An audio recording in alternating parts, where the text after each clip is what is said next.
Welcome to Tyla Walker Romance. You're about to dive into one of Miss Tyla's free full audiobooks. She always knows how to make you forget your life with handsome alpha male billionaire heroes and sassy strong heroines who grab love with both hands. In order for this content to be free, we have to take out the dirty details. Otherwise, we risk disrupting this platform's rules and guidelines. Buy the unabridged version of any Tyla Walker audiobook from TylaWalker.com, and with code SAVE40, you can get 40% off any digital product at checkout. Take this moment to subscribe to the channel, and remember that liking and commenting is what makes these free full audiobooks possible. Thank you for choosing to treat yourself with Miss Tyla.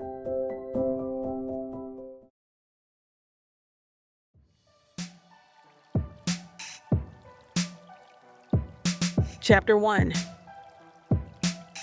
Alana. The doors hiss open, and I step onto the platform at Hartford Station, wheeling my carry-on behind me. The familiar mix of coffee shops and newspaper stands hits me with an unexpected wave of nostalgia. Nothing has changed, yet everything feels different.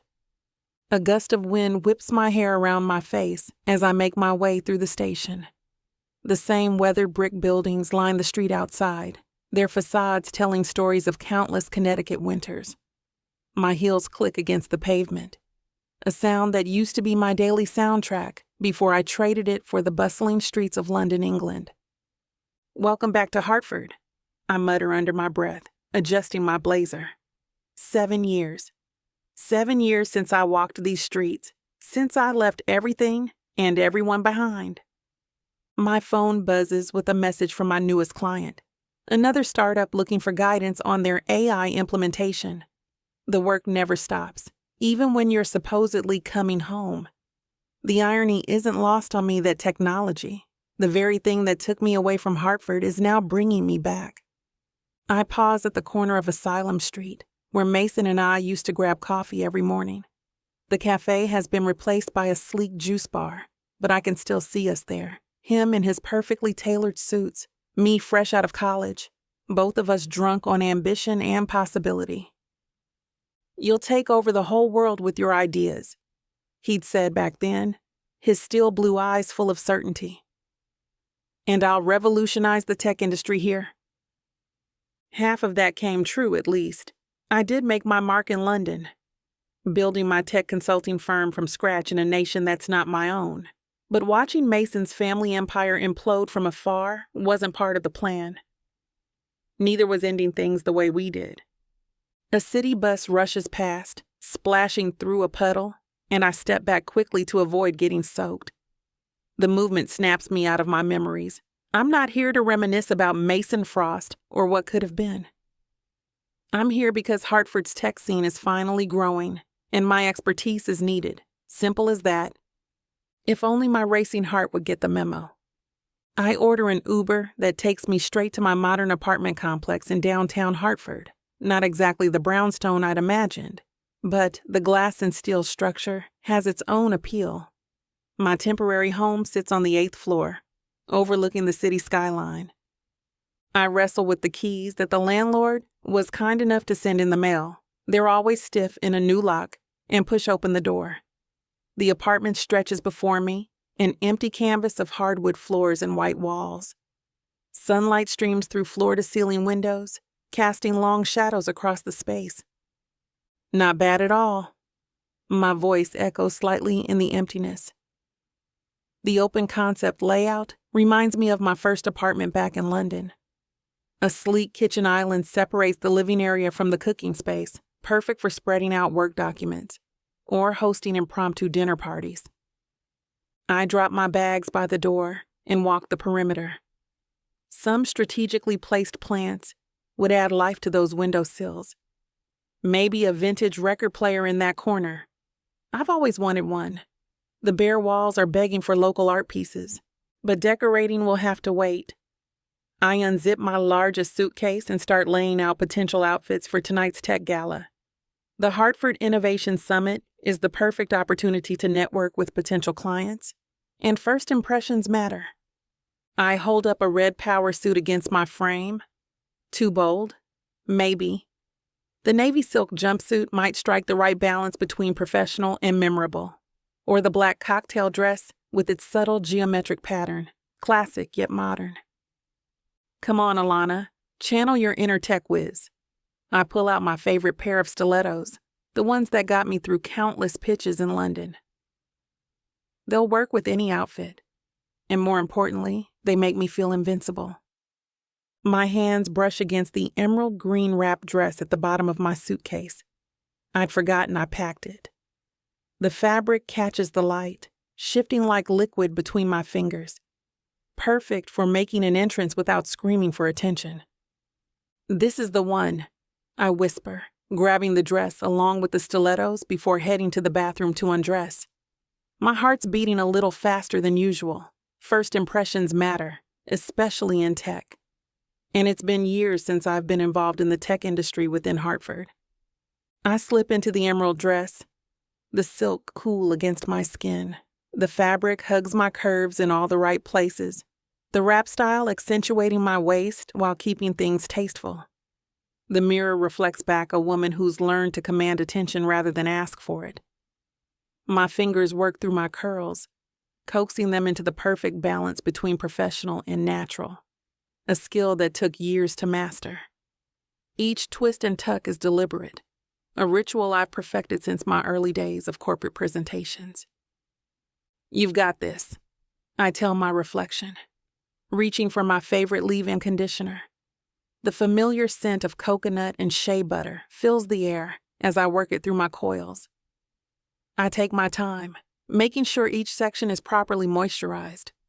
These little moments of self-care are my armor, preparing me for whatever challenges Hartford has in store. My reflection shows exactly who I want to be today. Confident, capable, and completely in control.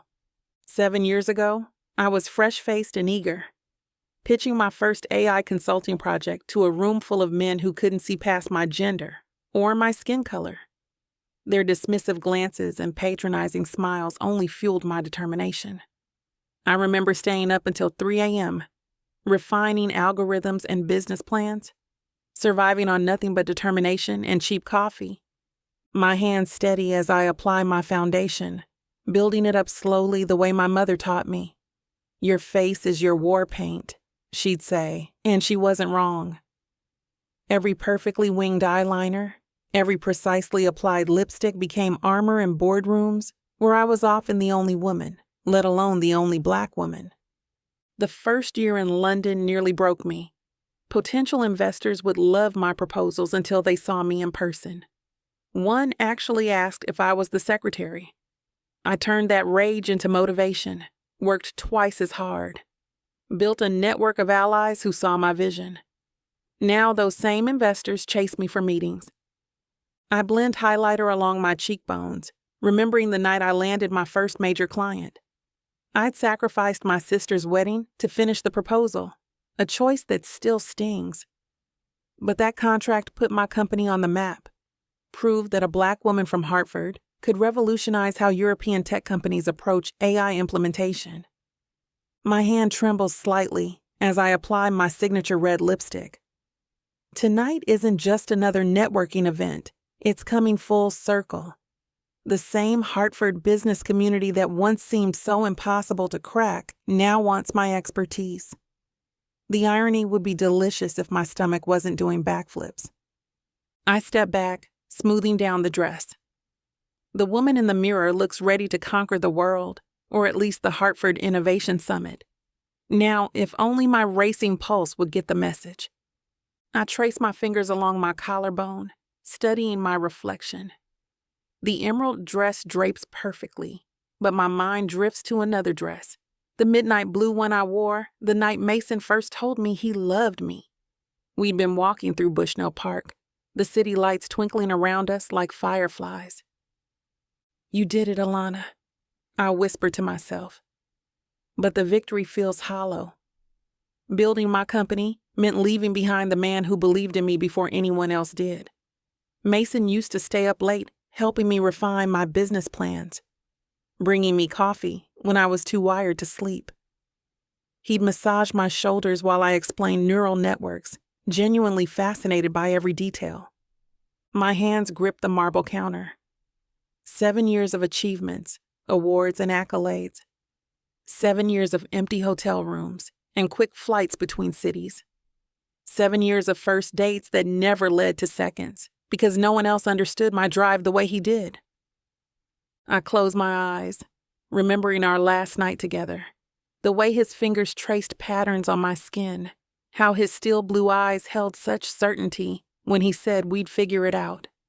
But the opportunity in London couldn't wait, and Mason's family company needed him here. We both chose our dreams. It was the right choice, I tell my reflection, but my chest aches with the familiar weight of loss. The truth is, I never stopped loving Mason. I just learned to live with loving him from afar, to celebrate his successes through industry news and LinkedIn updates. Each time his company made headlines, my heart would skip pride and pain tangled together like headphone wires in a pocket. A car horn blares outside, jolting me back to the present. My reflection shows a woman who's achieved everything she set out to do.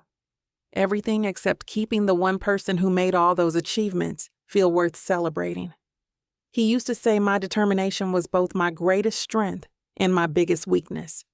Funny how time proves people right. 7 years of climbing the corporate ladder, and here I am, back in Hartford, wondering if the view from the top is worth the altitude sickness. My phone buzzes with another congratulatory message about my return to Hartford, with hopes that my consulting company will permanently stay here for the long term. Another achievement to add to the list. Another moment I wish I could share with someone who truly understands the cost of success. Chapter 2. Mason. I adjust my tie one final time before stepping out of the car. The Hartford Innovation Summit's venue glows against the evening sky, its modern glass facade reflecting city lights. Perfect place to remind everyone why Frost Tech leads the industry. "Mason, my man!" Benny's voice booms across the entrance. He strides over, his signature grin plastered across his face. Looking sharp as always. We exchange a quick handshake. Benny's been in the game almost as long as I have, running Nova systems with the same drive I put into Frost Tech. Though he's a competitor, I've always respected his hustle. He's one of the few who remembers what it was like when we were both starting out, before the billions in boardrooms. "How's life treating you?" Benny falls into step beside me as we head toward the entrance. Been hearing some interesting chatter lately. Something about quantum edge making waves in your market space. I keep my expression neutral, maintaining the easy confidence that's become second nature. Market's always got its ups and downs. We're solid. And we are. Quantum edge might be making noise, but they don't have what it takes to compete with what we've built. Not that I need to explain that to Benny or anyone else. Results speak louder than words in our world. "You sure? Word is they're developing something revolutionary." "Let them try." I smooth my jacket, catching our reflection in the glass doors. "Innovation isn't just about new tech. It's about knowing your market. Trust me, Frost Tech isn't going anywhere." Benny raises an eyebrow. "If you say so. Just looking out for you, buddy." "I appreciate it." I clap him on the shoulder as we enter the main hall. But save the concern for the startups trying to compete with us. They're the ones who'll need it. The summit's already buzzing with tech's biggest players. Conversations hum around us, punctuated by occasional laughter and the clink of glasses. Everyone's here to see what's next in innovation, but they're really here to see who's winning the race. And despite what Benny's heard, I plan to show them exactly why that's still Frost Tech. Through the crowd, I spot a familiar face, Jenny Cochran, looking polished in a navy cocktail dress that hugs her curves. She catches my eye and weaves her way over, champagne glass in hand, navigating between clusters of tech elite with practiced ease.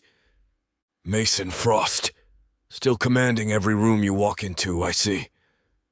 Her voice carries that hint of suggestion it always does when we cross paths. "Jenny, Didn't know you'd be here tonight. I keep my tone neutral, professional. We've got history, sure, but it's not the kind that matters. Her lips curve into a knowing smile, dark lipstick perfectly applied. We've done this dance before. The casual run-ins at industry events. The easy flirtation that never quite goes anywhere. Not since Alana. Not since I realized what real connection felt like. Couldn't miss the biggest tech event of the season. Plus, I heard Frost Tech has some exciting announcements coming up. She takes a deliberate sip of her champagne, her eyes never leaving mine. Care to give an old friend a preview? You heard right. I signal the waiter for a scotch, needing something stronger than champagne for this conversation. Our new AI integration platform is going to change the game. Again, just like everything else we do at Frost Tech. Being the best isn't optional. It's a requirement. Jenny steps closer, her perfume subtle but distinct. The scent reminds me of late nights and meaningless encounters that never quite fill the void. Always staying ahead of the curve. That's what I've always admired about you. Just doing what needs to be done. How's Vector Systems treating you? I shift my weight, maintaining professional distance without being obvious about it. The old attraction is there, but it feels hollow now, like an echo of something that was never quite real. Can't complain. Though I'd be lying if I said I wasn't a little jealous of what you've built at Frost Tech. She touches my arm lightly, a deliberate move I recognize from our past. Remember when we used to talk about revolutionizing the industry? Look at us now. I take a sip of scotch, letting the expensive liquor burn away the memory of those nights. You're killing it in your own right. And she is. Jenny's always been talented, driven, just not the right fit. Not quite at your level. Her eyes linger on mine, weighted with invitation. But then again, no one is. The conversation flows easily between us, like it always has. Jenny gets the industry, gets the pressure. But there's always been something missing. That spark, that challenge that I found with... I push the thought aside. The new quantum processing division is exceeding all projections. We're looking at a Q4 launch. Always the overachiever. Jenny raises her glass. To continued success? I clink my glass against hers. Always. Jenny and I make our rounds through the venue, stopping to shake hands and exchange pleasantries with the usual suspects.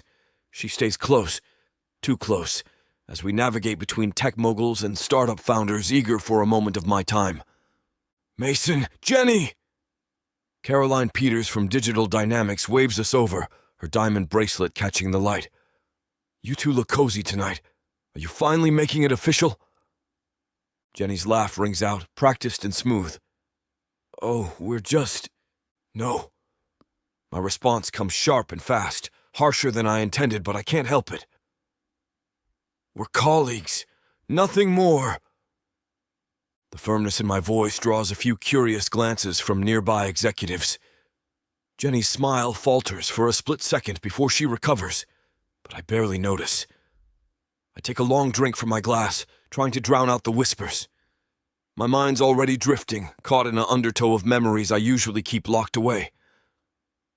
Alana. Her curls wild from the wind as we walked along the beach years ago. The way her eyes lit up when she talked about her latest project, gesturing with those graceful hands of hers. How she challenged every decision, pushed me to think deeper, be better. Even after all this time, just thinking about her makes my chest tight. 7 years since she walked away, since I let her walk away. Mason? Jenny's voice pulls me back to the present. Thomas Barton wants your take on the semiconductor shortage. I nod, but my thoughts stay scattered. What's Alana doing now? Has she changed as much as I have? The last I heard, she was making waves over in England, breaking barriers and taking names, just like she always planned. The passionate arguments we'd have about tech ethics, about responsibility versus profit. The way she'd stand her ground, fierce and brilliant, never backing down just because I was a Frost. No one's challenged me like that since. Not Jenny with her easy agreement, not the yes men in the boardroom. The European market is particularly concerning. Thomas drones on about supply chains, but I'm remembering Alana's voice. Just because you can do something doesn't mean you should. God, she was right about so many things. The changes I've made at Frost Tech, the new direction, she'd probably approve, maybe. If she's still the same Alana who used to call me out on my nonsense with that half smile that drove me crazy. 7 years is a long time. Long enough to become someone entirely different. Or maybe just more of who you were always meant to be. Suddenly, Caroline leans in. Did you guys hear? Alana Jensen might make an appearance tonight. My grip tightens on my glass. The name hits like a punch to the gut, sending electricity through my veins. 7 years of carefully constructed walls threatening to crumble at the mere mention of her name. That's impossible. Jenny's tone turns sharp, brittle. She's still running her consulting firm in London. The possessive edge in her voice grates on my nerves. Jenny and I might have history, but that's all it is. History. Not what I heard. Thomas joins in, checking his phone. Word is she's looking to expand stateside. My sources say she's already secured major backing. Something about revolutionizing women's presence in tech leadership. The conversation swirls around me, but I'm frozen. Alana. Here. Tonight. The possibility alone makes my heart race like I'm 25 again. My mind floods with memories of heated arguments that turned into even hotter reconciliations, of her challenging every decision I made, not because she wanted to fight, but because she saw right through my nonsense. Mason, Jenny's hand touches my arm. You okay? I shake her off, scanning the crowd. When did you hear this? Just rumors. Caroline shrugs. But you know how she operates. Always one step ahead of everyone else. That's certainly true. The words come out rough. Memories flash. Alana presenting her latest innovation, eyes blazing with passion, commanding attention from everyone in the room. Jenny's expression hardens. Please, the London market is completely different. She'd be starting from scratch here. Wouldn't bet against her, though. Thomas chuckles. Remember that security protocol she developed? Revolutionary stuff. My chest swells with pride before I can stop it. Of course it was revolutionary. Everything Alana touches turns to gold. Even now, years later, Frost Tech still uses elements of her original code. Mason would know better than anyone. Caroline winks. You two were quite the power couple back then. Jenny downs her champagne in one gulp. The tension radiates off her in waves. I loosen my tie, suddenly feeling confined. The possibility of seeing Alana again, of being in the same room. The thought sends adrenaline coursing through me. 7 years of carefully constructed walls threatening to crumble at the mere mention of her name. Excuse me. I need air. Need space to think. I should check on the presentation setup. But as I move through the crowd, my eyes keep searching, hoping for a glimpse of familiar curls, waiting for that laugh that used to light up my whole world. Chapter 3. Alana. The glass doors of the venue part before me as I stride in, my emerald green dress swishing against my legs. The grand hall stretches upward with its soaring ceilings and modern chandeliers, already buzzing with the energy of Connecticut's tech elite. Alana, oh my God, you're back. Sally Webster, CEO of DataSync, practically bounces over in her designer heels, her sleek black dress a perfect match for the tech exec power move she's known for. Her embrace is warm, genuine, reminding me of all the mentor-mentee lunches we used to share. London's been treating you well, I see. You look amazing. The London fog does wonders for the complexion. I adjust the strap of my clutch, trying not to let on how jet-lagged I actually feel. How's the new AI division? Crushing it. But forget work. When did you get in? We need to catch up properly. Her eyes sparkle with that familiar mix of business savvy and genuine friendship I've missed. Before I can answer, Thomas Wu from Venture Tech appears at my elbow, immaculate in his tailored suit and signature red pocket square. The prodigal innovator returns. Please tell me you're here to shake things up stateside again. His grin suggests he's already plotting ways to get me involved in his latest venture. Maybe.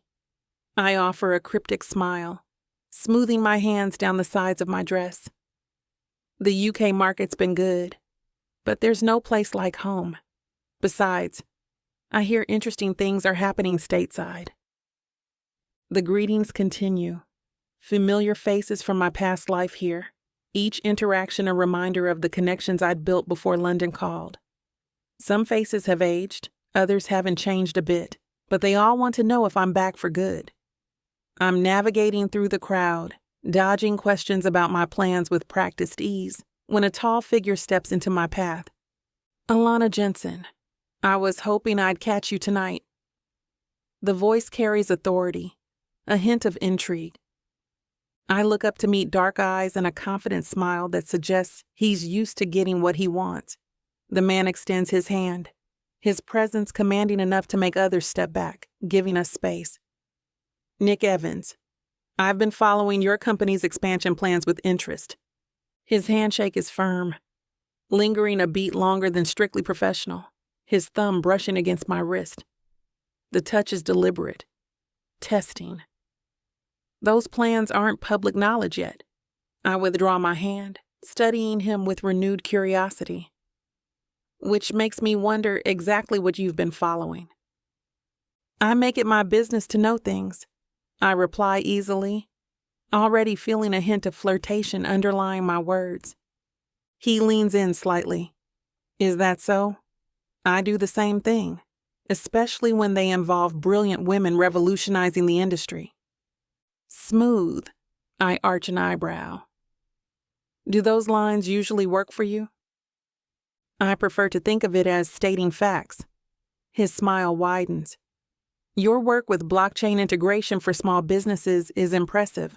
I'd love to hear more about how you're planning to adapt it for the American market. And I'm sure your extensive network would have nothing to do with that interest. Guilty as charged. Nick raises his hands in mock surrender. Though I'd argue the company is secondary to the CEO in this case. I let Nick guide me toward the food station, my stomach reminding me that airplane pretzels don't count as dinner. The spread is impressive. Bite-sized gourmet offerings, arranged with artistic flair. I pile a few savory selections onto a small plate, while Nick grabs 2 champagne flutes from a passing server. So we're looking to expand into the European market by Q3, Nick continues, gesturing with his glass. The infrastructure's already in place, but we need someone who understands both markets. I sample a bacon-wrapped date, scanning the room over Nick's shoulder. The crowd has grown, faces both familiar and new, blending together in an expensive blur of suits and cocktail dresses. Any of them could be Mason, or none of them. Of course, regulatory compliance is the main hurdle. Nick's voice fades into background noise as I spot a tall figure with broad shoulders across the room.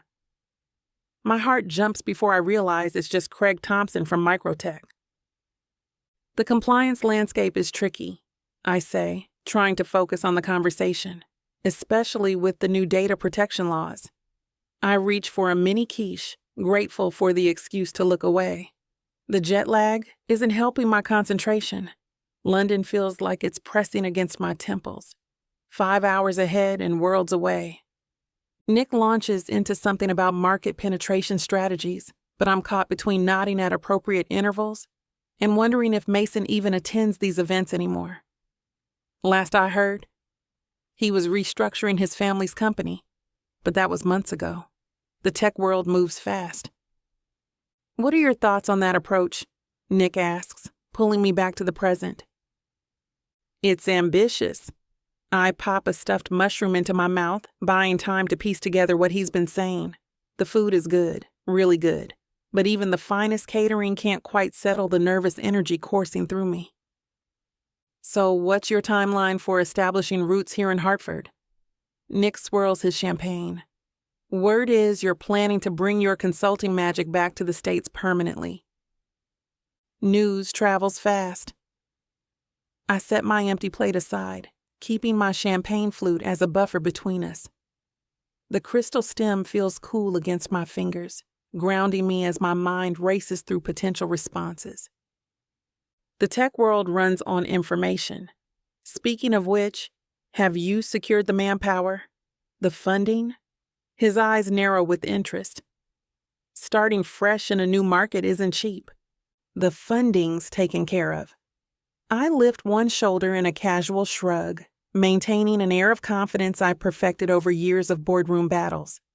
As for staff, I'm starting lean. Just me until I build the right client base. Quality over quantity. I take a measured sip of champagne, letting the bubbles dance on my tongue while strategically avoiding his probing gaze. The last thing I need is some wannabe venture capitalist trying to muscle his way into my business plans before they're even off the ground. Nick shifts closer, his cologne mingling with the scent of expensive champagne. Smart approach. Though I imagine the clients will line up quickly once word gets out you're available for contracts. His lips curve into a practiced smile. My company included. We could use someone with your expertise. The offer hangs in the air between us. On paper, it's exactly the kind of opportunity I'm looking for, a major tech player wanting my services. But something in his expression, the way he's angled his body toward mine, suggests he's offering more than just a business relationship. I take a measured sip of champagne, letting the bubbles dance on my tongue while I consider my response. That's an interesting proposition. I'll need to think it over. My schedule's still taking shape. The words come out diplomatic but firm.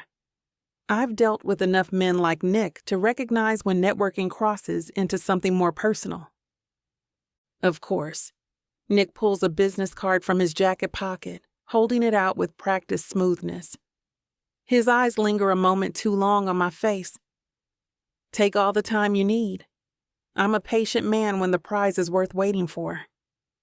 The double meaning in his words isn't lost on me. I accept the card between my thumb and forefinger, careful to avoid brushing his fingers.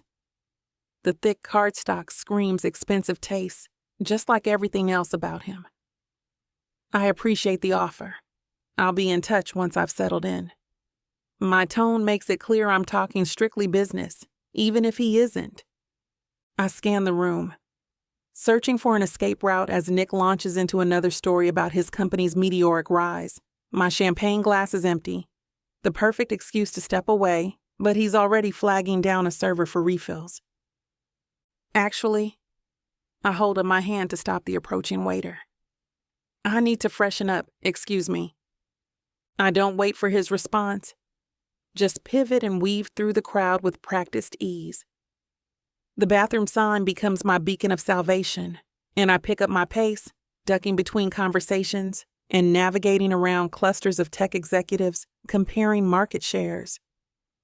The marble-lined bathroom is blessedly empty. I press my palms against the cool counter and exhale. God. My eyes roll skyward as I replay Nick's not-so-subtle attempts at flirting. The man practically screamed alpha wannabe with every gesture. I check my reflection, adjusting a stray curl. The emerald dress still looks perfect at least. My phone buzzes in my clutch, but I'm too exhausted to check my messages right now. Some men really can't take a hint, I mutter to myself, touching up my lipstick. The sound of chatter and clinking glasses filters through the bathroom door, reminding me I can't hide in here forever. But at least I've bought myself a few minutes of peace from Nick's overwhelming presence. My shoulders relax as I let out another deep breath. I've dealt with plenty of overconfident tech bros in my career, but something about Nick's particular brand of pushy charm sets my teeth on edge. Maybe it's the jet lag making me less patient. Or maybe I'm just tired of men who think they can steamroll their way into whatever they want. Mason was never like that.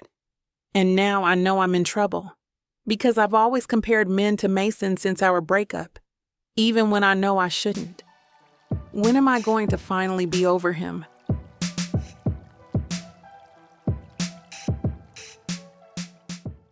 You know that feeling when a book pulls you in, wraps around you, and refuses to let go? When the tension is so thick, you swear you can feel it? Welcome to 30 sinfully addictive romance audiobooks that will ruin your sleep. Wow, I wasn't ready for this. One chapter in, and I'm already hooked. Oh, you thought this was just another audiobook collection. No, sweetheart. This is the Dirty 30. Forbidden love, dangerous desires, billionaires with secrets, bad boys who bite back. And every last word is dripped in temptation. I thought I could just listen to one chapter before bed. Now it's 2 a.m. and I need answers. Need. So what are you waiting for? Click the link. Start listening. Let the Dirty 30 ruin you in the best way possible. Escape your life with Miss Tyla.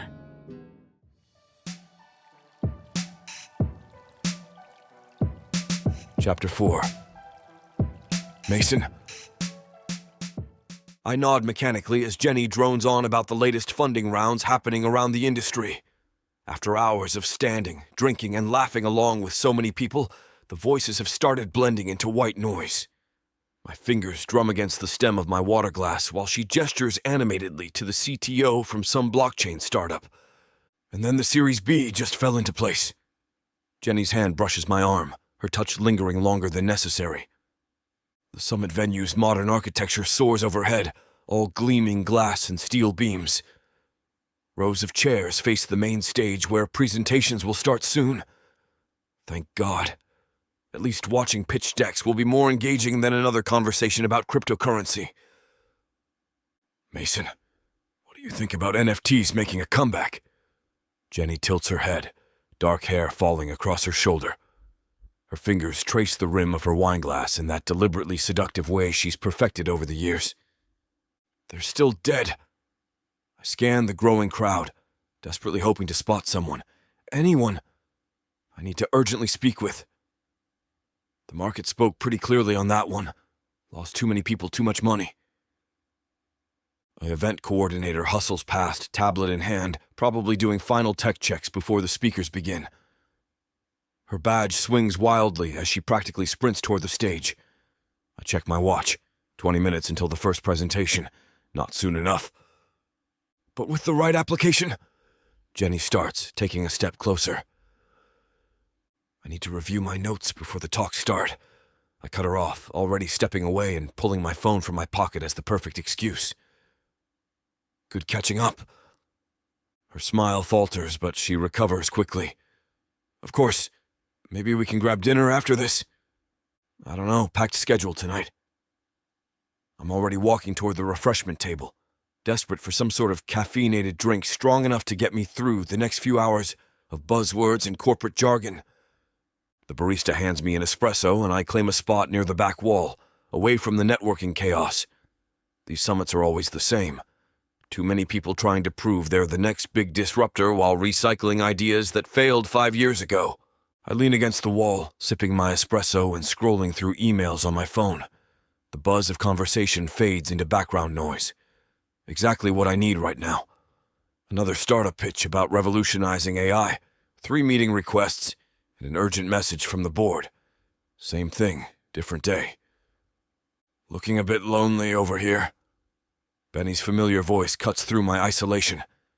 He appears beside me, drink in hand, his tie already loosened despite the early hour. The guy's never met a formal dress code he couldn't make casual within 10 minutes. I'm fine. I don't look up from my phone. Just needed a break from the blockchain bros and their revolutionary ideas. The last guy who cornered me spent 15 minutes explaining how NFTs were going to save the healthcare system. Christ. You sure? Because you've got that brooding billionaire thing going extra hard today. He takes a long sip of what I'm guessing isn't just coffee. When don't I? I lock my phone, sliding it into my pocket. The sooner these presentations start, the better. At least then, I'll have an excuse not to make small talk with every wannabe entrepreneur who thinks they're the next Steve Jobs. Speaking of, Benny takes a sip of his drink. Have you seen Alana yet? My whole body tenses at her name. The espresso cup nearly slips from my grip, coffee sloshing dangerously close to the rim. What do you mean? Seen her? Is she actually here?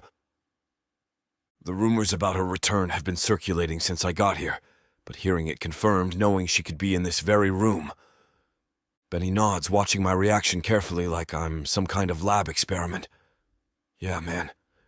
She's definitely here, and she looks great. Better than great, actually. Saw her earlier. My throat goes dry. She's here. Here, in the same building, the same air, the same space. I grip the espresso cup harder, needing something solid to ground me. 7 years of carefully maintaining my distance, and now she's close enough that I could turn a corner and run right into her. She's been chatting with Nick Evans most of the night, Benny says, studying his drink like it's suddenly the most interesting thing in the room. What the hell? The espresso cup crackles under my grip. Nick Evans.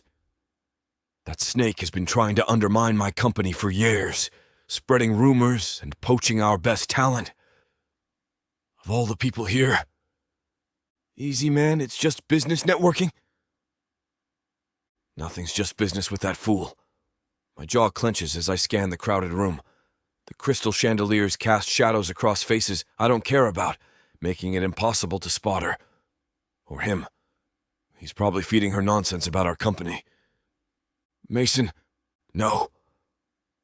I set my cup down on a nearby table before I crush it completely. Evans has been gunning for us since we blocked his hostile takeover of Startup X. He'll say anything to get an advantage. Benny shifts his weight, blocking my view of the room. Look, you need to cool it. This is a professional event. The last thing you need is headlines about you starting things with Evans. Your company has been taking enough heat lately. He's right, but that doesn't make it any easier to swallow. The thought of Evans anywhere near Alana makes my blood boil.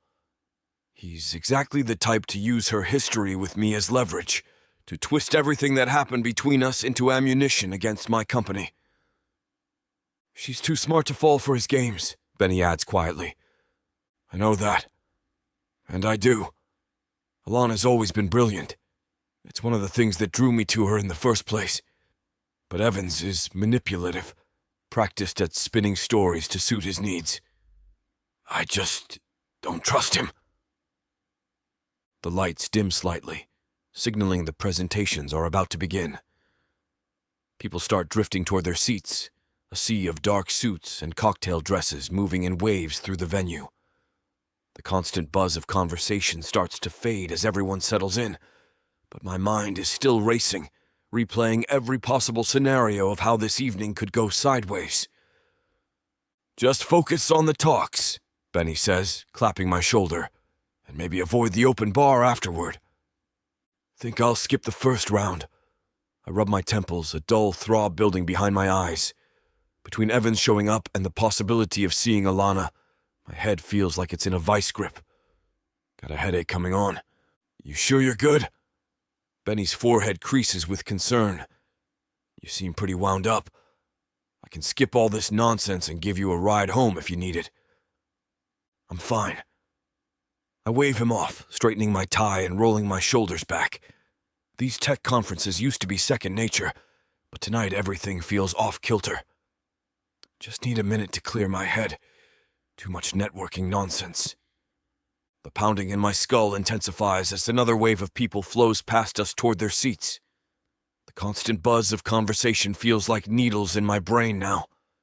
Or maybe it's just knowing she's here somewhere, probably listening to whatever poison Evans is whispering in her ear. I'll catch up before the main keynote. I loosen my tie, desperate for air that doesn't feel thick with perfume and expectations. Just gonna take a breather first. Benny studies me for a long moment, like he's deciding whether to believe me or not. All right, man, take it easy, though. He adjusts his jacket. Last thing we need is you punching Evans in the middle of the summit. Get out of here. I manage a tight smile. Go learn about whatever revolutionary blockchain solution they're pushing this year. He chuckles and heads toward the presentation area, leaving me alone with my thoughts and this headache that won't quit. I lean against the table I'm sitting at, pinching the bridge of my nose. The fluorescent lights overhead aren't helping this splitting headache. I should have kept some Advil in my jacket pocket. Amateur move. Could I get an oat milk latte, please? Extra shot of espresso? A familiar voice cuts through the fog of pain, stopping my heart mid-beat. My eyes snap up. And there she is. Alana stands at the barista station, a vision in a green dress that hugs every curve. Her natural curls cascade past her shoulders, longer than I remember. 7 years, and she still moves with that same grace, that quiet confidence that commands attention without trying. Of course, would you like any flavoring? The barista asks. Just a touch of vanilla, thank you. Her smile lights up her whole face. That hasn't changed either. My throat goes dry. Every carefully constructed wall I've built since she left crumbles in an instant. She turns, probably looking for a place to wait for her drink, and our eyes meet. Those deep brown eyes that used to see right through all my nonsense, all my defenses. They still do. Time freezes. The bustling conference fades away, the voices, the music, the clinking of glasses. All of it dissolves into white noise. There's just her. Just this moment. Just the electricity crackling in the space between us. Her lips part slightly in surprise. A small intake of breath that I catch only because I'm so attuned to her every movement. 7 years of distance evaporate like they never existed. My chest constricts. My pulse thunders in my ears, drowning out everything else. I can't move. Can't breathe. Can't do anything but stare at the woman who walked away with pieces of me I never got back. Chapter 5. Alana. Mason, I whisper, blinking a few times to make sure I'm seeing him right. But yes, he's there, sitting alone at a table, nursing an espresso. I'm not imagining him. I take a steadying breath and head over to his table. My heart pounds against my ribcage as I slide into the chair across from him. The familiar scent of his cologne hits me, something expensive and masculine that brings back a flood of memories I'd rather keep buried. Mason's still blue eyes lock with mine. Alana. His voice carries the same deep timbre I remember, but there's an edge to it now. I heard rumors you were back stateside. He leans back in his chair, radiating the kind of confidence that comes with running a billion-dollar empire. Yeah. I smooth out my dress, grateful for the temporary distraction. London was a great time, but there's no place like home. My fingers fidget with the hem, and I force them still. I won't let him see how much his presence affects me. 7 years. He picks at the edge of his espresso cup. Wouldn't have recognized you if not for that smile. The intensity of his stare makes my skin tingle, and I fight the urge to look away. You haven't changed much yourself. My gaze traces the sharp angles of his jaw, noting the subtle creases at the corners of his eyes that weren't there before. His tailored suit fits him perfectly. Clearly, success agrees with him. The Mason I knew wore hoodies and jeans, but this version of him exudes power with every breath. A barista appears with my latte, breaking our moment of mutual study. The rich aroma of coffee mingles with the distant talk of the nearby keynote speakers. I should be sitting amongst the crowd, but the jet lag was making it difficult for me to keep my eyes open, so I came over here for a caffeine boost. I had no idea he'd be over here too. Still take it with an extra shot? Mason nods toward my cup, his eyes tracking my movements with that predatory focus I remember all too well. Some habits die hard. I wrap my hands around the warm ceramic. Though these days it's usually tea, British influence. The words come out softer than intended, loaded with memories of late nights and early mornings when coffee was our constant companion. And how's the consulting company? Making waves across the pond? His question sounds casual, but there's an edge of something else there.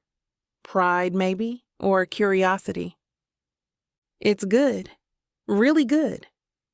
I lean back, letting myself relax slightly. I built my company from the ground up, like I always said I would. Mason's jaw tightens. Why England, though? You could have built it here. His fingers drum against the table. Could have stayed. The weight of unspoken words hangs between us. I let out a long breath, watching the steam rise from my latte. I needed space. From everything. My fingers traced the rim of my cup. From the tech scene here. From my family's expectations. From you, I don't add, but the words hover in the air anyway. Space. He rolls the word around like he's tasting it. Whole ocean's worth of space. I wanted to see the world, Mason, experience something different.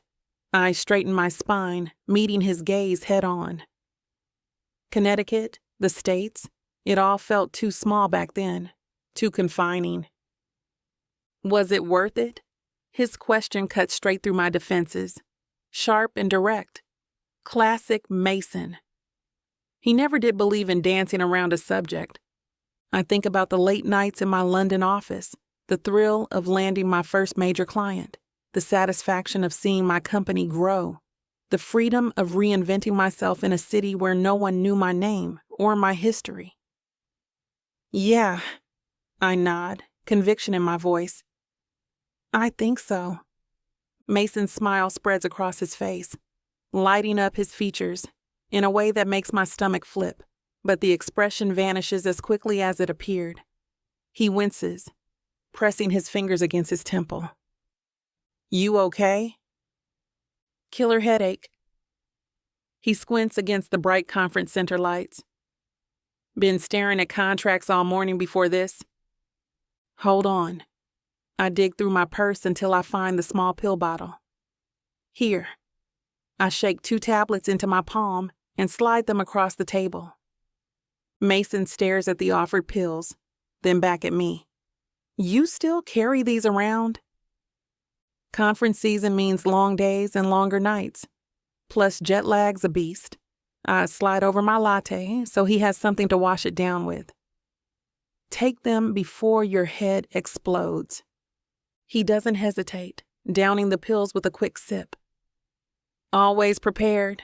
Still got that heart of gold, don't you? The warmth in his voice catches me off guard. It's the same tone he used years ago when I'd patch him up after his amateur boxing matches, back when that was his hobby, or bring him soup when he was sick. More like common sense. I can't help grinning at him, falling into our old pattern of playful deflection. Can't have Hartford's most eligible CEO passing out at a tech conference. Think of the headlines. God forbid. He matches my grin with one of his own. Though I'm pretty sure a billionaire dies of paperwork overdose would make quite the story. I laugh, and for a moment it's like no time has passed at all. The easy back and forth between us feels as natural as breathing. I've missed this. The way we could always make each other laugh, even in the most serious moments. Good to know some things haven't changed, Mason says softly, his eyes meeting mine across the table. There's something in his gaze that makes my stomach flutter. That familiar intensity that always made me feel like I was the only person in the room. I grab my latte, the warmth seeping through the ceramic, grateful for something to do with my hands. You sticking around for the presentations? Think so. Mason checks his watch, a sleek, understated piece that probably cost more than my first car. His fingers linger on the band, a nervous tell I remember well from our days together. Got a vested interest in what Thompson Technologies is unveiling. Mind if I sit with you through it? The words slip out before I can overthink them. I'm not even sure why I asked. Maybe it's the pull of nostalgia, or maybe I just want to see if that old spark is still there. His eyebrows arch, and a hint of that signature smirk plays at the corner of his mouth. Why's that? Honestly, I flash him a sheepish grin. I need someone to nudge me awake if I start nodding off. Jet lag is kicking me, and these conference chairs are dangerously comfortable. Mason's laugh echoes across the space, deep and genuine. It's the same laugh I remember from years ago, when we'd stay up too late watching terrible movies and making worse jokes.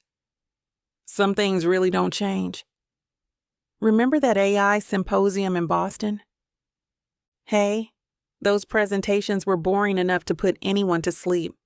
I take another sip of my latte, hoping the extra caffeine kicks in soon. Besides, you weren't exactly bright-eyed and bushy-tailed yourself that day. Fair point. His eyes crinkle at the corners as he smiles. Though I seem to recall someone drooling on my shoulder. I did not drool, I protest, but I'm fighting back a laugh. And if I did, it was strictly professional drool. Mason falls into step beside me as we head toward the main conference hall, his long strides matching mine without effort. The familiar rhythm of walking together hits differently than I expected, like muscle memory I didn't know I still had. So what's the over-under on how many times they'll say revolutionary in the first 5 minutes? Mason's shoulder brushes mine as we weave through the crowd. At least 12. I dodge a group of eager interns clutching their badges. Though if they throw in groundbreaking or innovative, I might actually win conference bingo. You still play that? His eyes light up. Remember when we made those cards for the New England pitch competition? And you had to explain to that VP why you were laughing during his disruptive technology speech? The memory bubbles up fresh and clear, making me laugh. His face turned so red. Worth it, though. Best pitch meeting I ever sat through. His deep chuckle sends an unwanted shiver down my spine. We find seats near the middle of the hall, close enough to see but far enough to whisper comments without disturbing anyone. Mason's arm rests on the chair between us, and I'm hyper-aware of how close we are. The fabric of his expensive suit whispers against my bare arm every time he shifts. Here. He pulls a pen from his jacket pocket and grabs a conference program. Let's make this interesting. His hand moves quickly across the paper, creating a makeshift bingo card with buzzwords. The familiar way he scribbles reminds me of countless strategy sessions, his messy handwriting filling whiteboards with brilliant ideas. I peek over his shoulder, watching him write. His cologne wraps around me, familiar and dangerous. The scent triggers memories I've spent years trying to forget. Add synergy to that list. It's making a comeback. God help us all. He adds it with a flourish, then tears the paper in half, passing me a piece. Our fingers brush during the exchange, and I quickly pull back, pretending to study the impromptu bingo card with more interest than necessary. This feels too easy, too natural. The way we slip back into our old patterns, finishing each other's thoughts, sharing private jokes. My chest aches with how much I've missed this, missed him. But I can't let myself go down that road again. We broke up for a reason, even if right now, sitting beside him and trading smiles, I can't quite remember what it was. Chapter 6. Mason. The summit crowd thins out, chairs scraping against the floor as attendees file toward the exits. I stay planted in my seat next to Alana, watching her fingers trace abstract patterns on the armrest between us. The last keynote speaker's words about emerging AI technology still hang in the air, but my attention is fixed on how the overhead lights catch the gold undertones in her skin. So, I shift in my chair to face her. Any plans to stick around Hartford? Or is London calling you back? Her eyes meet mine, a smile playing at the corners of her mouth. Actually, I'm thinking of making Hartford home again. For now, at least. No? The words slip out before I can catch them. What about your consulting firm? Starting small, just me, myself, and I, until I build up a client base here. She straightens in her seat, shoulders squared. Sometimes you have to take a step back to move forward, right? The familiar determination in her voice hits me square in the chest. It's the same tone she used when we were younger, plotting our futures over late-night coffee and ambitious dreams. You always did like a challenge. I lean back, studying her profile. Running solo, though? That's gutsy. Even for you. Says the man who restructured his entire family's company. She raises an eyebrow. Besides, I've got contacts, experience. It's just a matter of building momentum. Around us, the cleaning crew starts their rounds, but neither of us moves. There's something about this moment. Just us, surrounded by empty chairs and the remnants of tech talk, that feels suspended in time. Hartford's changed since you left. My fingers drum against my thigh. The tech scene here is different now. That's what I'm counting on. She stands, smoothing down her dress with a graceful motion that draws my attention. New city, new possibilities. New possibilities, I echo, my mind racing with questions about her plans. There's so much I want to know, so much we need to catch up on. But the sharp click of heels against marble cuts through our conversation like a knife. Mason, there you are! Jenny's voice rings out across the now empty hall, grating on my nerves. I've been looking everywhere for you. Not now. The last thing I need is Jenny barging in here, especially when I finally have a moment alone with Alana. Jenny strides toward us, her dark hair swishing with each step, reminding me of all the times I've had to dodge her advances. She switched into an evening dress that screams, "Trying too hard," all sparkles and strategic cutouts that leave nothing to the imagination. I wanted to talk to you about dinner tonight. She starts, clearly not taking the hint from my body language from earlier this evening. Jenny. My jaw tightens as I fight to keep my irritation in check.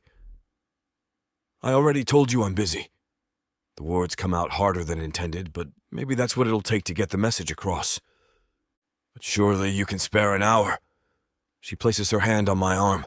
I step back, breaking the contact. Not tonight. Or any other night. The words come out harsher than intended, but subtlety hasn't worked so far.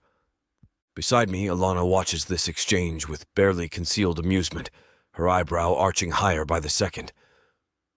The way she's looking between us makes my jaw clench. This isn't how I wanted her to see me tonight. Should I give you two a moment? Alana's eyes dance between us, a knowing smile playing on her lips. Wouldn't want to interrupt anything. Her tone drips with sarcasm that hits like a punch to the gut. We're not, I start, desperate to clear up this misconception. Oh, we're just, Jenny says simultaneously, stepping closer to me. We're nothing. I cut through both attempts at explanation, taking a deliberate step away from Jenny. Jenny and I work together on occasion. That's all. Her company can be of good use sometimes. My voice is firm, leaving no room for interpretation. Jenny's face falls for a split second before she recovers, plastering on a bright smile that doesn't reach her eyes. Right. Just colleagues. Though you can't blame a girl for trying. She tosses her hair over her shoulder, trying to maintain her composure. Jenny. My tone carries a warning.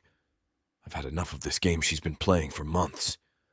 Alana's smile widens, and there's a glint in her eye that makes my pulse quicken. So you're not a couple, then? Hell no! The words shoot out of my mouth before I can stop them. Absolutely not!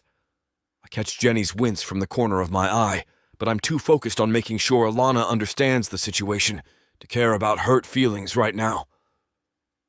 I run a hand through my hair, exhaling slowly, Look, Jenny, I apologize if I was harsh, but dinner isn't happening. Not tonight, not any other night. Christ, how many times do I have to spell this out for her? The constant pursuit is getting old fast. Jenny's gaze darts between Alana and me, her lips pursing into a thin line. Oh, I get it now. You two have patched things up at this summit, haven't you? Back together already? Her voice drips with accusation, and I fight the urge to roll my eyes. Nothing's happened. Alana's voice cuts through the tension, sharp as steel. Though I see some things never change. Still throwing yourself at him, Jenny? Just like you used to do when Mason and I were together 7 years ago? Damn, I forgot how direct Alana could be when pushed. The familiar fire in her eyes stirs something in my chest. The color drains from Jenny's face before flooding back in a rush of red. I was different then. Young, naive. She smooths down her dress, fingers trembling slightly. I didn't understand boundaries. Her voice cracks on the last word, and I almost feel bad. Almost. But 7 years of the same routine has worn my sympathy pretty damn thin. And now... Alana's question hangs in the air between us. The silence stretches uncomfortably as Jenny shifts her weight from one foot to the other. I feel like I'm watching a tennis match, my head swiveling between the two women as the years of unspoken history crackle in the air. I think I've said enough. Alana's voice cuts through the tension as she gathers her belongings, movements precise and controlled like she's trying to keep herself in check. Mason, Jenny, I should head out early morning tomorrow. Wait. The word bursts from my lips before she can take more than 2 steps, surprising even me with its urgency. I turn to Jenny, keeping my voice firm, brooking no argument. We're done here. Without waiting for Jenny's response or inevitable protest, I stride after Alana, catching up to her in a few long steps. Let me walk you out. I push open the heavy glass door, letting the cool evening air wash over us. The familiar scent of her perfume mingles with the crisp Hartford night. The streetlights cast long shadows across the sidewalk as we pause outside the building. A few cars whoosh past, their headlights briefly illuminating her face, highlighting the tension in her jaw, the slight tremble in her shoulders that she's trying damn hard to hide. 7 years, and I can still read every micro-expression like a book I never wanted to put down.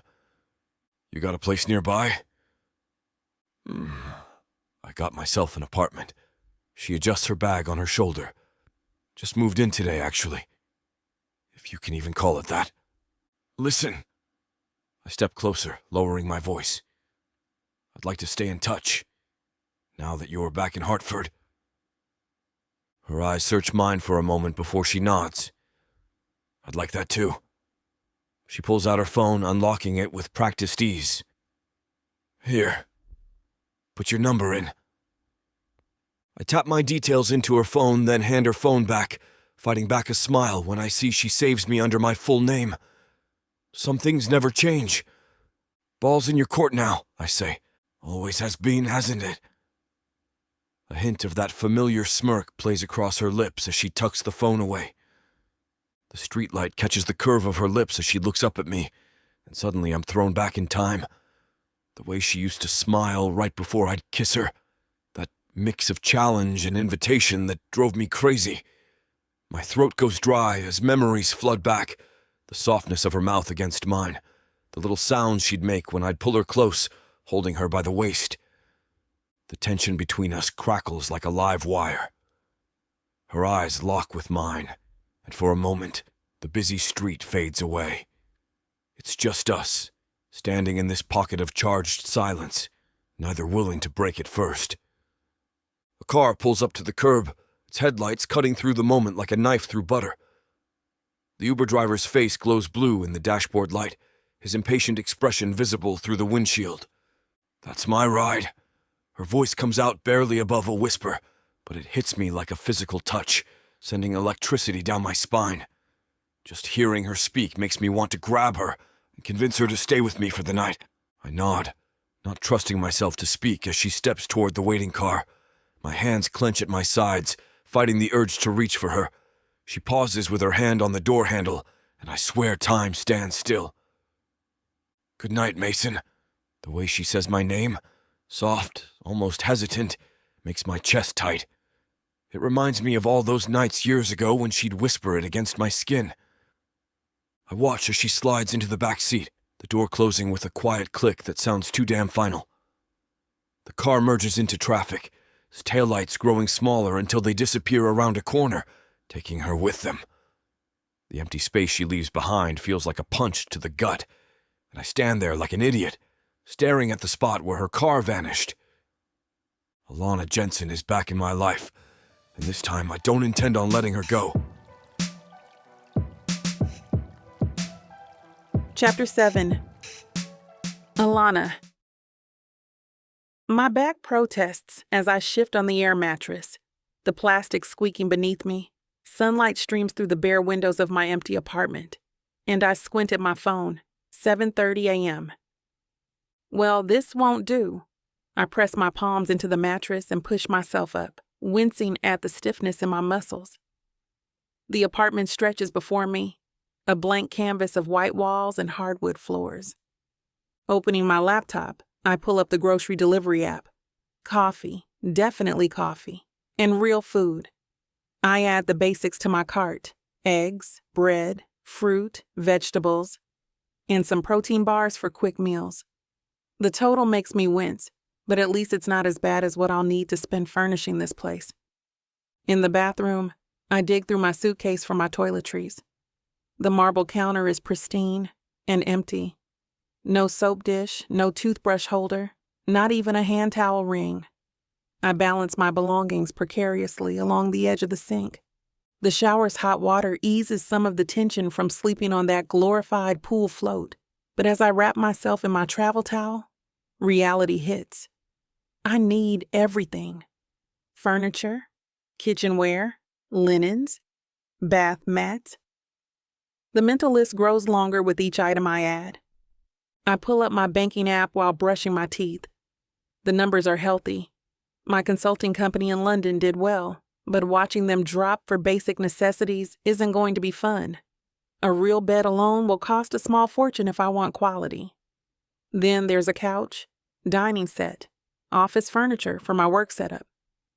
My phone pings with a notification from the grocery service.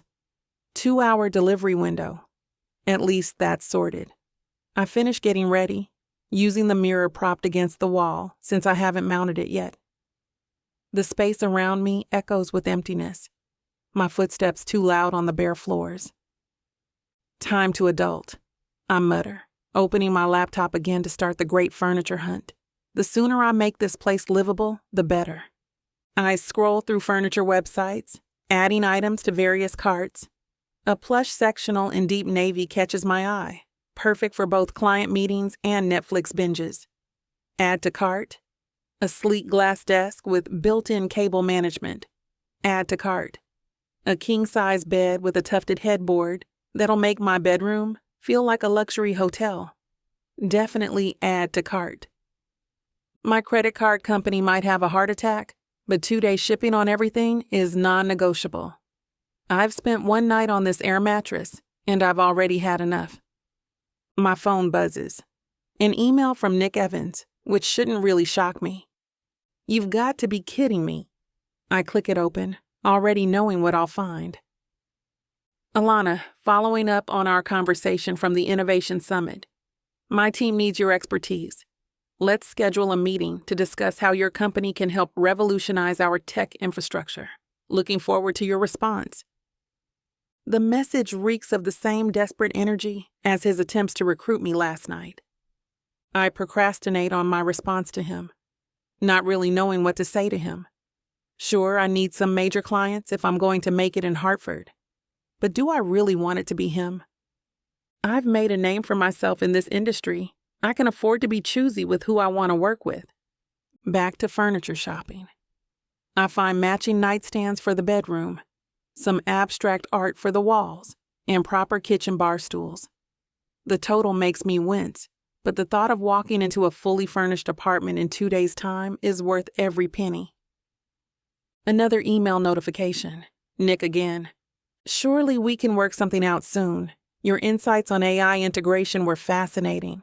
Perhaps we could discuss it over dinner? Rolling my eyes, I switch tabs back to my furniture sites. I finalize my furniture orders, scheduling everything for Thursday delivery. At least that'll give me time to grab some cleaning supplies and basic necessities before the apartment transforms into a maze of cardboard boxes and assembly instructions. The next 2 hours fly by as I respond to emails from potential clients and update my company's website with our new Hartford location. My stomach growls just as the doorbell chimes. I grab the bags from the delivery person and spread my haul across the kitchen counter. The sight of real food makes my mouth water. Within minutes, I've got coffee brewing and eggs sizzling in a pan. Thank God I remembered to pack basic cookware in my shipment from London. The aroma of coffee fills the apartment as I plate my eggs and toast. I lean against the counter, savoring the first bite of real food I've had since landing yesterday. My phone sits next to my plate, and Mason's business card peeks out from my wallet where I tucked it last night. He handed it to me while we sat together, watching back-to-back keynote speakers throughout the night. I nearly dozed off twice, but he saved me both times from making a fool out of myself. His number tempts me. What's the worst that could happen? I pick up my phone, type out a message, then delete it. Too formal. Try again. Thanks for the warm welcome back to Hartford last night. The text scene here has definitely evolved. I hit send before I can overthink it. Taking another bite of toast, I try not to stare at my phone, but it lights up almost immediately. Look who's up early. Good morning, Alana. Ready to admit Hartford's not so bad after all? My lips curve into a smile. Same old Mason, always ready with a challenge. The jury's still out, though I have to say the welcome committee made quite an impression. The response comes instantly. Only quite. I must be losing my touch. I bite my lip, staring at my phone. The playful tone of his messages sends a familiar flutter through my stomach. Is he flirting? Or is this just Mason being Mason, charming and magnetic with everyone he meets? Your touch seemed perfectly intact at the summit. I type back, taking another bite of eggs. The breakfast I'd thrown together isn't half bad, even if the kitchen's still mostly empty boxes. Speaking of which, I'd love to continue our discussion about your AI implementation ideas. Free this week for a meeting at Frost Tech? My fork pauses halfway to my mouth. A meeting? At his company? The thought of walking into his territory, his domain, sends a little shock through my system. What exactly are you planning, Mr. Frost? Just business, Miss Jensen. Though I promise the chairs are more comfortable than those conference hall seats from last night. I snort, almost choking on my coffee. Some of it splashes onto the counter, and I grab for a paper towel. And here I thought those seats were the height of luxury. God knows my back is still complaining about them, though that might have had more to do with how tense I'd been, sitting next to him for 3 hours straight. Thursday at 2, I'll have my assistant send over the details. I glance at my calendar. Thursday, when all my furniture arrives. But the delivery window is in the morning. Business meeting, huh? I type, raising an eyebrow even though he can't see it. Unless you prefer pleasure. My heart skips. Damn him and his ability to make everything sound suggestive.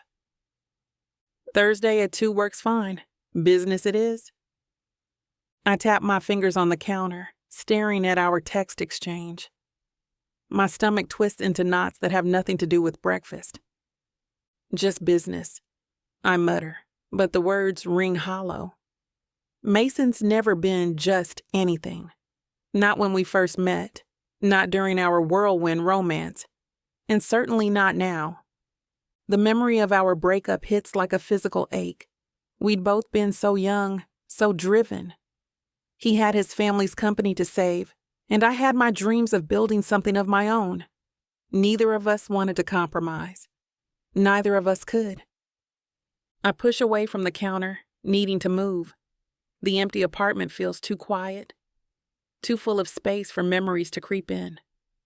This is ridiculous. We're adults, professional adults who can handle a business meeting. But his smile from last night flashes through my mind, that same devastating smile that used to make my knees weak, the way he leaned close, his cologne teasing my senses, the brush of his hand against mine when he passed me his business card. No. I shake my head. No. We tried that already. It didn't work. We broke each other's hearts. Clean break, mutual decision. We chose our dreams, his to revolutionize Frost Tech, mine to build my consulting empire. It was the right choice. It had to be the right choice. I grab my coffee mug, clutching it like a shield. The hot ceramic burns my palms, but I welcome the distraction. Romance with Mason isn't an option. Can't be an option. We're different people now, with different priorities and different lives. But my traitorous mind whispers, are we really that different? Or have we both just grown into the people we always wanted to be? Stop it, I tell myself firmly. Thursday is a business meeting, nothing more. He's the mysterious man I had a fling with last night, and it turns out he's my dad's new boss. I was getting IVF, but the donor came in and wanted his stuff back. It was too late. Now we're stuck together and I'm having his baby. But he's fine, so let's see where this goes. Ready to dive into a world where passion meets intrigue, where love knows no bounds. If I don't find a woman to marry in the next 24 hours, then my entire company is going to be taken from me. There's only one woman I can ask, but she hates me because I ruined her father. Introducing the Escape Your Life with Romance book bundle by Amazon best-selling author Tyla Walker, a collection of 100 standalone romances that promise to sweep you off your feet. And the best part? 90% off on the whole bundle, baby. For $59.99, you'll get over 500 hours of pure romance with strong alpha males and sassy women who don't back down. They can pass all the tariffs they want, ladies. But you won't find this deal for 100 books for 59 cents a book anywhere else. Less than $1 per book for all the dirty fun I can handle? Visit TylaWalker.com to grab this bundle today. Get ready to escape your life. With Miss Tyla.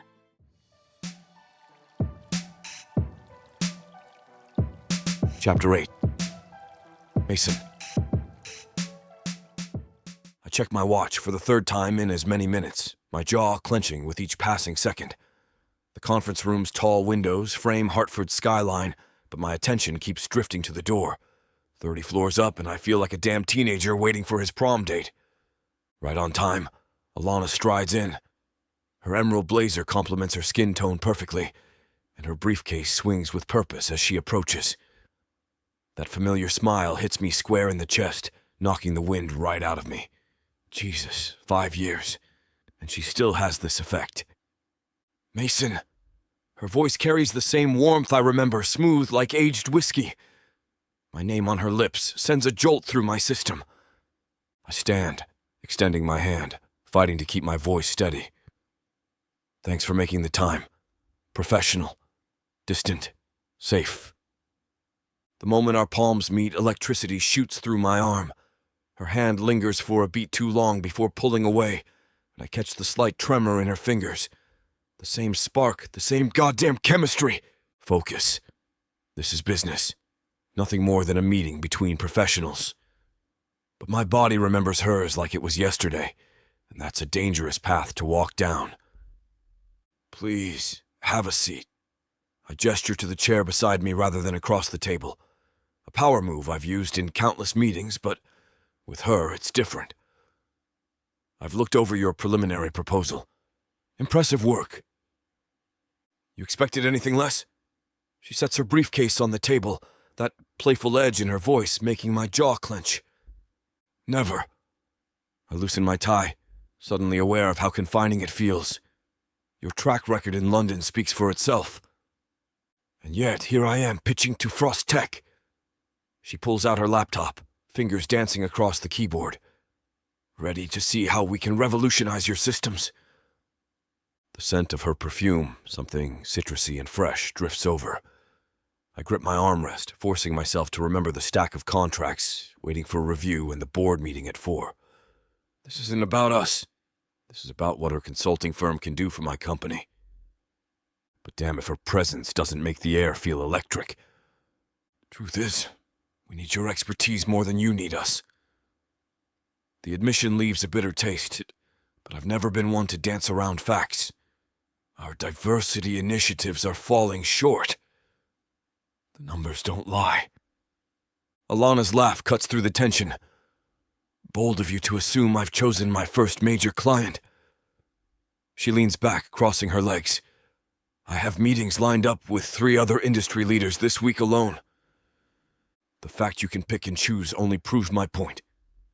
I lean forward, elbows on the conference table. But here's what sets us apart. We're not looking for a quick PR fix or surface-level changes. Her eyebrow arches. Go on. I want to create a pipeline. My fingers tap against the polished wood as I outline the vision that's kept me up for weeks. Start with high school outreach programs, mentorship opportunities, paid internships specifically targeting young women interested in tech. Many companies have similar programs. Not like this. I pull up the projections on my tablet. We're talking full scholarships, guaranteed job placement, real positions, not just entry-level grunt work. And where does my firm fit in? You'd have complete autonomy to reshape our corporate culture from the ground up. Your experience, your methods, your timeline. I meet her gaze head-on, watching the subtle shift in her expression as the magnitude of what I'm offering sinks in. Plus, direct access to our resources and network to expand these initiatives beyond Frost Tech. Hell, we could reshape the entire tech landscape in Hartford. Alana leans forward, her eyes scanning the numbers with the sharp focus I remember so well. You're talking about a multi-million-dollar commitment. Try billion. Over the next decade. I slide the tablet closer, letting my fingers rest on the edge. This isn't just about Frost Tech looking good. This is about creating real change in an industry that's been boys only for too damn long. I've seen enough talented women get pushed aside or overlooked. That ends now. And the board approved this? Her tone carries a hint of skepticism that sets my jaw. They will. My tone leaves no room for doubt, carrying the same authority that's gotten me through 100 other battles in the boardroom. Because it's not just the right thing to do, it's smart business.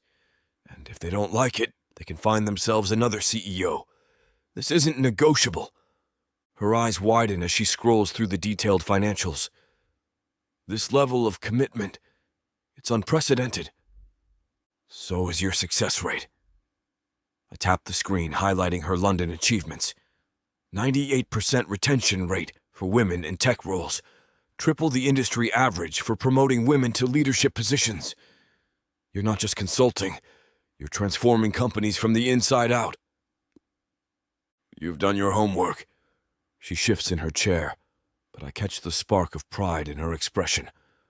When I want something, I make damn sure I understand its value. The words come out rougher than intended, and I clear my throat. Your methods work. Your vision aligns with where I want to take this company. Simple as that. Nothing's ever simple with you, Mason. Her fingers pause on the tablet, and she looks up at me with those penetrating eyes. A moment passes as she studies the projections again, her lips pursing in concentration.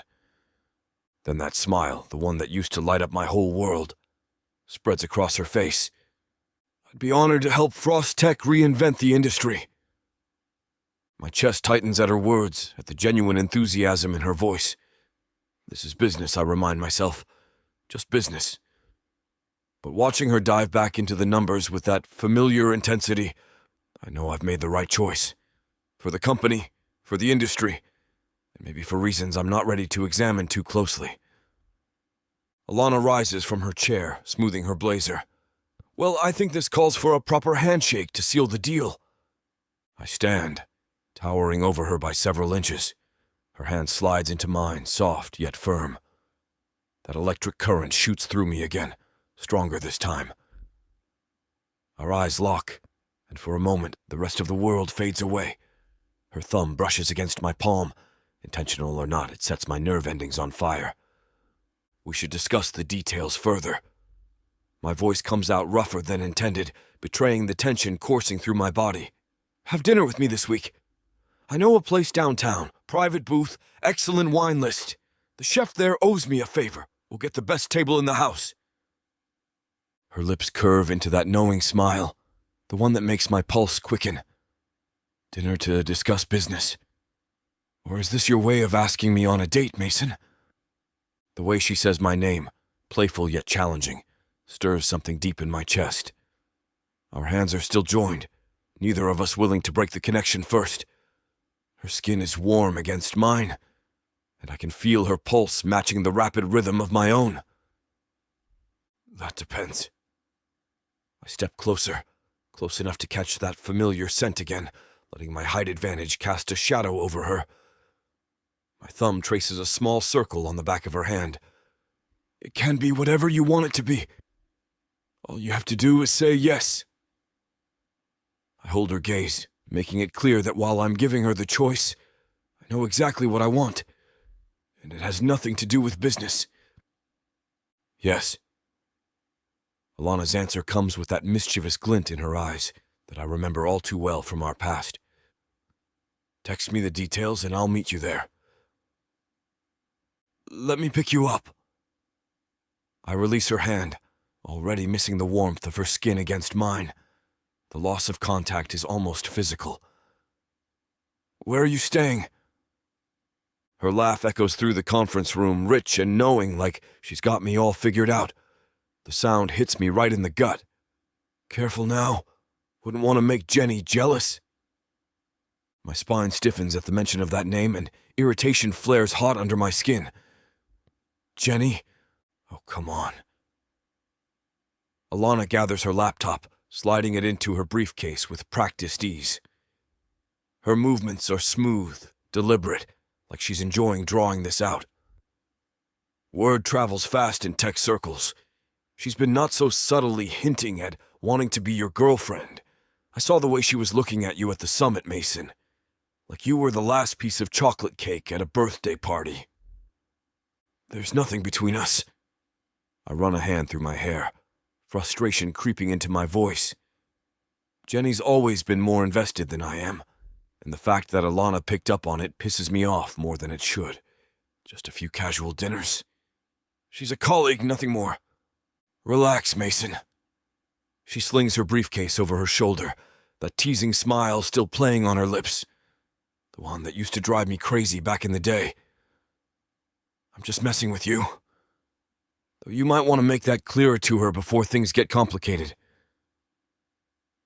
Before I can respond, she's already heading for the door, her heels clicking against the hardwood floor. The emerald blazer hugs her curves as she walks, and I find myself frozen in place, watching her leave. Damn it. I should say something, stop her, but the words stick in my throat. The door closes behind her with a soft click, and I'm left standing there like a statue, the ghost of her touch still burning on my palm. 7 years apart, and she still knows exactly how to throw me off balance. The worst part is, I'm not even sure I want to find my footing again. Chapter 9. Alana. The TV drones in the background while I scroll through an endless stream of LinkedIn notifications. My inbox pings every few minutes with new messages. CEOs, tech leaders, and former colleagues all reaching out about my partnership with Frost Tech. After I accepted Mason's proposal, the news spread fast throughout the industry. My new sectional couch cradles me perfectly as I adjust my laptop screen. The apartment finally feels like home, with my art pieces hung and furniture arranged just the way I like it. A half-empty glass of Cabernet sits on my modern glass coffee table, next to a stack of tech magazines featuring Mason's face on the covers. Yes, I bought them all instinctively at the checkout counter in the grocery store today. No, I wasn't fixated on his pretty blue eyes. Congratulations on the big move. This is huge for women in tech. Can't wait to see what you and Mason Frost create together. The messages to my LinkedIn keep flooding in. Each notification reminds me of the weight of this decision. Working with Mason means stepping back into a past I thought I'd left behind in Hartford. But this is bigger than our history. It's about changing the future for women in technology. My phone buzzes with a text from my mother. "Baby girl, you're trending on Twitter. Your father's telling everyone at church his daughter's working with the Mason Frost." I roll my eyes, but can't help smiling. The local Hartford News has already picked up the story. The headline reads, "Tech innovator Alana Jensen partners with Frost Tech in groundbreaking initiative." Another LinkedIn message pops up, this one from a young Black woman in computer science. "Miss Jensen, you're the reason I chose this field. Now seeing you partner with Frost Tech, it means everything." That message hits different. I take a sip of wine and let the words sink in. This is exactly why I said yes to Mason's proposal. Not the business kind, though the media is having a field day spinning that angle. My social feeds are full of old photos of us, speculation about our past relationship, and predictions about what this partnership means. I minimize my social media tabs and pull up the preliminary project outline. The real work starts tomorrow, and regardless of the buzz, I need to be ready. The TV switches to a breaking business news segment, and Mason's voice fills my living room. I reach for the remote, but pause. Some habits die hard. Mason commands the screen in his signature charcoal suit, his presence filling my living room. The interviewer, a seasoned business reporter, leans forward with genuine interest as Mason outlines Frost Tech's new direction. "This initiative isn't just about diversity for diversity's sake," Mason says, his still blue eyes intense. "It's about revolutionizing how we approach technology. And for that, we've brought in one of the most innovative minds in the industry." My breath catches. The wine glass freezes halfway to my lips. Alana Jensen has been a driving force in transforming tech consulting across Europe. Her methods challenge conventional thinking, and her track record speaks for itself. When we looked at who could lead this initiative, there was no question. It had to be her. The remote slips from my fingers, landing softly on the couch cushion. Mason's words hit differently when they're broadcast to millions. His conviction, the way he speaks about my work with such certainty. Ms. Jensen's approach to tech integration isn't just theoretical. She's implemented successful programs across multiple platforms. Her vision aligns perfectly with where Frost Tech needs to go. I sit up straighter, watching him gesture emphatically. The interviewer nods, clearly impressed. "But what really sets her apart," Mason continues, a hint of pride in his voice, "is her ability to identify untapped potential. She doesn't just see technology, she sees the people behind it. That's the perspective we need at Frost Tech." Heat spreads through my chest that has nothing to do with the wine. Hearing Mason champion my work, watching him speak about me with such genuine respect, it stirs something I thought I'd buried years ago. The interviewer shifts topics, but I barely register the words. My phone lights up with a fresh wave of notifications, but they'll have to wait. Right now, I'm caught in the gravity of Mason Frost, CEO, speaking about me like I'm the missing piece his company's been waiting for. A new email notification slides onto my screen, and I groan at the sender's name. Nick Evans. He's been hounding me quite a bit these last few days, each message more desperate than the last. "Dear Miss Jensen, Congratulations on your partnership with Frost Tech. While I respect your decision, I can't help but think you would have found a more innovative environment here at Startup X. Our door remains open. Delete. I don't even finish reading it. I've been doing some more extensive research into his company in my free time, and the headlines from last month's tech blogs flash through my mind. Startup X accused of stealing code from smaller startups, systematically pushing women developers out of leadership roles, creating hostile work environments. My research into his company revealed everything I needed to know. 3 sexual harassment lawsuits settled out of court, multiple discrimination claims, a pattern of acquiring smaller, women-led tech firms, only to dissolve them months later. Nice try, Nick, I mutter, clicking the email into my spam folder, where his previous dozen messages live. But I know exactly what kind of innovation you're selling. The audacity of him reaching out now, after the Frost Tech announcement, speaks volumes. He's not interested in advancing women in tech. He's interested in the optics of having someone like me associated with his brand. A Black woman tech leader to parade around while his company continues its questionable practices behind closed doors. My phone buzzes again, but this time it's a legitimate business contact. I switch my focus to the upcoming week's preparations, leaving Nick Evans and his hollow congratulations where they belong, in the digital trash. I drain the last sip of Cabernet, setting down the empty glass with a soft clink against my coffee table. My fingers hover over my phone, debating whether to text Mason about the interview. The rational part of my brain says to leave it alone, but after 2 glasses of wine, my impulse control isn't exactly firing on all cylinders. Screw it. Just watched you on Channel 8.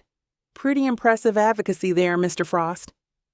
The reply comes instantly, making my phone buzz against my palm. So much for playing it cool. He must have been watching his phone like a hawk. Did I look good? The studio lights are brutal. My hair probably looked like I just rolled out of bed. A laugh escapes me before I can stop it. I shake my head at his message, at the easy way he slips back into our old pattern of playful banter. Some things never change, like his ability to make me smile even when I'm trying to keep things professional. It's dangerous territory, this familiar dance we're doing, but the wine makes it easier to ignore the warning bells in my head. Your hair looked fine, very CEO appropriate. Just fine? I'm wounded. Here I thought I was channeling my inner tech visionary. My fingers type out a response before my brain can intervene. The suit helped. Charcoal's always been your color. Now that's the kind of detailed feedback I need. Speaking of seeing each other in person, Sunday dinner still on? I bite my lip, staring at his message. We'd agreed to meet to discuss project specifics before the official start date, but something about the way he phrases it makes it sound more casual than a business meeting should be. Yes, still on. 7 p.m. at Vincenzo's. Perfect. Looking forward to it, Alana? I set my phone down, trying to ignore how those few simple words from Mason Frost can still make my stomach flip after all this time. I shut my laptop with more force than necessary, the sharp snap echoing through my living room. The empty wine glass judges me from the coffee table. Look at me. A couple messages from Mason and I'm already slipping into old patterns, already thinking about his smile, his laugh, the way his eyes crinkle at the corners when he's genuinely amused. Get it together, Alana, I mutter, pushing off the couch to pace my apartment. I get up, starting to pace around the living room in these fuzzy socks. This partnership is going to be huge. The numbers dance through my head. The budget he's allocated, the resources at my disposal, the potential to create real change in the industry. It's more than I ever dreamed possible when I started my consulting firm. But that's not what keeps me up at night. I pause at the window, pressing my forehead against the cool glass. My reflection stares back, and I can't hide from the truth in my own eyes. I want to be near him again, want to see that spark of excitement when we brainstorm together, want to hear him laugh at my sarcastic comments during meetings, want to be the reason he looks up from his work with that soft smile he used to save just for me. Damn it. I push away from the window, but I can't escape the realization. This isn't just about changing the tech industry anymore. This is about Mason. It's always been about Mason. And that terrifies me more than any business deal ever could. My phone lights up with another message from him, and my heart jumps before I can stop it. I'm in trouble. Deep, complicated, Mason Frost-shaped trouble. Chapter 10. Mason. The warm glow of Vincenzo's chandeliers casts dancing shadows across the white tablecloth as I check my watch. 6:55 p.m. Perfect timing. I straighten my navy suit jacket and scan the entrance, my pulse quickening when Alana walks through the door. She's wearing a fitted red dress that makes her curls look like liquid obsidian. The maitre d' guides her to our private corner booth, and I stand to greet her. Right on time. I gesture to the curved leather seat, admiring how the restaurant's intimate lighting plays across her features. Traffic was actually decent for once. Alana slides into the booth, her shoulder brushing mine as I take my place beside her. The subtle scent of her perfume, something exotic and spicy, makes my pulse jump. Though I have to say, Vincenzo's pretty upscale for a business dinner. Who said anything about business? I wave over the sommelier, enjoying the way she shifts slightly in her seat. We're here to celebrate our partnership, and maybe explore the electricity still crackling between us after all these years. Her eyebrow arches, those full lips curving into a knowing smirk. Oh, is that what we're calling it now? Among other things. I turn to the sommelier, channeling the confidence that served me well in countless boardrooms. We'll start with the 1982 Sassicaia. I know it's her favorite. She'd mentioned it once, years ago, during a late-night conversation I've never forgotten. Alana's eyes widen, recognition flashing across her face. That's one of Italy's finest Super Tuscans? I know. I can't help the satisfaction in my voice, remembering how she'd once described its perfect balance of power and elegance. Trust me on this one. The sommelier returns with the wine, performing the ritual with practiced grace. I wave off tasting it first. I want to watch Alana's reaction. When she takes her first sip, her eyes close briefly, savoring the complex notes. The slight catch in her breath tells me everything I need to know. Impressed? Not bad. But her smile gives her away, and the way she cradles the glass between her fingers makes my chest tighten with memories. I signal our waiter, letting years of deal-making mask how much her presence affects me. For appetizers, we'll have the truffle-stuffed burrata and the carpaccio di manzo. I glance at Alana, noting how the restaurant's soft lighting plays across her features. Unless you'd prefer something else? No, that sounds... She pauses, studying me with those penetrating eyes that always seem to see right through my carefully constructed walls. Actually, perfect. For the main course, I recommend the osso buco. Chef Marco ages the veal for 28 days. His sauce recipe is a closely guarded secret that's been in his family for generations. You seem to know this place well. Her tone carries a hint of curiosity that makes me want to tell her everything about this restaurant, about how I discovered it during late-night deal negotiations. I make it my business to know the best spots in Hartford. I lean back, enjoying how the candlelight plays across her features, casting shadows that dance along her collarbone. And speaking of business, we should probably discuss those initiatives you mentioned. After the wine, Alana says, lifting her glass. Some things deserve to be savored first.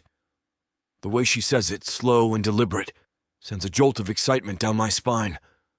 The waiter brings our appetizers, arranging them with artistic precision. The burrata gleams like pearls against the dark truffle, and the carpaccio is so thin it's nearly translucent.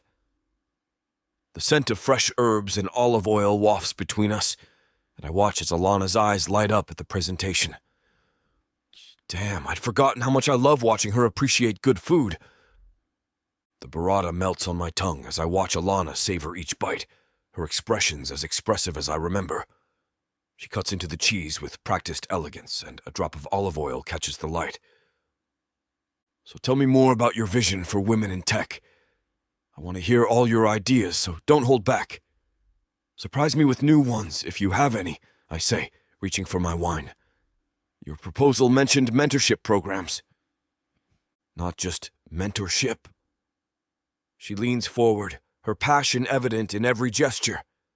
We need systemic change. Frost Tech could lead the charge with apprenticeships, recruiting from underserved communities, creating paths for advancement. The way her eyes light up when she talks about her mission. It's the same fire I felt for years ago.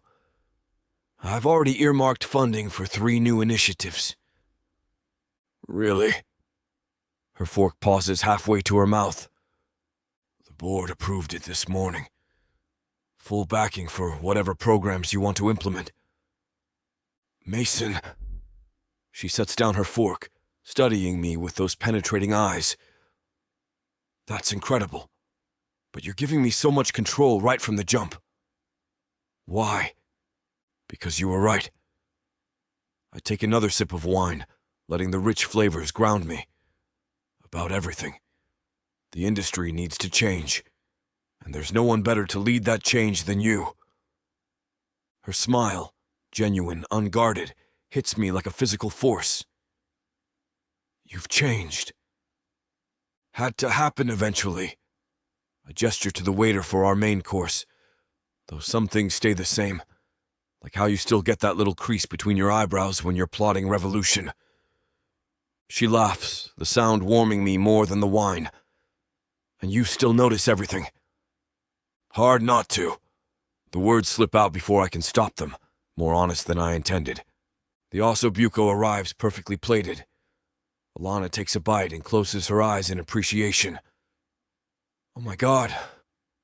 Told you about the sauce. Fine, you win. She points her fork at me. But don't let it go to your head. Too late. I grin, and for a moment it feels like those years apart never happened. The walls I've built, the careful distance I've maintained, they don't stand a chance against her genuine warmth, her brilliant mind, her everything. Speaking of revolution, I lean forward, studying her animated expression. Your proposal mentioned blockchain integration for supply chain transparency. But have you considered quantum computing applications? Alana's eyes spark with challenge. Already ahead of you. I've been researching quantum-resistant cryptography. The security implications alone could revolutionize how we protect sensitive data. I finish her thought, remembering how we used to do this. Complete each other's sentences, build on each other's ideas until something extraordinary emerged. Exactly, but... She takes another sip of wine, her eyes twinkling. What about implementing it across legacy systems? The infrastructure costs alone would be astronomical. Unless we phase it in gradually. I grab my phone, pulling up projections I've been working on. Look at these numbers.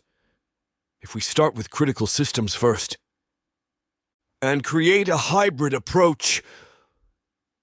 Her fingers brush mine as she zooms in on the chart.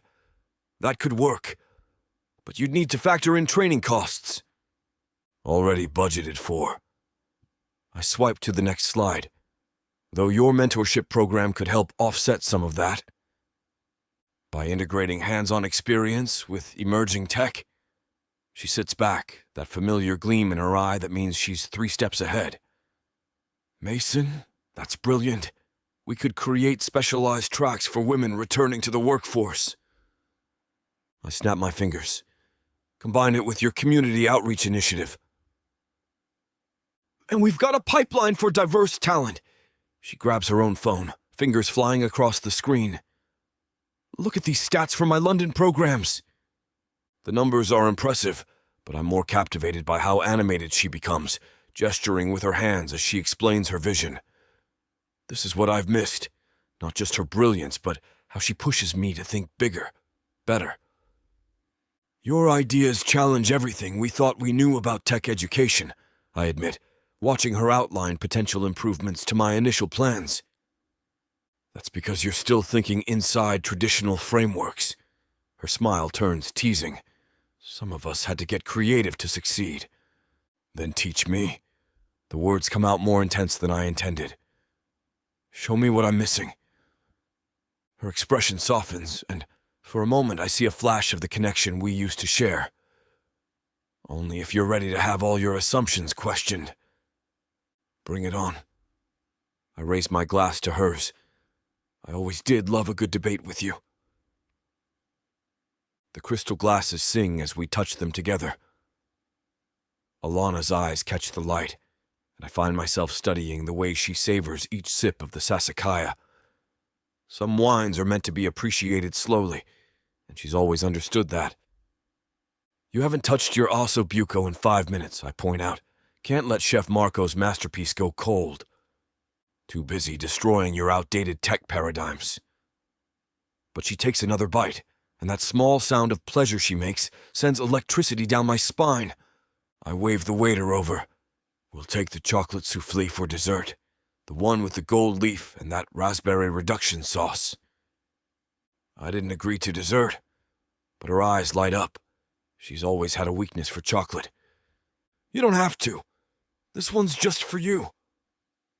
The soufflé arrives, a work of art crowned with delicate gold leaf that catches the candlelight. Alana's phone buzzes and she glances at the screen. Something flickers across her face. Surprise or concern, I'm not sure what it is. Before she turns it face down and slides it into her purse. Everything okay? Perfect.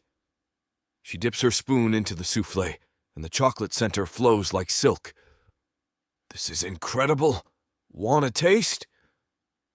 I'm more interested in watching her enjoy it, the way her spoon cuts through the delicate cake, how she closes her eyes with each bite. Whatever that notification was, she's chosen to stay here, in this moment, with me. The raspberry cuts through the richness perfectly, she says, gathering another spoonful. Though I bet you knew that already. I might have done some research, or ordered it 5 times in the past few years, imagining sharing it with her since I knew how much she loved this flavor combination. I try not to focus too much on the way her lips part slightly as she licks on her bottom lip. That's a line I can't cross. Not tonight. Not when everything is going so well between us. Chapter 11. Alana. I tap my pen against my leather portfolio, watching Mason command attention at the front of the conference room. His presence fills the space as he gestures to the projected figures on the wall, his rolled-up sleeves revealing strong forearms. These numbers represent a significant shift in our market demographics. Mason's voice carries authority as he clicks to the next slide. But they also highlight an opportunity. My breath catches as his steel blue gaze meets mine across the room. That familiar spark of electricity shoots through me, and I force myself to look down at my notes. Ms. Jensen's initiative will be instrumental in reshaping these metrics. I straighten in my chair, professional mask firmly in place. The other executives turn to look at me, but I keep my focus on the presentation. Being singled out like this makes my skin prickle. Thank you, Mr. Frost. My voice stays steady despite the flutter in my chest. I look forward to diving deeper into these opportunities. Mason continues with his presentation, but my mind wanders to dangerous territory. The way his hands move as he speaks, how his jaw tightens when he's making an important point, all the little things I used to know so well. Any questions? Mason's question snaps me back to attention. The room stays silent. He's presented everything with his typical thoroughness, leaving no room for doubt. It's both impressive and infuriating how easily he can do that. Well, in that case, I'll let you all go. Thank you all for coming. As the other executives file out, I gather my things slowly, trying to sort through the mess of emotions clouding my judgment. Working with Mason again feels right professionally, but personally, that's where things get complicated. The familiar ache in my chest reminds me why I left in the first place. Alana. His voice is closer than expected, deep and rich like aged whiskey. I look up to find him leaning against the conference table next to me, his presence overwhelming in the now empty room. The faint scent of his cologne fills my senses, bringing back memories I've tried so hard to suppress. The presentation was excellent. I stand, clutching my portfolio like a shield. My fingers press into the leather, seeking stability as his still blue eyes lock onto mine. I thought so too. We make a good team. The warmth in his voice threatens to crack my carefully constructed walls. He shifts slightly, and I catch the way his jaw tightens, that telltale sign he's holding something back. And that's exactly what I'm afraid of, because when Mason Frost holds back, it's usually something that could shatter my world all over again. I have some initiatives I'd like to run by you. Mason's fingers drum against the conference table, that familiar rhythm that used to drive me crazy during late meetings. Would you be up for a late-night session? Your input would be invaluable. My throat tightens at the loaded suggestion. Memories of other late-night sessions flooding back. Strategy meetings that turned into something else entirely. Late-night sessions with you? A smirk plays at my lips, masking the way my heart races. That could be dangerous territory, don't you think? All professional. He shakes his head, but the corner of his mouth twitches, and his eyes darken just enough to make me doubt his words. We can meet at your place if that makes you more comfortable, or mine if you prefer. The casual way he says it, like we didn't spend countless nights strategizing at his penthouse when we were younger, makes something twist in my stomach. The air between us crackles with unspoken tension. My mouth goes dry at the thought of being alone with him in a private space. The last time we were alone together, no. This is different. This is work. Just business strategy discussions? I tap my pen against my portfolio, buying time while my heart races. Just business. His still blue eyes hold mine, intense and unwavering. Though I wouldn't say no to ordering in some food. Strategy sessions require fuel. The casual suggestion somehow makes it worse. The domesticity of sharing takeout, hunched over documents together. It's too familiar, too close to what we used to have, those late nights when work turned into something more, when strategy sessions became excuses to stay just a little longer. I'll think about it. My voice comes out steadier than I feel, the thought of Mason in my personal space again. His cologne filling the air, his presence overwhelming my senses. It's dangerous territory. Territory I promised myself I wouldn't revisit. That's not a no. He straightens up, adjusting his cuffs.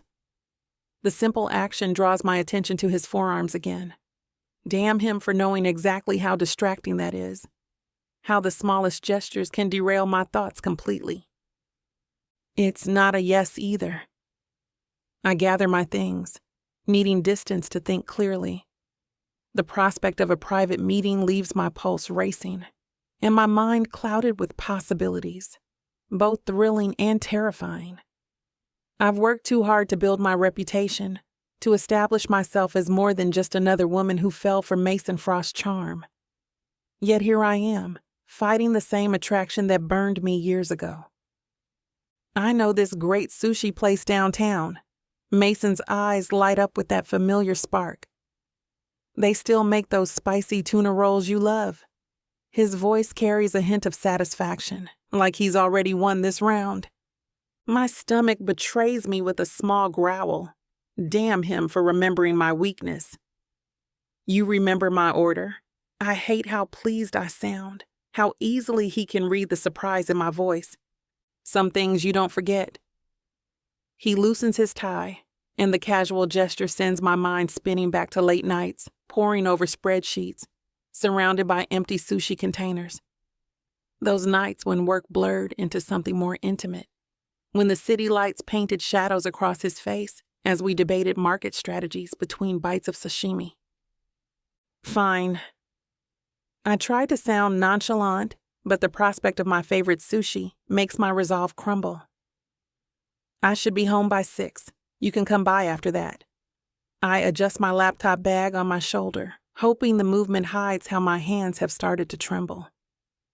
Why does saying yes to dinner feel like I'm agreeing to so much more? His face breaks into that devastating smile that used to make my knees weak. Still does, if I'm honest with myself. Perfect. You have no idea how much this means to me, Alana. Nobody else gets my vision like you do. When we work together, he runs a hand through his hair. Nobody helps me focus and get things done quite like you. Heat creeps along my body at his words. The sincerity in his voice catches me off guard. It's not the smooth-talking CEO speaking now, but the Mason I used to know, the one who'd bounce ideas off me at 3 a.m., energy crackling between us as we built castles in the air. Well, someone has to keep you on track. I adjust my blazer, trying to maintain some professional distance, despite the warmth spreading through my chest at his compliment. And nobody does it better than you. He checks his watch. 6 it is then. I'll bring the food. You bring that brilliant mind of yours. I nod and make my way out of the conference room, my heels clicking against the polished floor. The thought of tonight's dinner meeting sends butterflies through my stomach, completely unprofessional butterflies that I need to squash.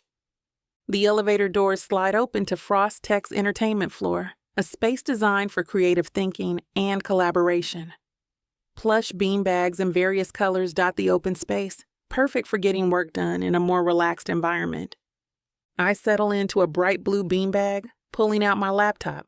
The casual atmosphere helps clear my head, letting me focus on something other than Mason's intense stare or the way his voice. Did you see that email from Janet? A male voice drifts over from the coffee station, interrupting my attempt to focus on work. About the exposé? No way it's true. A woman responds, her voice hushed but still carrying across the quiet space. The sound of a spoon clinking against ceramic punctuates her words. My fingers pause over my keyboard. Of course, there's office gossip. In a company this size, it's inevitable, but something about their tone makes me listen closer. I mean, Frost Tech's been getting nothing but good press lately, especially with all the diversity initiatives. There's a shuffle of feet, like they're trying to keep their conversation private. Yeah, but you know how these things go. Someone always wants to take down the big guys. The woman sighs. Remember what happened to Silicon Valley last year? Mason Frost, though? Please. The man's practically rebuilt this company's reputation single-handedly. The guy scoffs, his loyalty to the CEO evident in his defensive tone. Between the charity work and the new hiring practices, he's turned this place around. I shift in my beanbag, pretending to be absorbed in my screen while my stomach tightens. An exposé? But Mason would have mentioned something that serious during our meeting, right? He wouldn't keep that from me. That would destroy my reputation, sink mine alongside his. The conversation fades as the employees move away, leaving me with an uneasy feeling. But I push it aside. Mason's got everything under control. He always does. The man practically breathes strategy and contingency plans. I turn back to my work, sinking deeper into the beanbag. Whatever this rumor is, it's probably nothing. Just office gossip making mountains out of molehills. Chapter 12. Mason. The elevator doors slide open to Alana's floor, and I balance the tower of sushi containers in my arms as I carry my laptop bag over my shoulder. The scent of spicy tuna and fresh salmon wafts through the gaps. I find her apartment and tap the door with my foot, lacking a free hand to knock properly. Alana opens the door, her curls loose around her shoulders. "You made it." Her eyes widen at the stack of containers. "Did you buy out the whole restaurant?"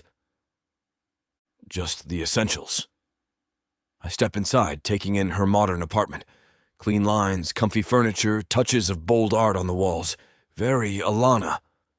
The place screams sophistication with its mix of contemporary pieces and what looks like local artwork. A laptop sits open on a sleek desk in the corner. She's clearly been working. "Make yourself comfortable on the couch. I'll grab some plates." She gestures to the sleek sectional facing a glass coffee table. Her bare feet pad across the hardwood floor, and I catch a whiff of her familiar perfume as she passes. I set down the containers, arranging them across the table while she returns with plates and chopsticks. The plastic lids come off one by one, revealing rainbow rolls, dragon rolls, nigiri, and sashimi spread across black containers.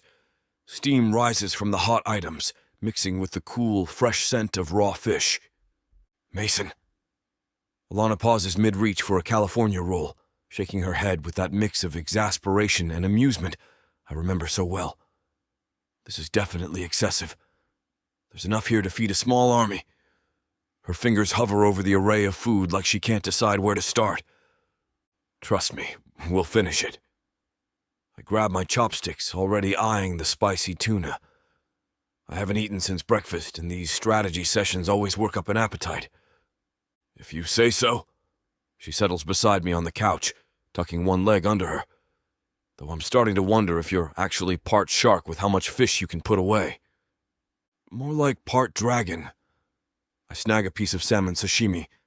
"Now let's talk about revolutionizing tech while we feast. First thing we need to tackle is the pipeline problem." Alana reaches for another piece of sushi, her eyes lighting up with that spark I recognize from our past brainstorming sessions. "Getting women interested in tech early, before college." I type rapid-fire notes on my laptop, already seeing dollar signs and logistics forming in my head. We could partner with local schools, set up coding workshops. "Done to death." She waves her chopsticks dismissively, a drop of soy sauce nearly missing my expensive leather couch. "We need something fresh. What if we created a mobile tech lab? Take the programs directly to underserved communities." "That could work." My fingers fly across the keyboard while my mind races through possibilities. Frost Tech has the resources to make this happen. Custom-fitted buses with workstations, latest equipment, and make it fun.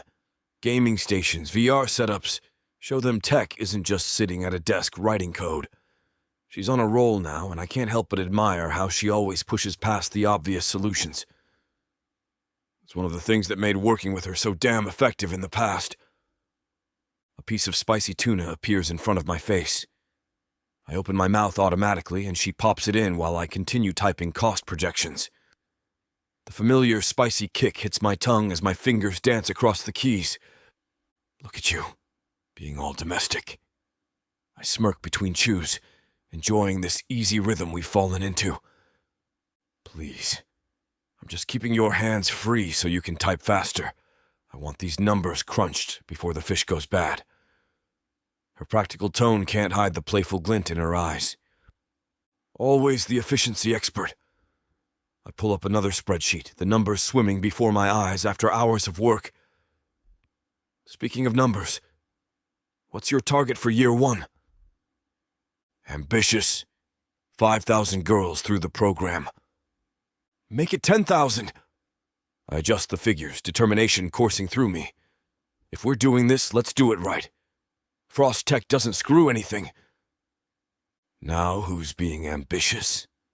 She dangles another piece of sushi near my mouth, her fingers brushing against my lip. You always did like to go big. The way she says it carries a hint of something more, something that makes my pulse quicken despite my focus on work. I capture the roll with my teeth, letting my lips brush her fingers. Her breath catches for a split second. Still competitive as ever, I see.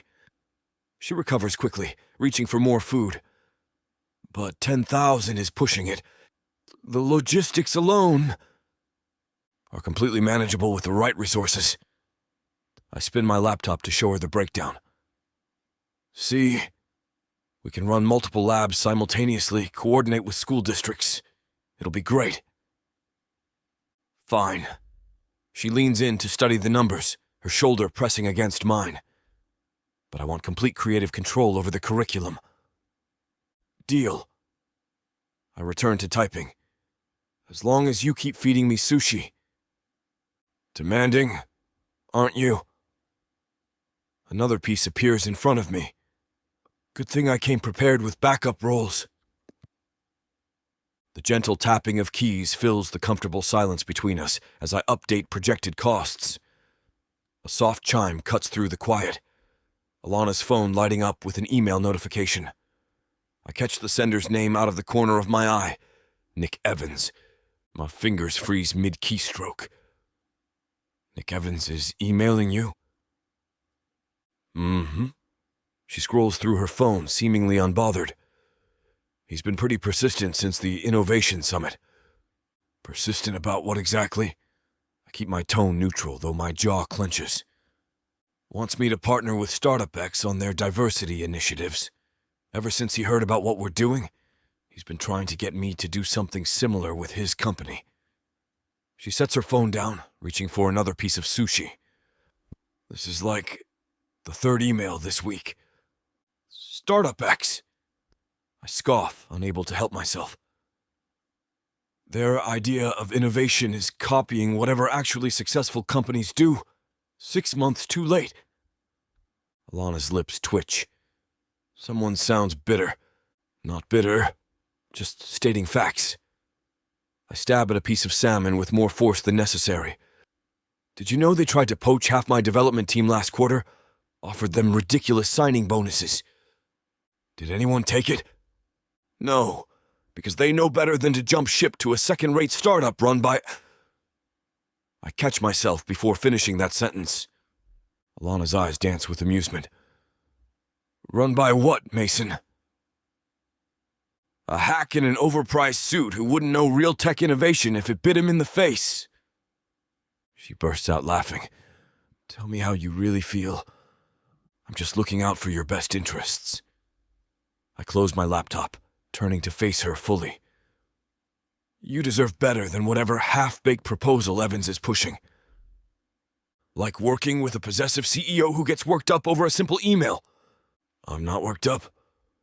The words come out sharper than intended. Sure.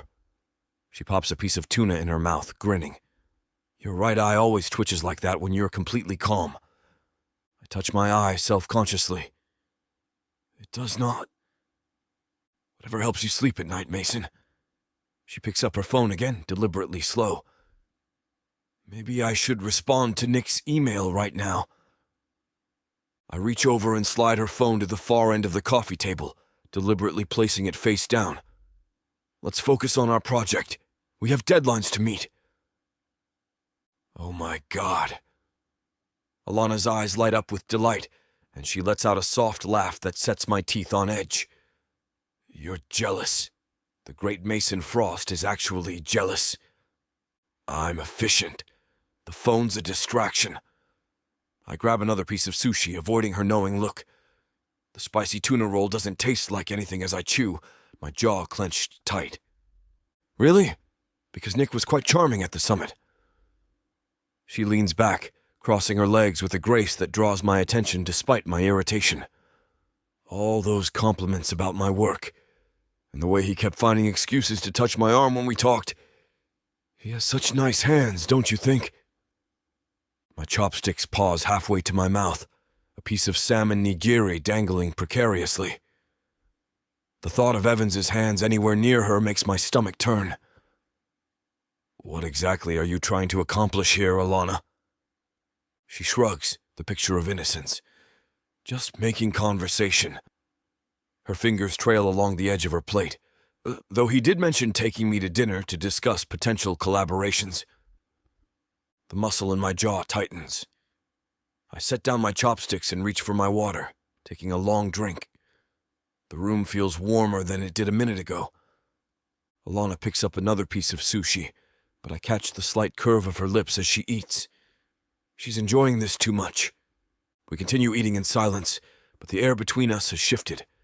Every movement feels charged, the brush of her arm against mine as she reaches for soy sauce, the way her knee occasionally touches my thigh. The casual atmosphere from earlier has evaporated, replaced by something heavier, more electric. I stab another piece of sashimi, perhaps harder than necessary, very aware of her eyes on me. Alana's elbow nudges my ribs. Relax, I'm just messing with you. I haven't even opened his email since the summit. Her voice carries that light, teasing tone that both soothes and irritates me. They're probably collecting dust in my spam folder by now. Good. The word comes out gruffer than intended. I roll my shoulders, trying to shed the tension that crept in during her little game. She bites her lower lip, clearly fighting back another laugh. Her eyes sparkle with that mischievous glint I remember so well from our past. The one that always meant she'd caught me revealing more than I meant to. You know? She picks up another piece of sushi, examining it with exaggerated interest. For someone who's just my business partner, you seem awfully invested in my inbox management. I'm invested in the success of our project. I grab my water glass, needing something to do with my hands. And Nick Evans is a distraction we don't need. She draws out the sound unconvinced. That amused expression hasn't left her face. If anything, it's grown more pronounced. And this has nothing to do with how you nearly crushed those chopsticks when I mentioned dinner with him. The chopsticks were defective. Right. She nods solemnly, but her eyes dance with suppressed laughter. Completely defective. Just like your perfectly calm and professional reaction to his name. I shoot her a look that would make most of my employees scramble for cover. She just grins wider. You're enjoying this far too much. I reach for my laptop, determined to get back to work. Maybe a little. She pops a piece of salmon in her mouth, looking entirely too pleased with herself. Your eye is still twitching, by the way.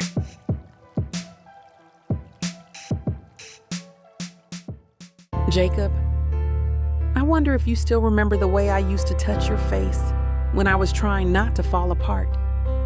I wonder if you ever forgave me for how it ended, or if you even should. I broke a lot of things, but I never stopped loving you. That part, that was always real.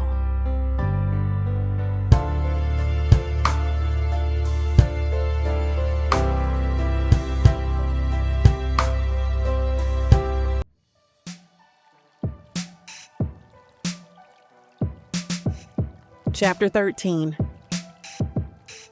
Alana. The morning sun streams through my home office window as I scroll through another detailed spreadsheet from Mason. The numbers paint a clear picture of the gender disparity in tech hiring across Frostech's divisions. My fingers tap against the keyboard, making notes on potential initiatives. A notification pops up. Another email from Mason. Thanks again for last night. The sushi was perfect, but your strategic insights were even better. We should make this a regular thing. Your apartment has the perfect setup for brainstorming sessions. I laugh, shaking my head as I type back. Careful there, Mr. Frost. People might think you're getting obsessed with me. His response comes seconds later. Would that really be such a bad thing? A shiver runs down my spine, and I stare at those words on my screen. The way he can affect me with just a simple message is both thrilling and terrifying. My fingers hover over the keyboard as I try to formulate a response that won't reveal how much power he has over me. My gaze drifts to the spot on my couch where he sat last night. His sleeves rolled up as we pored over documents. Empty sushi containers scattered across my coffee table. The memory of his cologne still lingers, mixed with the faint scent of wasabi and soy sauce. The cursor blinks at me, waiting for my reply. while my heart does this annoying flutter thing in my chest. This is exactly what I was afraid of when I agreed to work with him. The way he manages to blur professional lines with that infuriating charm of his. I force my attention back to the spreadsheets, clicking through tabs of data. The diversity numbers at Frost Tech are worse than I initially thought, especially in senior positions.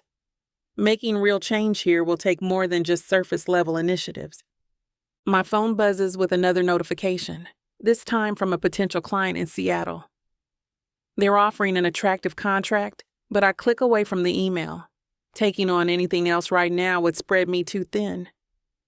The scope of what Mason needs at Frost Tech already has me working late most nights. I pull up my calendar, scanning the blocks of meetings and deliverables for the next month. Every slot is filled with Frost Tech commitments, strategy sessions, department reviews, candidate interviews. The timeline Mason proposed is aggressive, but necessary if we want to make real impact. My stomach growls, reminding me I've been sitting here since 7 a.m. without breakfast. I stretch, feeling the tension in my shoulders from hunching over my laptop. Note to self, hire an assistant before you work yourself into the ground, I mutter, getting up to make coffee. In the kitchen, I scroll through more emails while waiting for my pour-over to finish. 3 more companies wanting consultations. A speaking request for a Women in Tech conference. All opportunities I would have jumped at a month ago. But Mason's vision for transforming Frost Tech, that's the kind of systemic change I've always wanted to create.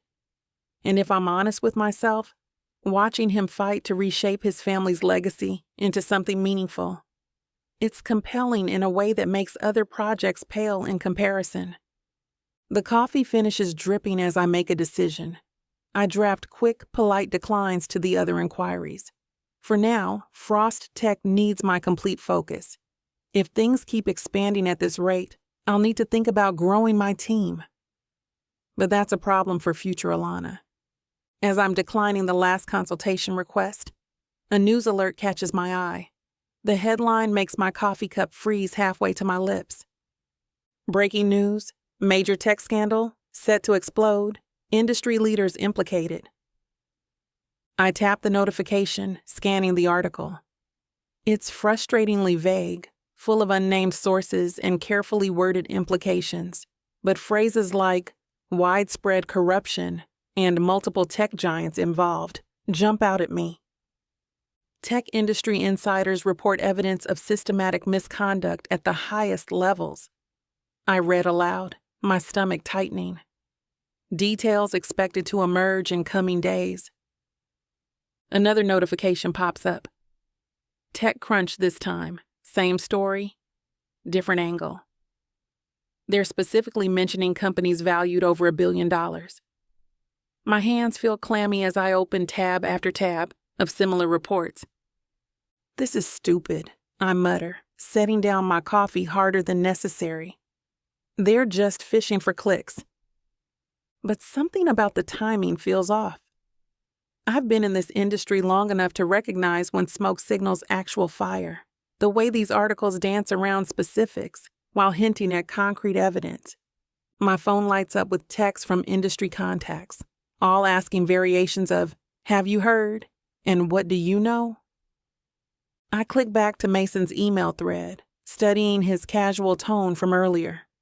Nothing there suggests concern about impending revelations. But would he tell me if something was wrong? We may be working closely now, but trust is still a delicate thing between us. The articles keep multiplying across my feeds. Reddit threads are exploding with speculation. Twitter's algorithm is serving me nothing but tech journalists, posting cryptic "watch this space" messages. I pull up Frost Tech's latest press releases and public statements, searching for anything that might connect to these rumors. The company's been surprisingly transparent lately, part of Mason's push for accountability. But transparency only works if you're actually clean. My coffee sits forgotten as I dive deeper into the emerging story, that knot in my stomach growing tighter with each new detail. I sink back into my home office chair, remembering last week's overheard conversation on the Frostech entertainment floor. The employees huddled in the corner, voices low but urgent, talking about a potential expose against the company. I dismissed it as office gossip at the time. Tech scandals pop up every other week, usually nothing more than recycled rumors or competitors trying to manipulate stock prices. But now, my fingers drum against my desk as I pull up Frostech's latest financial reports. The numbers look solid. Too solid. What if there's something Mason doesn't know about? Something buried in the company's past? Opening a new tab, I type Frost Tech Scandals into the search bar, then delete it. This is ridiculous. If there were skeletons in the corporate closet, I would have found them during my initial due diligence before signing on. But the knot in my stomach won't unwind. Those employees seemed genuinely worried. And now these articles. My phone sits next to my laptop. Mason's contact info just a tap away. One direct question could clear this up. Hey, any truth to these industry scandal rumors? I pick up the phone, then set it down. If Frost Tech is involved, asking puts both of us in an awkward position. He'd either have to lie to me or potentially reveal information he's legally obligated to keep quiet. And if the company isn't involved, I'm showing I don't trust him. Get it together, Alana. I mutter, closing the news tabs. Focus on what you can control. But as I turn back to my diversity initiative plans, those overheard words keep echoing. I return to my laptop, ready to plunge into work and dispel these rumors swirling around in my head. This is why I hate social media this early in the morning. I'll see one troubling thing, and it lingers with me for the rest of the day. Suddenly, a new email notification slides into view. The sender address is just a string of random numbers and letters. My cursor hovers over it as I debate whether to open it or send it straight to spam. Professional curiosity wins. I click. You've aligned yourself with the wrong side. Watch your back. Some secrets aren't meant to stay buried. Ice spreads through my veins. The message is short, cryptic, but the threat feels visceral. My apartment suddenly seems too quiet, too exposed. I check the email headers, routed through multiple anonymous servers. Untraceable. This is insane, I whisper, but my hands shake as I delete the message. The coincidence is too perfect. This threat landing right as scandal rumors start swirling. My skin prickles with awareness of every shadow, every slight noise in my apartment. I get up to double-check my front door's deadbolt. Back at my desk, questions swarm like angry hornets. Is someone targeting me specifically? Or is this about Frost Tech? The message mentions secrets. What secrets? And why warn me? I pull up my company's cybersecurity protocols, making sure all our client data is locked down tight. Then I check my personal accounts for any suspicious activity. Everything looks normal, but that doesn't slow my racing pulse. My phone sits heavy in my hand as I debate calling Mason. But what would I say? That I'm spooked by an anonymous email that I've already deleted? That would sound paranoid, especially with no proof. The cursor blinks on my screen, each flash feeling like a countdown to something I can't see coming. Years of building my reputation in tech, and now it feels like I'm standing on shifting sand. One wrong step could sink everything. Chapter 14. Mason. The city lights blur past as I navigate through Hartford's evening traffic, balancing a greasy paper bag of wings on the passenger seat. The aroma of buffalo sauce fills my car, making my stomach growl. My phone rings through the car speakers, the familiar chime cutting through my thoughts. Benny's name flashes on the dashboard display, and I already know this isn't going to be a casual chat. "What's up?" I answer, smoothly changing lanes while avoiding a minivan that can't seem to stay in its own damn lane. "You see the stupid storm brewing right now?" Benny's voice crackles through, tension evident in his tone. 3 more companies under investigation for fraud. Silicon Valley's having a meltdown. Yeah, I saw. It's all nonsense. I drum my fingers on the steering wheel, the familiar rhythm helping me focus. Just competitors trying to take each other down.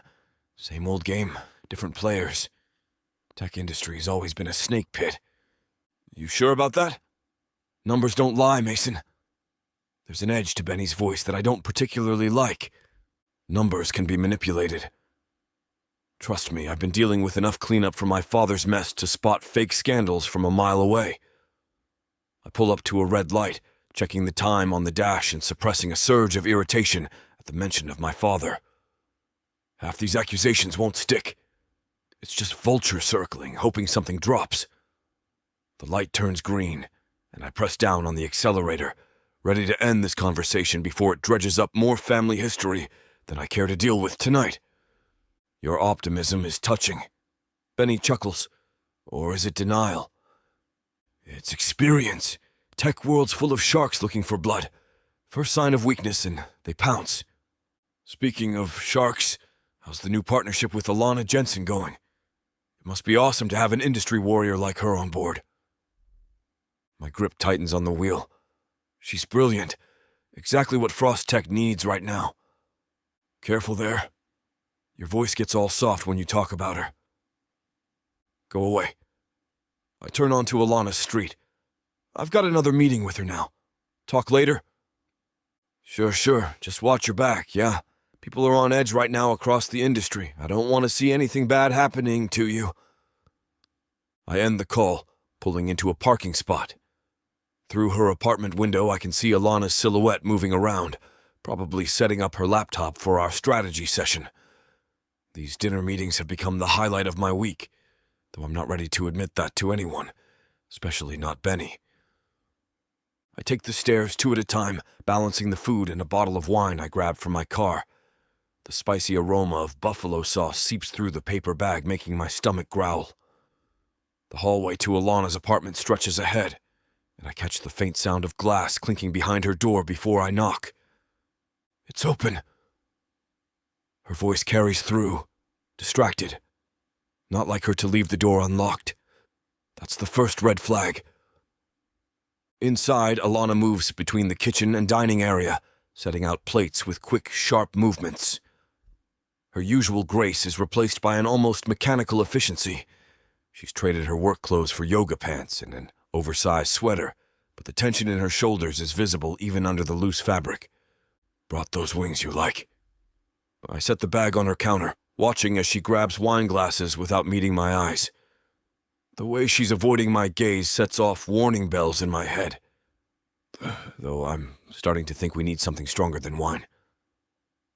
I pull out my phone, ready to text my assistant to bring over some whiskey if needed.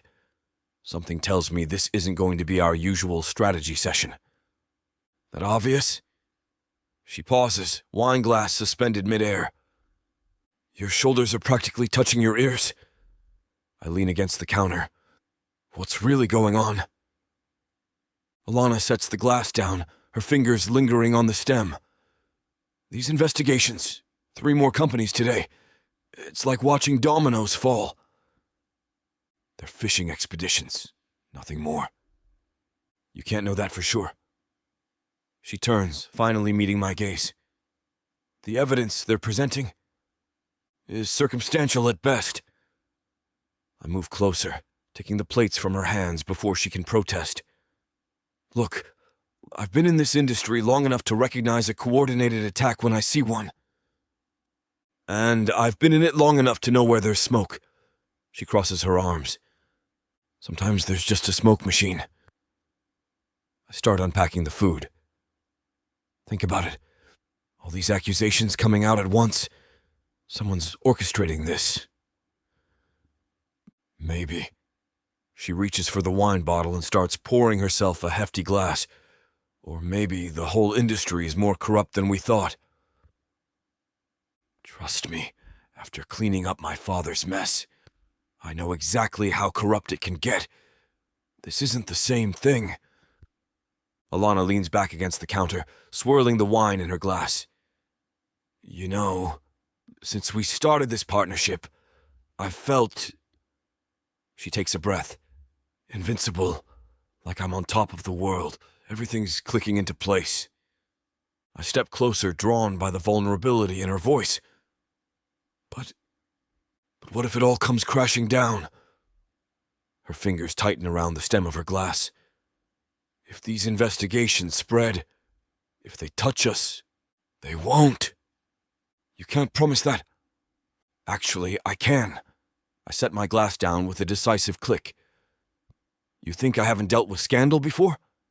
After the damn show my father left behind, I spent years going through every contract, every line of code, every financial statement. Frost Tech is clean.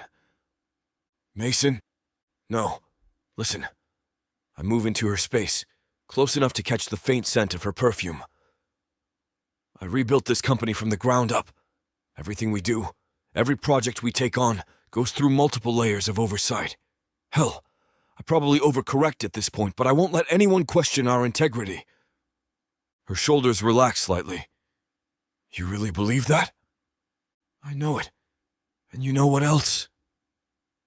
I grab a wing from the container, deliberately lightening the moment. If anyone tries to come for us, they'll have to deal with both of us.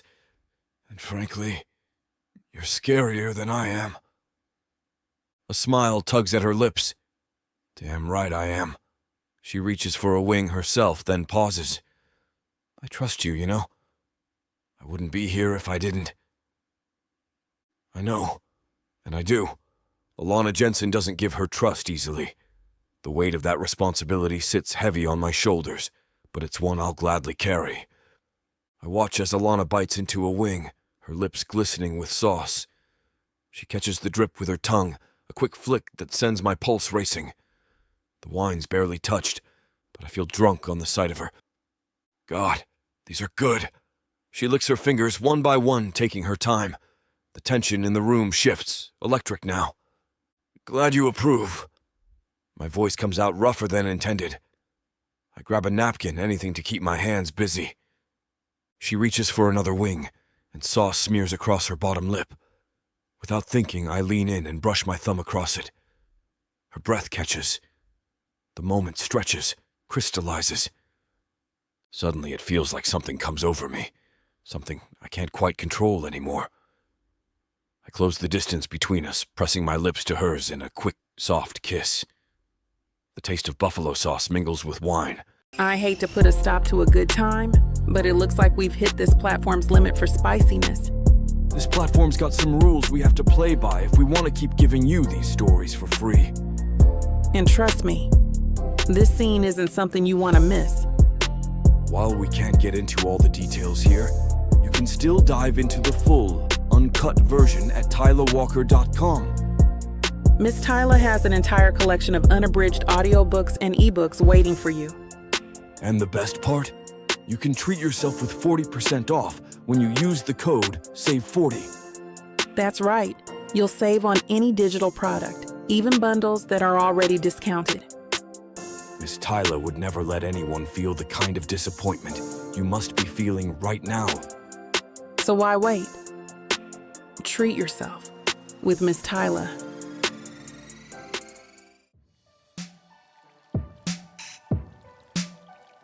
Chapter 15. Alana. I hate to put a stop to a good time, but it looks like we've hit this platform's limit for spiciness. This platform's got some rules we have to play by if we want to keep giving you these stories for free. And trust me, this scene isn't something you want to miss. While we can't get into all the details here, you can still dive into the full, uncut version at TylaWalker.com. Miss Tyla has an entire collection of unabridged audiobooks and ebooks waiting for you. And the best part? You can treat yourself with 40% off when you use the code SAVE40. That's right. You'll save on any digital product, even bundles that are already discounted. Miss Tyla would never let anyone feel the kind of disappointment you must be feeling right now. So why wait? Treat yourself with Miss Tyla. Chapter 16. Mason. The morning sun streams through the floor-to-ceiling windows of my office, casting long shadows across the polished mahogany desk. I scroll through quarterly reports, satisfaction coursing through me at the upward trends. Frostech's commitment to ethical practices is paying off. Our reputation has never been stronger. My phone buzzes. A news alert from the Tech Chronicle flashes across the screen. The headline punches me in the gut. Frostech, is this the tech industry's latest ethical nightmare? What the hell? I click the link, my jaw clenching as I scan the article, my grip tightening on the phone until my knuckles turn white. The words blur together. Widespread exploitation. Environmental violations. Insider sources reveal. Each accusation hits harder than the last. I slam my fist on the desk, sending papers flying. This is exactly the kind of thing I've been working to prevent since taking over. Years of rebuilding our reputation, gone in one article. Jennifer! My voice booms through the intercom. I stand up, pacing the length of my corner office like a caged animal. Get legal on the line. Now. My executive assistant's voice crackles back. Right away, Mr. Frost. She pauses. The board is already calling. Should I set up an emergency meeting? Goddamn right you should. I run a hand through my hair, my mind racing through damage control scenarios. And get PR in here. We're not letting some half-assed hit piece tear down everything we've built. I pace the office, reading deeper into this hit piece. They claim we're running shops in Southeast Asia, facilities we don't even operate in. They're accusing us of dumping toxic waste in protected waters, but our environmental impact reports are pristine. Every single allegation is fabricated. This is nonsense. I loosen my tie, blood pounding in my ears.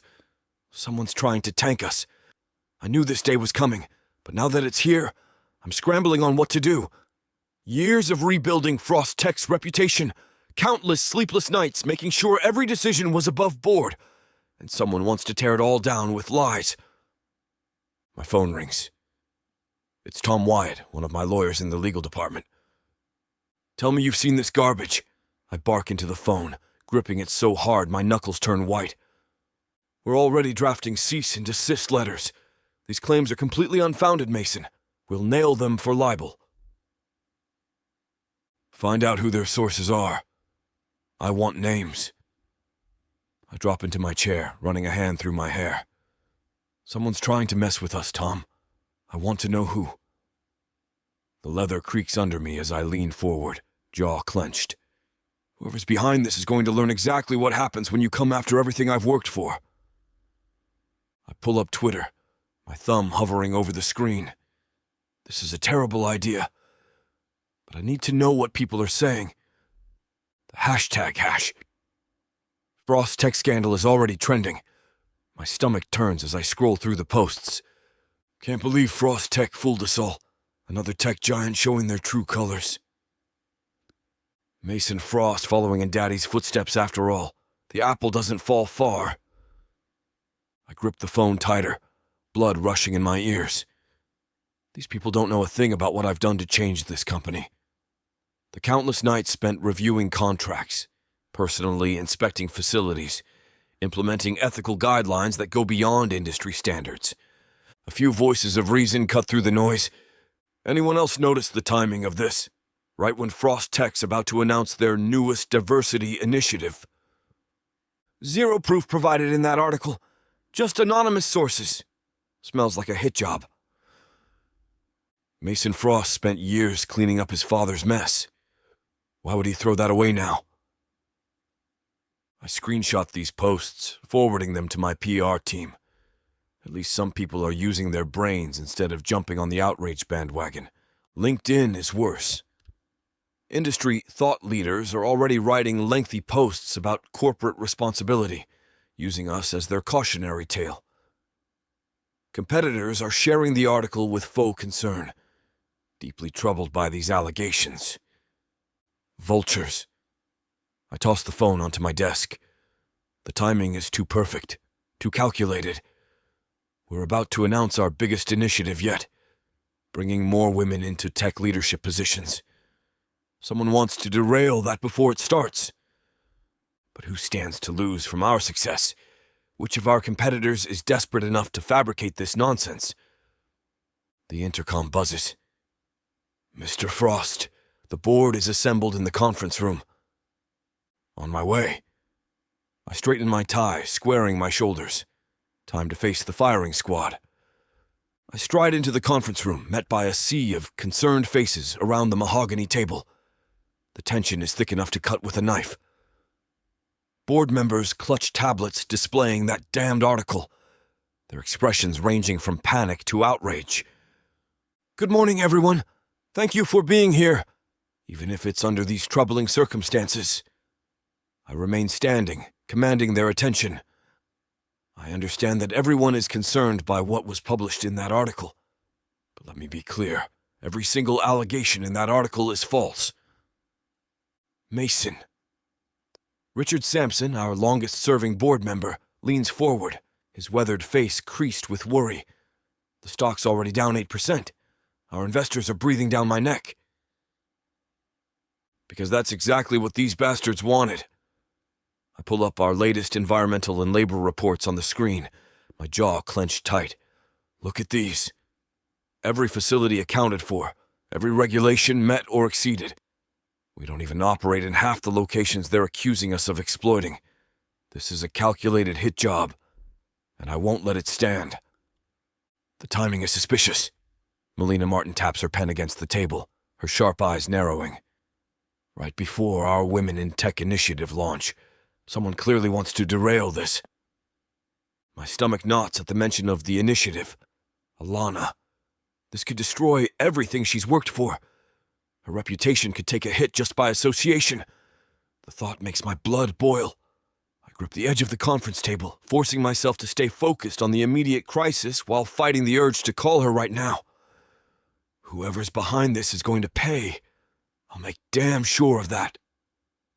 Well, we have to call this what it is, folks. This is a coordinated attack, I continue, pushing down my personal concerns. We've been transparent about our operations since I took over. Every decision, every contract has gone through triple verification. Someone wants to tank us before we can change the industry. What's our response plan? James Peterson asks. Legal's already preparing litigation.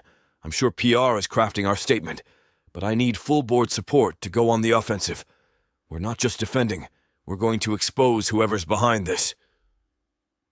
The board exchanges glances.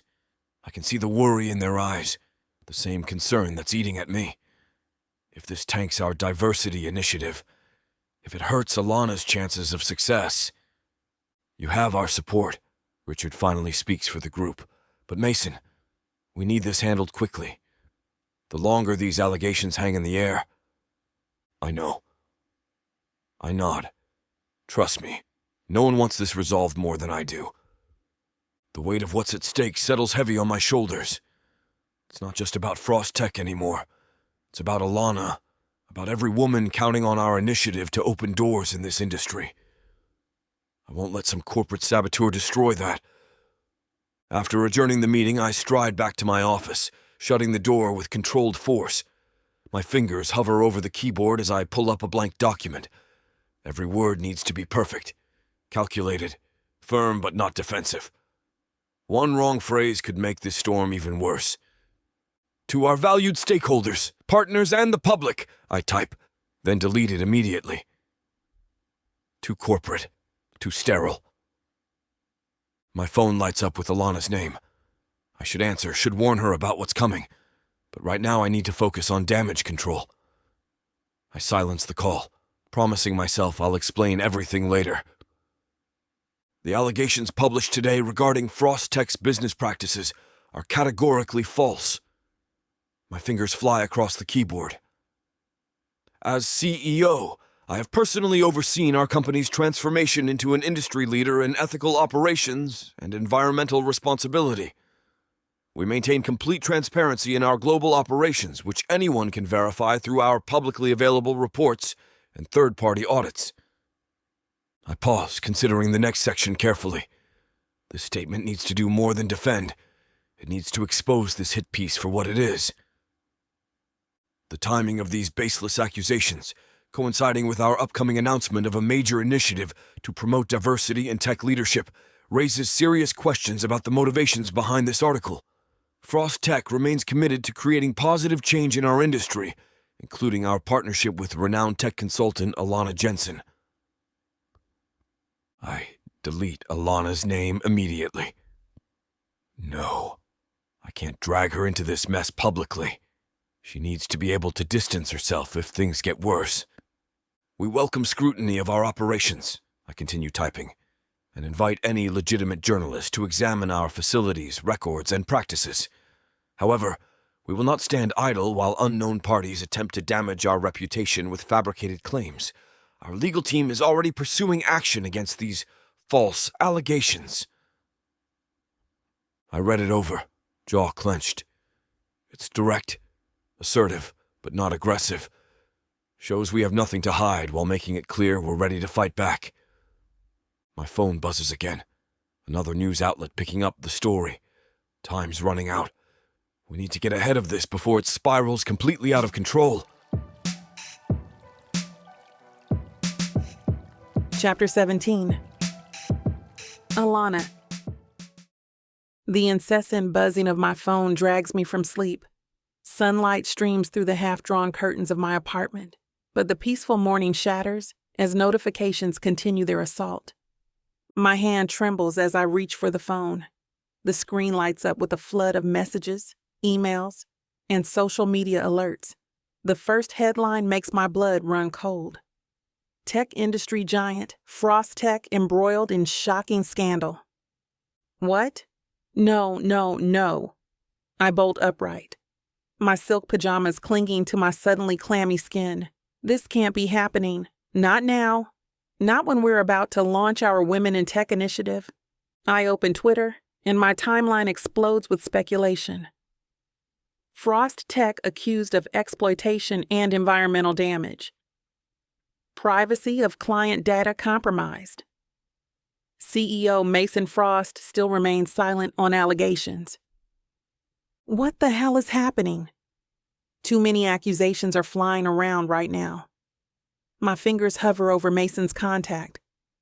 Should I call him? The thought vanishes as another wave of notifications floods in. LinkedIn messages from industry contacts, emails from potential partners, texts from friends asking if I'm okay. The room spins as I scroll through article after article. Each word feels like a punch to the gut. Our partnership with Frost Tech was supposed to be my triumphant return to the United States, my chance to make real change in the industry. Keep it together, Alana, I whisper, but my hands won't stop shaking.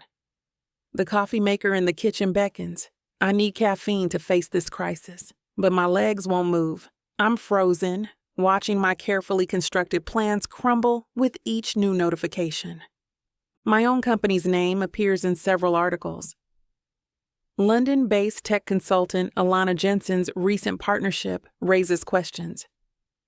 The bile rises in my throat. Everything I've built, every barrier I've broken through, it could all come crashing down because of this association. I refresh my feeds again, hoping it's all some terrible mistake, but the stories multiply. The comment sections overflow with speculation, and my phone continues its relentless buzzing with notification after notification streaming in. I force myself out of bed, my legs unsteady, as I make my way to the kitchen. The coffee maker hums to life, but my hands shake so badly, I nearly spill grounds all over the counter. Focus, just focus on breakfast. I grab eggs from the fridge, but another notification cuts through the morning silence. My phone's still in my hand. I can't seem to let it go.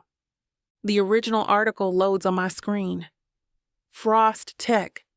Is this the tech industry's latest ethical nightmare? My stomach churns as I scan the text. Environmental violations, worker exploitation, client data mishandling. The accusations pile up, each one worse than the last. Wait a minute. I set down my phone, then pick it back up. Read it again. Something's off. The article cites multiple insider sources, but there's not a single name. No quotes from current or former employees. No specifics about which environmental regulations were supposedly violated. And the overseas factories that they refer to? Frost Tech doesn't operate in them. My phone buzzes again and again, LinkedIn connections dropping like flies, their notifications piling up. But this article, it's too clean, too perfect. Every accusation designed to hit where it hurts most. This doesn't add up. I pour my coffee with trembling hands, spilling some on the counter. The article reads like a greatest hits of tech scandals. Privacy breaches, toxic workplace culture, environmental damage. But where's the substance? Where's the proof? I scroll to the bottom, looking for the writer's credentials. The byline's generic. No notable previous articles, no history of investigative reporting. I don't even know who this person is. Another wave of notifications makes me jump, splashing hot coffee on my hand. Damn. I grab a dish towel, but my mind's racing. Is someone trying to take down Frost Tech? And if so, why now? Right when we're about to launch a major initiative to bring more women into the industry? I shake my head, trying to clear it. My phone buzzes again.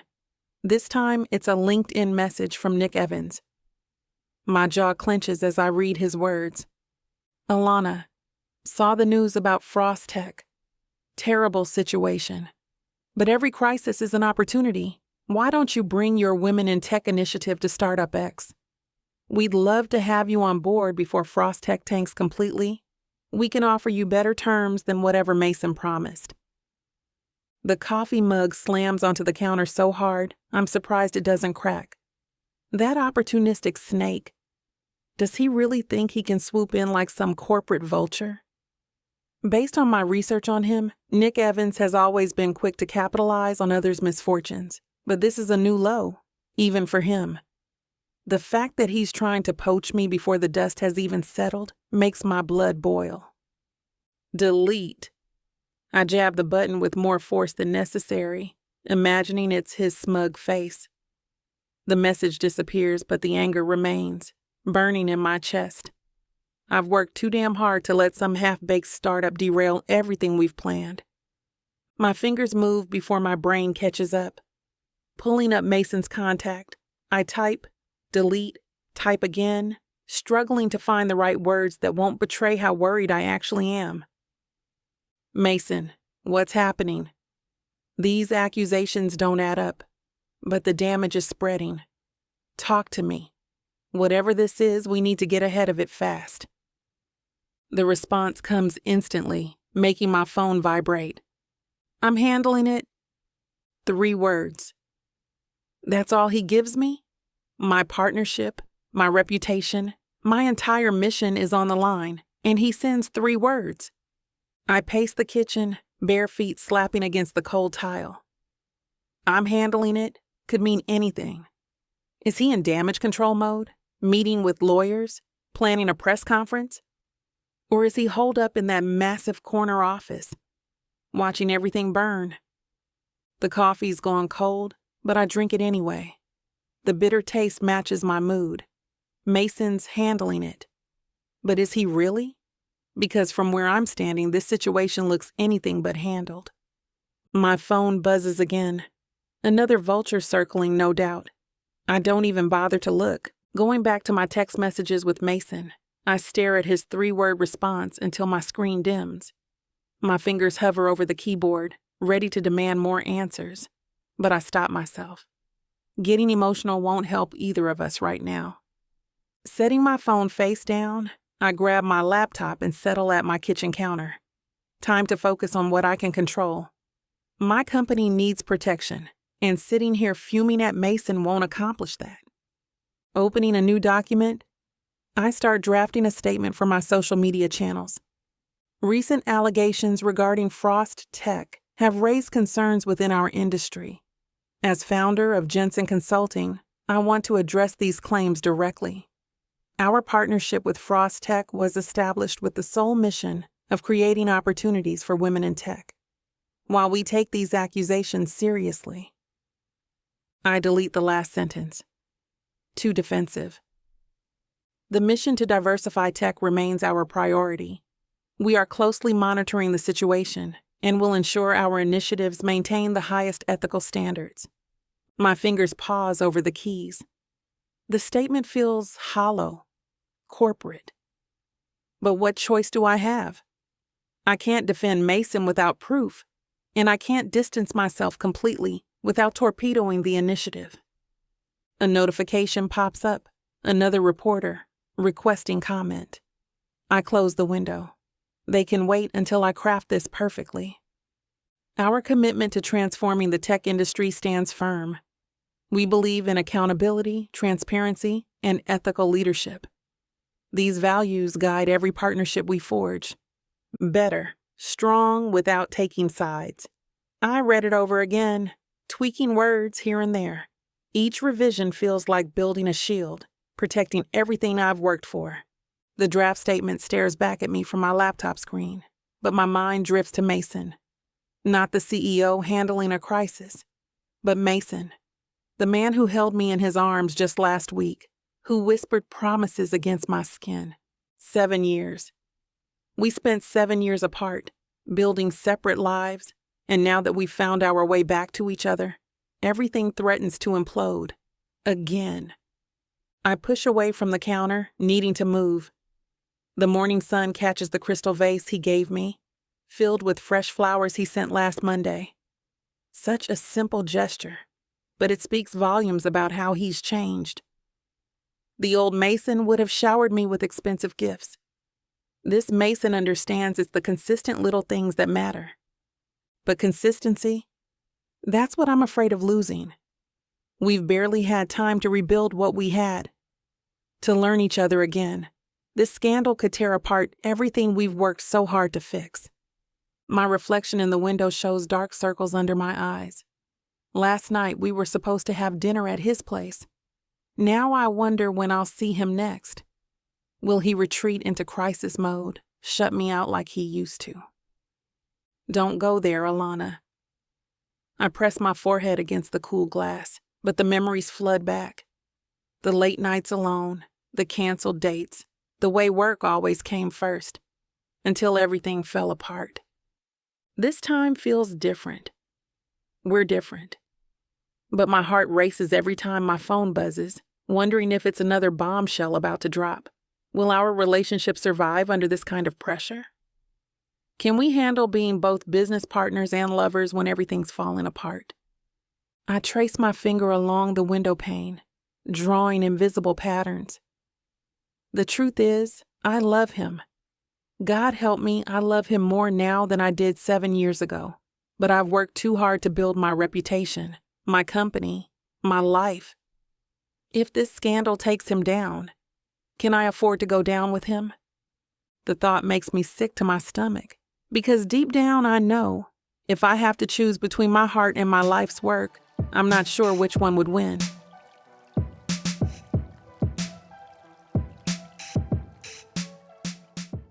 You think you can catch me? You think you can tame me? Oh, I know I can. And you know it too, baby. I gotta tell you, you're not the first to try. But don't worry, baby. I'll be the last. With sass like that, maybe I'll be the one that needs to tame you. Let's cut to the chase, big boy. What you selling me? Your appetite is big AF. I have just the thing that'll satisfy you. Oh, really? And what's that? Over 120 hours of romance audiobooks. Brought to you by Tyla Walker Romances in the Big AF Audio Bundle. 120 hours? That sounds amazing. Your knees won't work afterwards if I do my job right. Don't make promises you can't keep. Well, I can keep this promise. Because these audiobooks are unabridged with all the spicy scenes that will make you put your earbuds on. You know, Tyla can get freaky because she marked the bundle down by 69% for a limited time. I can't wait to take this bundle for a ride. Visit TylaWalker.com and get this audio bundle. Just don't start listening if you're going to be cooking dinner. Because you might just forget to feed your family. TylaWalker.com. Escape your life with Tyla.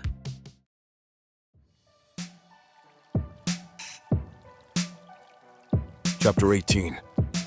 Mason. The elevator ride to Alana's apartment feels longer than usual, each floor passing with excruciating slowness. My shoulders ache from the tension of back-to-back crisis meetings, but that's nothing compared to the weight of what this expose means for her. For us. I should have seen this coming. Should have protected her better from the media sharks circling Frost Tech. I knock on her door, running a hand through my hair, probably making it look even more disheveled than usual. The sound of footsteps approaches, then stops. A pause stretches before the lock clicks, and I can practically feel her hesitation through the door. Alana opens the door, and my chest tightens like someone's got their fist around my heart. Gone is her usual confident stance, that commanding presence that can silence a boardroom. Her curls are pulled back in a messy bun, and she's wearing her pajamas. "Hey!" Her voice comes out quiet, almost distant, nothing like the sharp, witty woman who challenges my every decision in the office. Seeing her like this stirs something protective in me, makes me want to tear apart whoever leaked that story to the press. I brought takeout. I hold up the bags from her favorite Thai place. Figured neither of us felt like cooking tonight. She steps aside to let me in, arms crossed over her chest. The living room is dimly lit, her laptop open on the coffee table displaying news headlines about Frost Tech. "You've been reading them?" I set the food down and turn to face her. Hard not to when your phone won't stop buzzing with concerned messages. She sinks onto the couch, pulling her knees to her chest. "Everyone's asking if I knew what I was getting into by partnering with Frost Tech." "Alana, the women I promised to help, they're questioning everything now." Her fingers twist in the fabric of her sweater. "My reputation, everything I've built." I move closer, careful to give her space. The vulnerability in her expression hits me harder than any headline. This brilliant, unstoppable woman who's fought her way through every barrier. I can't let her face this alone. "Look at me." I wait until her eyes meet mine.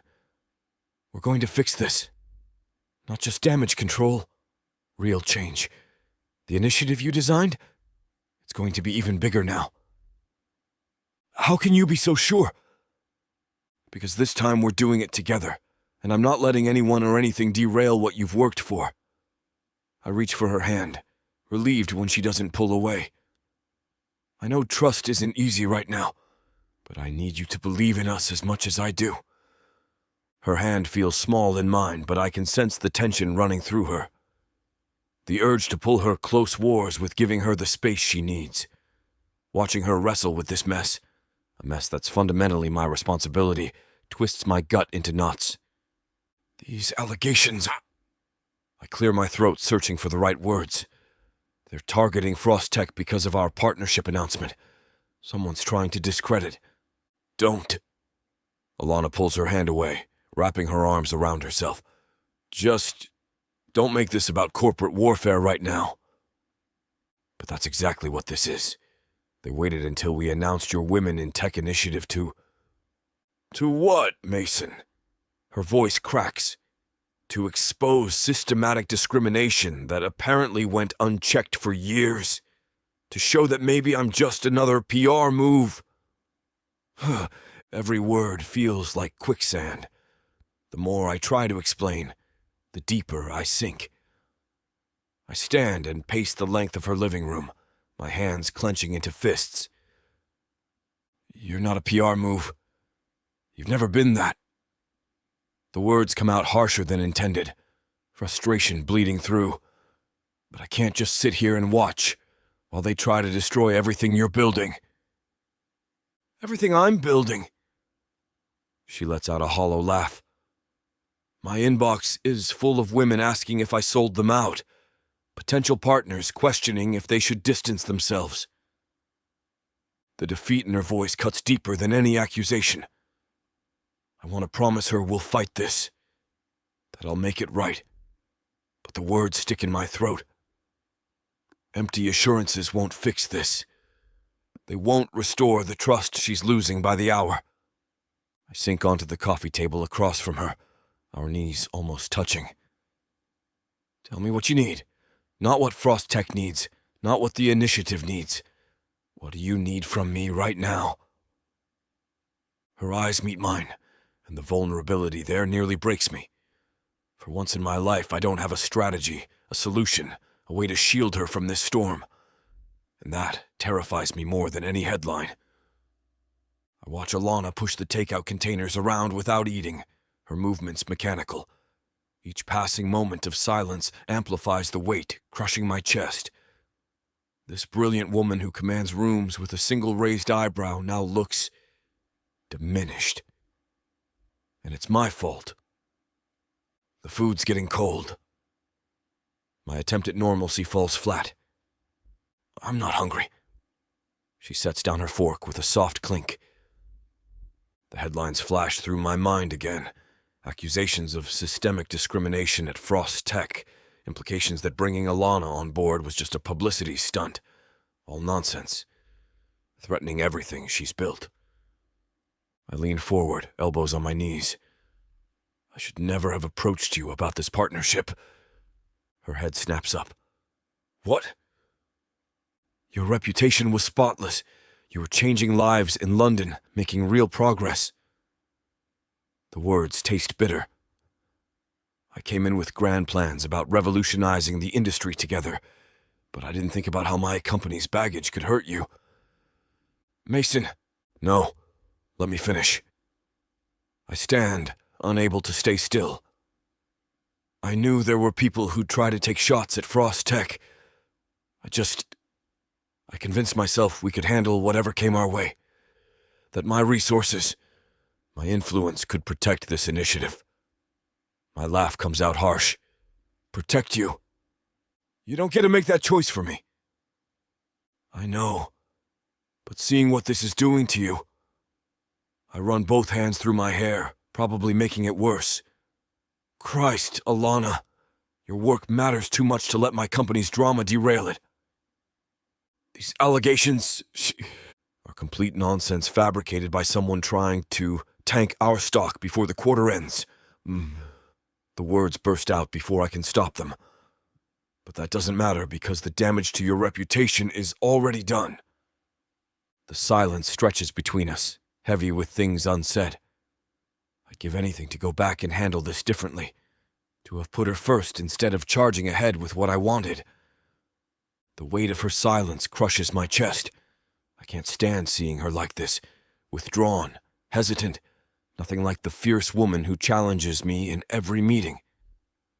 Before I can stop myself, I move to sit right beside her on the couch. Come here.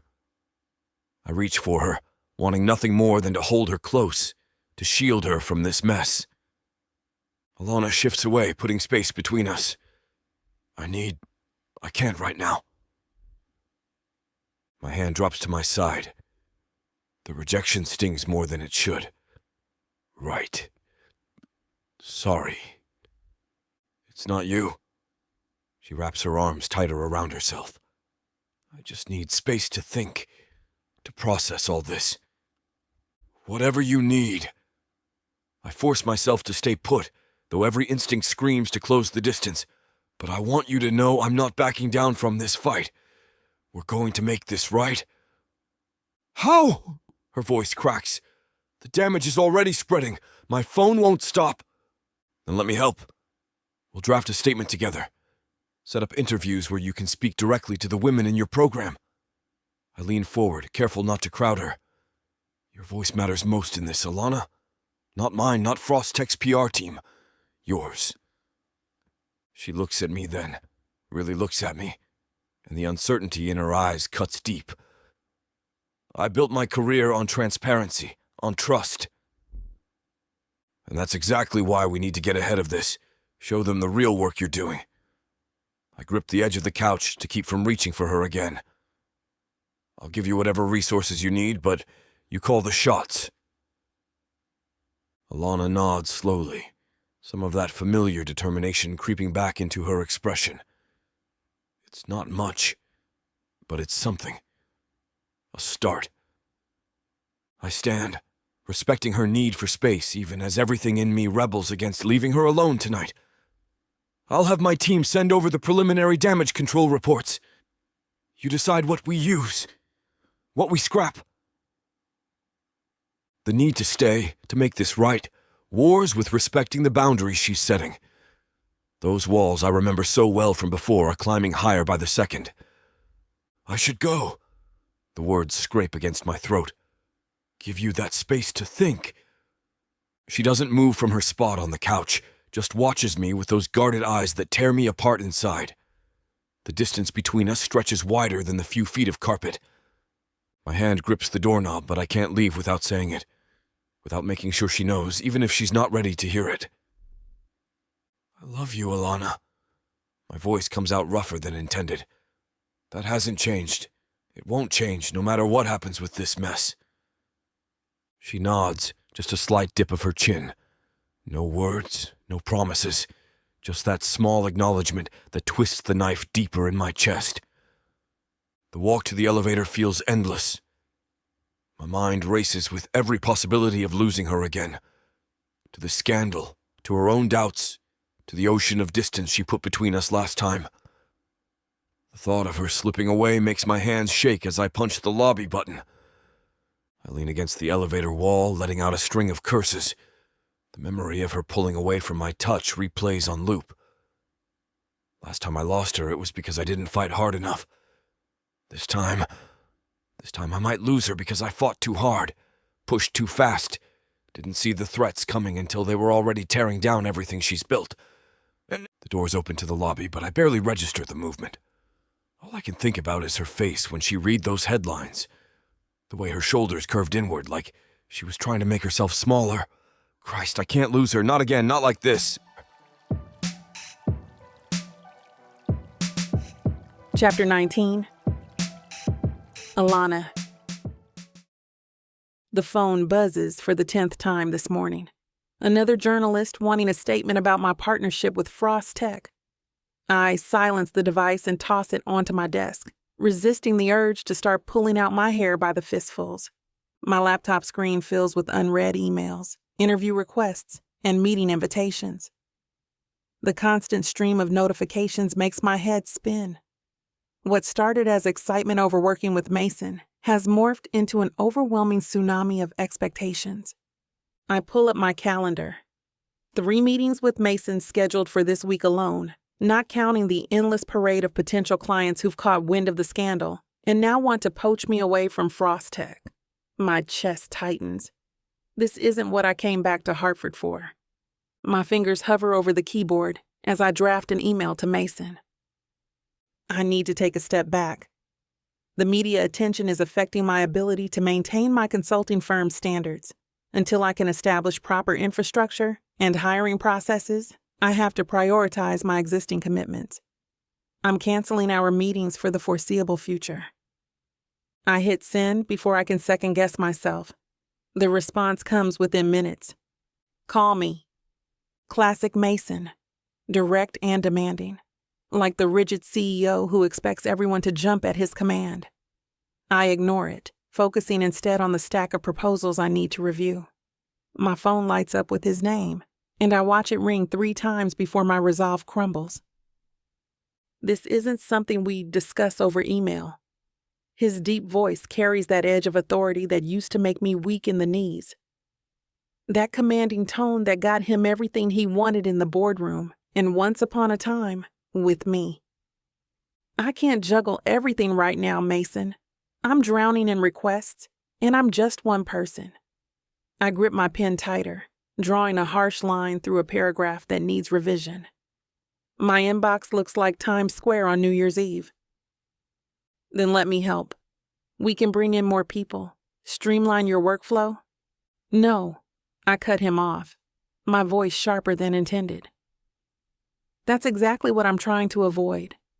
I need to build this my way, without Frost Tech's shadow looming over every decision.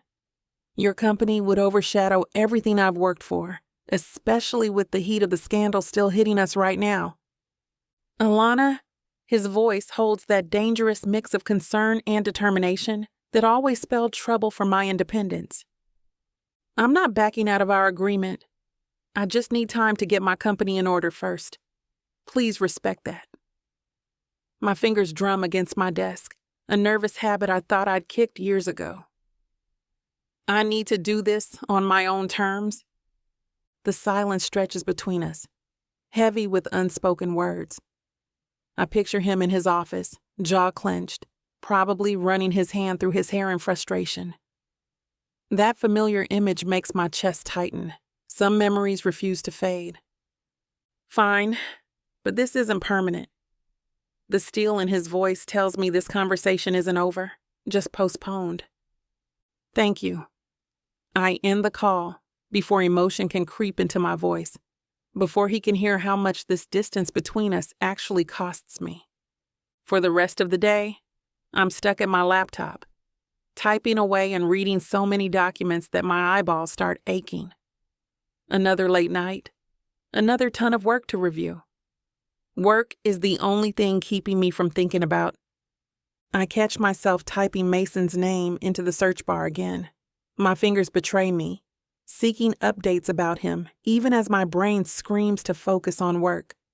The headlines flash across my screen. Frost Tech CEO takes bold stand on corporate reform. Mason Frost's revolutionary approach to tech industry ethics. Inside the transformation of Frost Tech, a CEO's mission. Fluff pieces. Each article shows him standing tall, commanding, that familiar, determined set to his jaw. He's weathering this storm with the same unwavering resolve I remember. Meanwhile, I'm hiding in my apartment, drowning in spreadsheets and pretending it's productivity. The cursor hovers over a video of his latest press conference. I shouldn't. I really shouldn't. I click play. Frost Tech is committed to transparency and ethical practices. His voice fills my silent apartment. We're implementing comprehensive reforms that will set new industry standards. The comments section is a battlefield of opinions. Some praise his leadership, others question his motives. I scroll through them obsessively, each word feeding the gnawing anxiety in my chest. My phone lights up with another client email. I should respond. Instead, I find myself on Instagram, watching Mason's company stories. Each post shows progress, determination, change. He's doing exactly what he promised, handling the scandal involving Frost Tech while I hide behind my need for independence. The clock hits 2 a.m. My tea's gone cold, and my actual work sits untouched. The fear I've been running from catches up, wrapping around my throat like a vice. What if pushing him away was the wrong move? What if I'm sabotaging not just our partnership, but the chance to make real change in the industry? I close the laptop with more force than necessary. The darkness of my apartment feels oppressive, matching the weight in my chest. This isolation was supposed to give me clarity, space to build something on my own terms. Instead, I'm spending nights stalking his social media like some lovesick teenager, watching him succeed from afar while I spiral into self-doubt. My phone buzzes. Another meeting request from a potential client. I should feel grateful for the opportunities, but all I can think about is how much easier this would be if I hadn't pushed away the one person who truly understands the vision I'm fighting for. I pull up the original expose article again, scanning through the damning allegations against Frost Tech. Workplace exploitation, environmental violations, ethical breaches, the list goes on. But something keeps nagging at me, the same thing that struck me as odd when I first read it. The byline reads, Alex Thompson, a name that yields nothing when I search for other articles from this exact author. No social media presence, no professional portfolio, not even a LinkedIn profile. For such a massive story that rocked one of tech's biggest companies, the journalist behind it might as well be a ghost. This doesn't add up, I mutter to myself, diving deeper into research. Most whistleblower stories come from established investigative journalists with track records. They build careers on exposing corporate misconduct. But this? It's like the story appeared out of thin air. My fingers fly across the keyboard as I dig through archived articles and news databases. The sources cited in the exposé are all anonymous: former employees, internal documents, industry insiders. Standard practice for protecting whistleblowers, sure, but combined with the mysterious author. Too convenient, I whisper, making notes on my tablet. The article's allegations are specific enough to be damaging, but vague enough to be hard to disprove.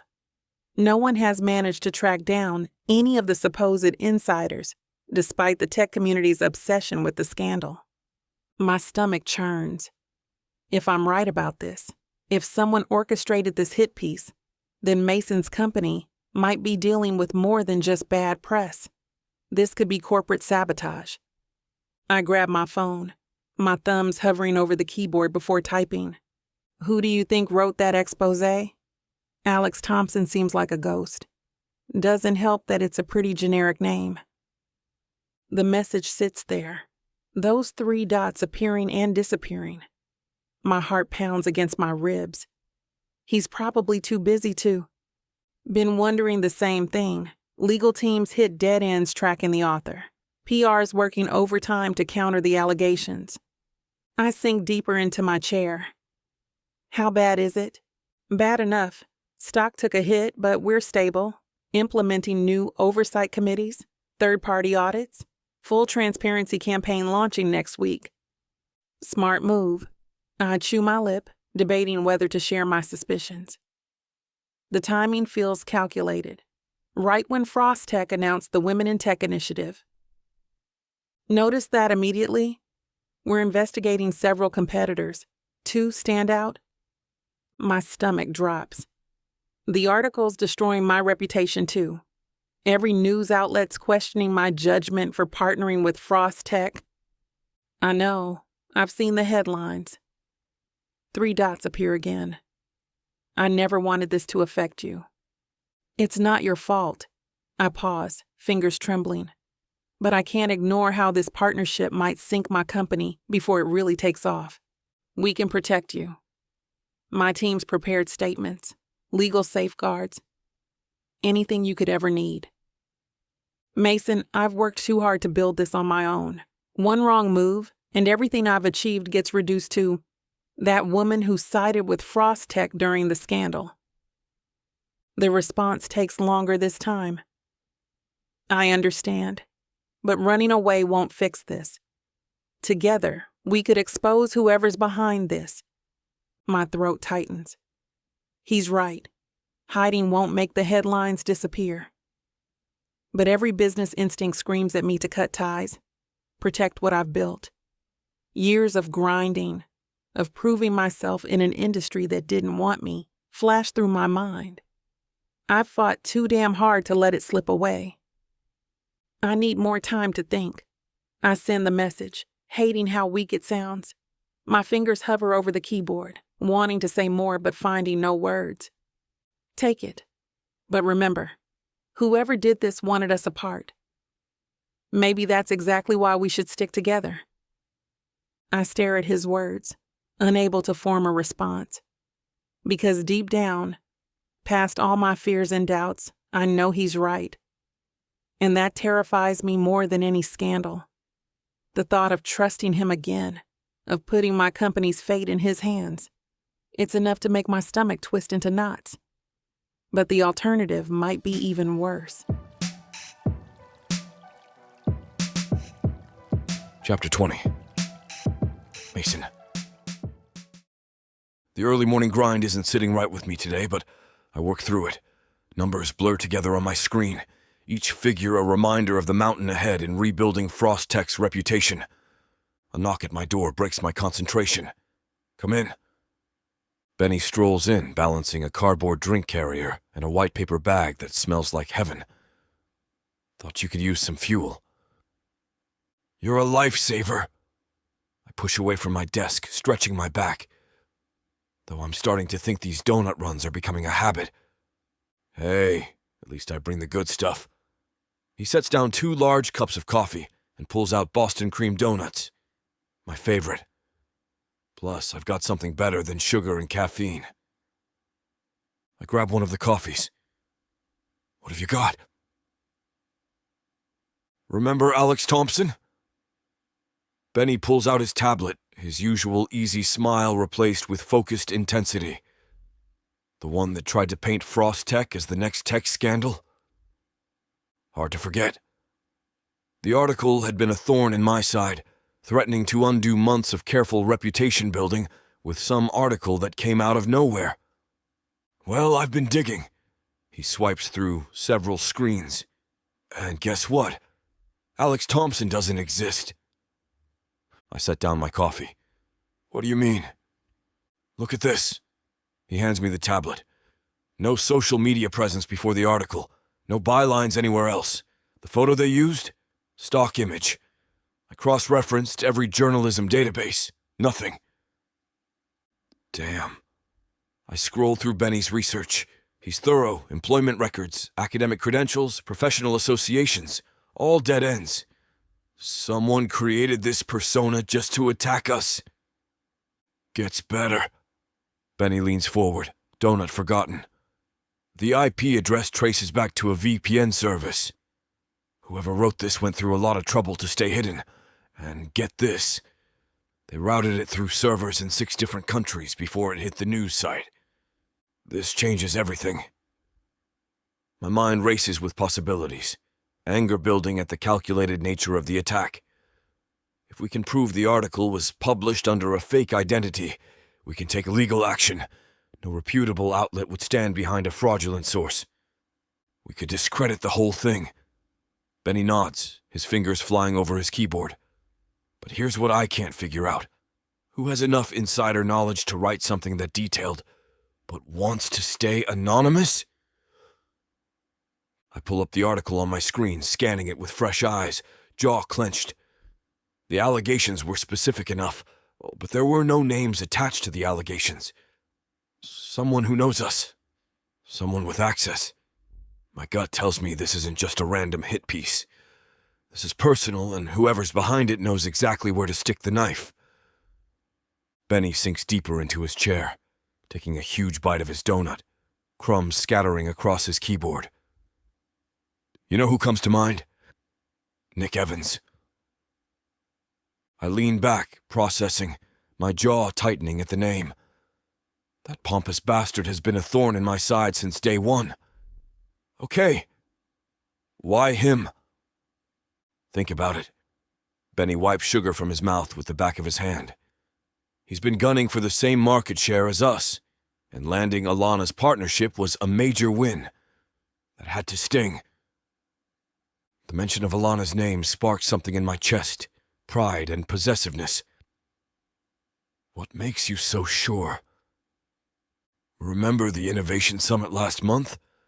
I watched that fool try every play in his book to get her attention.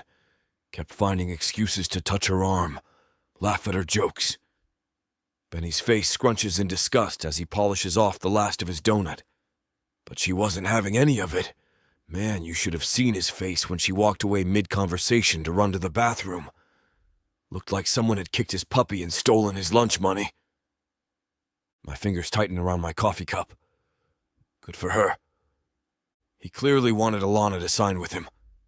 But no. She went with Frost Tech instead, and everyone in the industry knows about the history between you and her. Nick's probably losing his mind over it. Are you absolutely sure about all this? I mean, I can run with it, sure, but if I'm wrong, I can end up looking like a dumbass. Come on, Mason. A guy like Nick sees you reconnecting with Alana, professionally or otherwise, and suddenly this hit piece appears. Benny taps his tablet. That's not coincidence. That's jealousy with a side of corporate espionage. He leans back in his chair, eyebrows raised like he's just solved a complex equation. The guy's been trying to destroy your company for a very long time, and this was the perfect opportunity to strike. I stand, needing to move. The idea of Nick targeting my company because of Alana makes my blood boil. But Benny's right. The timing fits. And Nick's always had a reputation for playing dirty when he doesn't get what he wants. The bastard's probably sitting in his office right now, thinking he's so damn clever for torpedoing my reputation like this. My jaw clenches as I pace the length of my office, past the windows overlooking Hartford's skyline.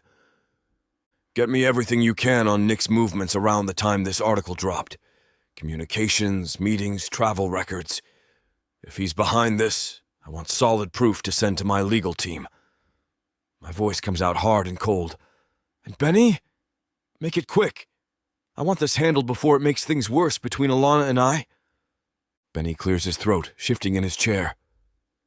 Speaking of Alana, how are things between you two since this mess started? I run a hand through my hair, tension knotting between my shoulders.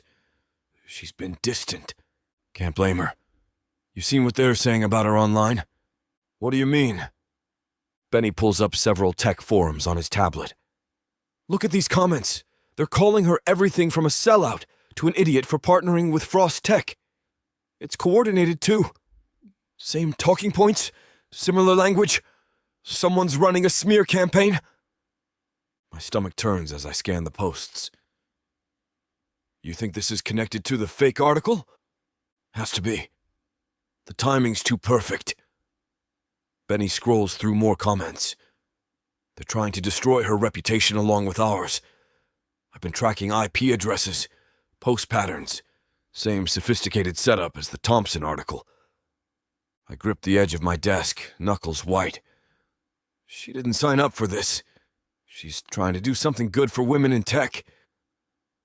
You know who might have insight into all this? Benny looks up. Jenny Cochran. She's always got her ear to the ground, knows all the industry gossip before it breaks. The suggestion hits like a punch to the gut.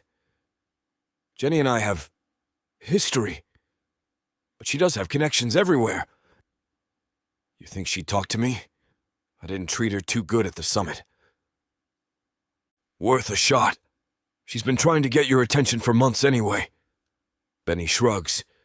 Plus, she hates Nick's guts after that stunt he pulled at the Seattle conference. He's right. Jenny might be complicated, but she's smart and well-connected. If anyone knows what's really going on behind the scenes, it's her. I'll reach out, but this stays between us for now. Last thing we need is more rumors flying around. Got it, boss. Benny stands, gathering his things. Want me to keep digging into the smear campaign? Yeah. Focus on finding concrete links between the article and these online attacks. We need to protect Alana's reputation as much as ours. As Benny sends a wave and exits my office, I sink into my chair, mind racing with possibilities. Finally, a lead that makes sense. Nick Evans trying to destroy both my company and Alana's reputation? That tracks. The smug bastard's always thought he was untouchable. I pull out my phone, staring at Jenny's contact info. This isn't a conversation I'm looking forward to, but if she has intel that could help protect Alana and Frost Tech, I'll deal with the awkwardness. Hey Jenny, got time for coffee this week? Need your insight on some industry developments. The response comes within seconds. Tomorrow at 2, that new place on Main. Another quick ping. Been waiting to hear from you. I ignore the winking emoji she quickly sends after that message. Classic Jenny. Always trying to blur professional and personal lines. Tomorrow works. Thanks. Looking forward to catching up. I toss my phone on the desk, rubbing my temples. Jenny's flirting is the least of my concerns right now. What matters is finding concrete proof linking Nick to this hit piece before it does more damage. If he's behind this coordinated attack, I'll make sure he regrets ever touching my company. Or Alana. The thought of Alana dealing with online harassment because of her association with Frost Tech makes my blood boil. She took a chance on this partnership, on me, and now she's getting dragged through the mud. That ends now. I pull up my calendar, blocking off the afternoon to prep for tomorrow's meeting with Jenny. Need to figure out exactly how much to tell her without revealing our suspicions about Nick. She's smart. Too smart sometimes. And I can't risk tipping our hand too early. One way or another, I'm going to find out who's trying to destroy everything I've built. And when I do, They'll learn exactly why no one messed with me. Chapter 21. Alana. I adjust my silk blouse one last time before clicking Join Meeting on my laptop. The familiar Zoom loading screen appears, and suddenly I'm face to face with Richard Pembroke, venture capitalist extraordinaire. His silver hair and wire-rimmed glasses give him a distinguished appearance, but there's something calculating in his gaze that sets me on edge. Ms. Jensen, thank you for making time today. His British accent cuts through the silence, crisp and polished like his perfectly pressed suit. Please call me Alana. I appreciate you considering Jensen Consulting. I lean forward, maintaining eye contact with the camera. My hands rest confidently on my desk as I continue. Our track record speaks for itself. We've helped numerous tech companies diversify their workforce and create inclusive environments. Last quarter alone, we increased female leadership positions by 40% in 3 Fortune 500 companies. Yes, your numbers are impressive. He shuffles through some papers off screen, the rustling somehow making me more anxious than his penetrating stare. Though I must admit, I'm concerned about your recent alignment with Frost Tech. The way he pauses before saying Mason's company name speaks volumes. My spine stiffens. Here we go. I've had this conversation too many times in the past week, and I'm getting tired of defending a perfectly logical business decision. Mason Frost Company is under investigation for ethical breaches, from what I understand. The press is having a field day with allegations of data misuse. He removes his glasses, polishing them with a cloth. Why would someone of your caliber risk association with such controversy? With respect, Mr. Pembroke, I chose to work with Frost Tech precisely because change is needed. My expertise lies in transforming corporate cultures. Or perhaps personal history is clouding your judgment. His tone drips with condescension. Your previous relationship with Mason Frost is hardly a secret in our circles. My fingers curl into fists beneath my desk. My past with Mason has nothing to do with this professional decision. I've built my reputation on results, not relationships. The optics. The optics? I cut him off, my voice steady despite my rising anger. Let's talk about optics. Right now, Frost Tech employs less than 15% women in technical roles. That's about to change. I'm not here to defend Mason Frost or his company's past actions. I'm here because Jensen Consulting has an opportunity to facilitate real transformation in one of tech's biggest players. Pembroke leans back in his chair, studying me through the screen. Bold words. I don't deal in words, Mr. Pembroke. I deal in measurable outcomes. If you're looking for a safe investment, I'm not your candidate. But if you want to be part of reshaping the future of tech leadership, that's exactly what we're doing. And you don't think your work is getting sidelined by your history with Mason Frost? The walls of my home office feel like they're closing in. My pulse thunders in my ears as Pembroke's accusations hang in the digital space between us. Let me be clear. I push back from my desk, the leather chair creaking. My work with Frost Tech isn't about Mason or our history. It's about the thousands of women who deserve a shot at leadership roles in tech. Noble intentions. Pembroke's smile doesn't reach his eyes. But intentions don't secure investments. Something inside me snaps. I slam my palm against my desk, making my coffee mug rattle. You want to talk investments? Okay, fine. Talk about the cost of maintaining the status quo. Every year, brilliant women leave tech because of toxic environments and lack of advancement. That's talent walking out the door. That's innovation lost. Miss Jensen, I'm not finished. The words burst from me like a dam breaking. Mason Frost approached me because he recognizes what you clearly don't. That change isn't just necessary. It's profitable. We share a vision of tech that's more than just white men in boardrooms patting each other on the back. My breath comes fast and shallow. The familiar art prints on my walls blur at the edges of my vision as I continue. You think I'm compromised because of my past with Mason.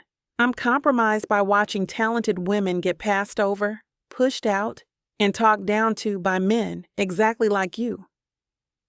Pembroke's face has gone rigid on my screen. I should stop, but the words keep coming. Our partnership isn't about some romantic reunion.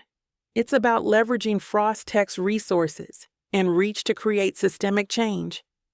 And if you can't see the value in that, then maybe you're not the visionary investor you claim to be. My hands shake as I grip the edge of my desk, but my voice remains steady. The silence stretches between us, filled only by the soft whir of my laptop fan and the distant sound of traffic below my apartment window. I think we're done here. I close my laptop with more force than necessary, cutting off whatever response Pembroke was about to give. The silence in my apartment rings in my ears. I press my palms against my eyes, letting out a long breath. Damn. The words echo off my walls. That meeting couldn't have gone worse if I'd tried. Years of careful networking and reputation building, and I just told off one of the most influential VCs in tech. My hands drop to my lap. The thing is, I don't regret it.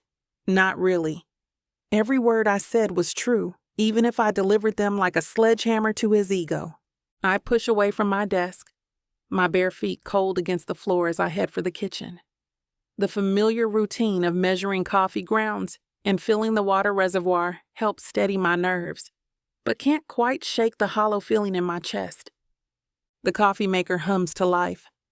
I lean against the counter, crossing my arms. The city sprawls beyond my kitchen window, all glass and steel and endless possibility. But right now, it feels empty, vast. Get it together, Alana, I mutter, but the words don't have their usual power. Mason would understand. The thought hits unexpectedly, making my throat tight. He'd probably laugh. That deep rumble that always made me feel like I was in on some private joke. He'd say something like, "About time someone put Pembroke in his place," while fixing me one of his ridiculous craft cocktails. The coffee maker beeps, jarring me from the daydream. I reach for a mug, my hands less steady than I'd like. The truth is, as much as I've fought to prove this isn't about Mason, in moments like this, when I'm raw and tired of fighting, I miss him. Miss how he could take my sharp edges and match them with his own.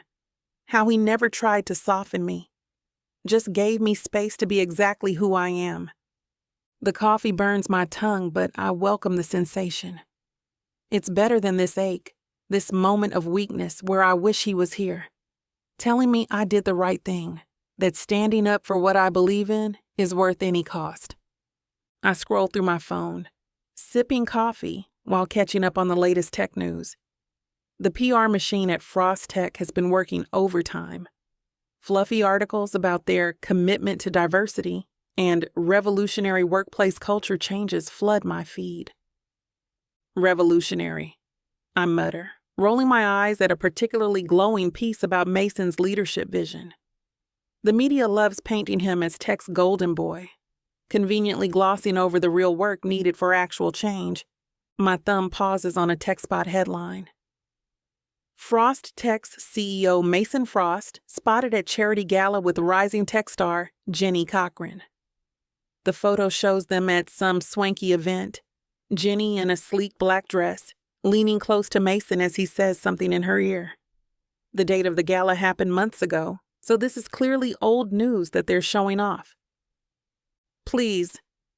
I zoom in on the image, Jenny's perfect smile. The way she angles her body toward Mason, it's textbook flirting. But Mason's stance tells a different story. His shoulders are angled away, maintaining professional distance despite her attempts to close the gap. Another headline catches my eye. Love in the air, Jenny Cochran and Mason Frost's ongoing romance heats up. Ongoing romance? I scoff, nearly choking on my coffee. That's reaching. I shouldn't care. It's none of my business who Mason spends time with.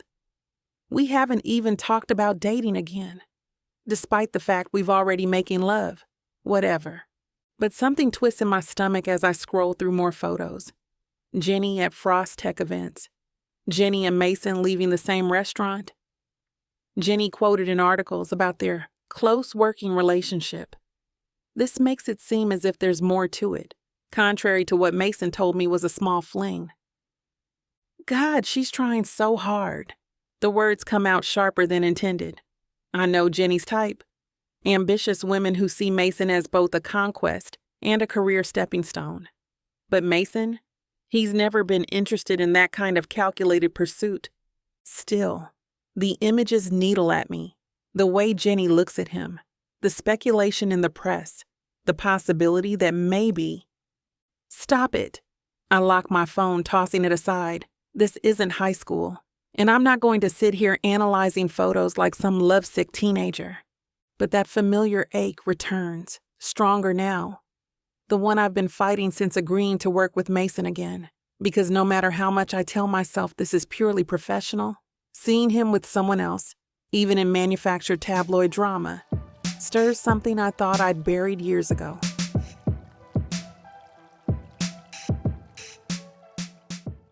This is it, baby. This is what you can get me that'll make me happy. You know I'll get you whatever you want. All you need to do is ask me and I'll give it to you. This ain't just it. This is everything I could ever want. Now I'm curious. What does a strong, sassy woman like yourself want so badly? Baby, you know what I want? Can't wait to hear. The Big Baddie Bundle from Tyla Walker. It has everything I need. 20 ebooks with over 1 million words of sassy romance and spice that'll keep you on your toes. 10 audiobooks containing over 60 hours of that seductive voice telling me naughty things all night long. You don't need an audiobook for that, baby. Right here. You may be fine and all, but no one tells it like the way Miss Tyla does. And I need her in my life. The Big Baddie Bundle is everything you need. You can get it for 80% off. Go to TylaWalker.com to browse the bundles that earn you the best deals. It's time you treat yourself.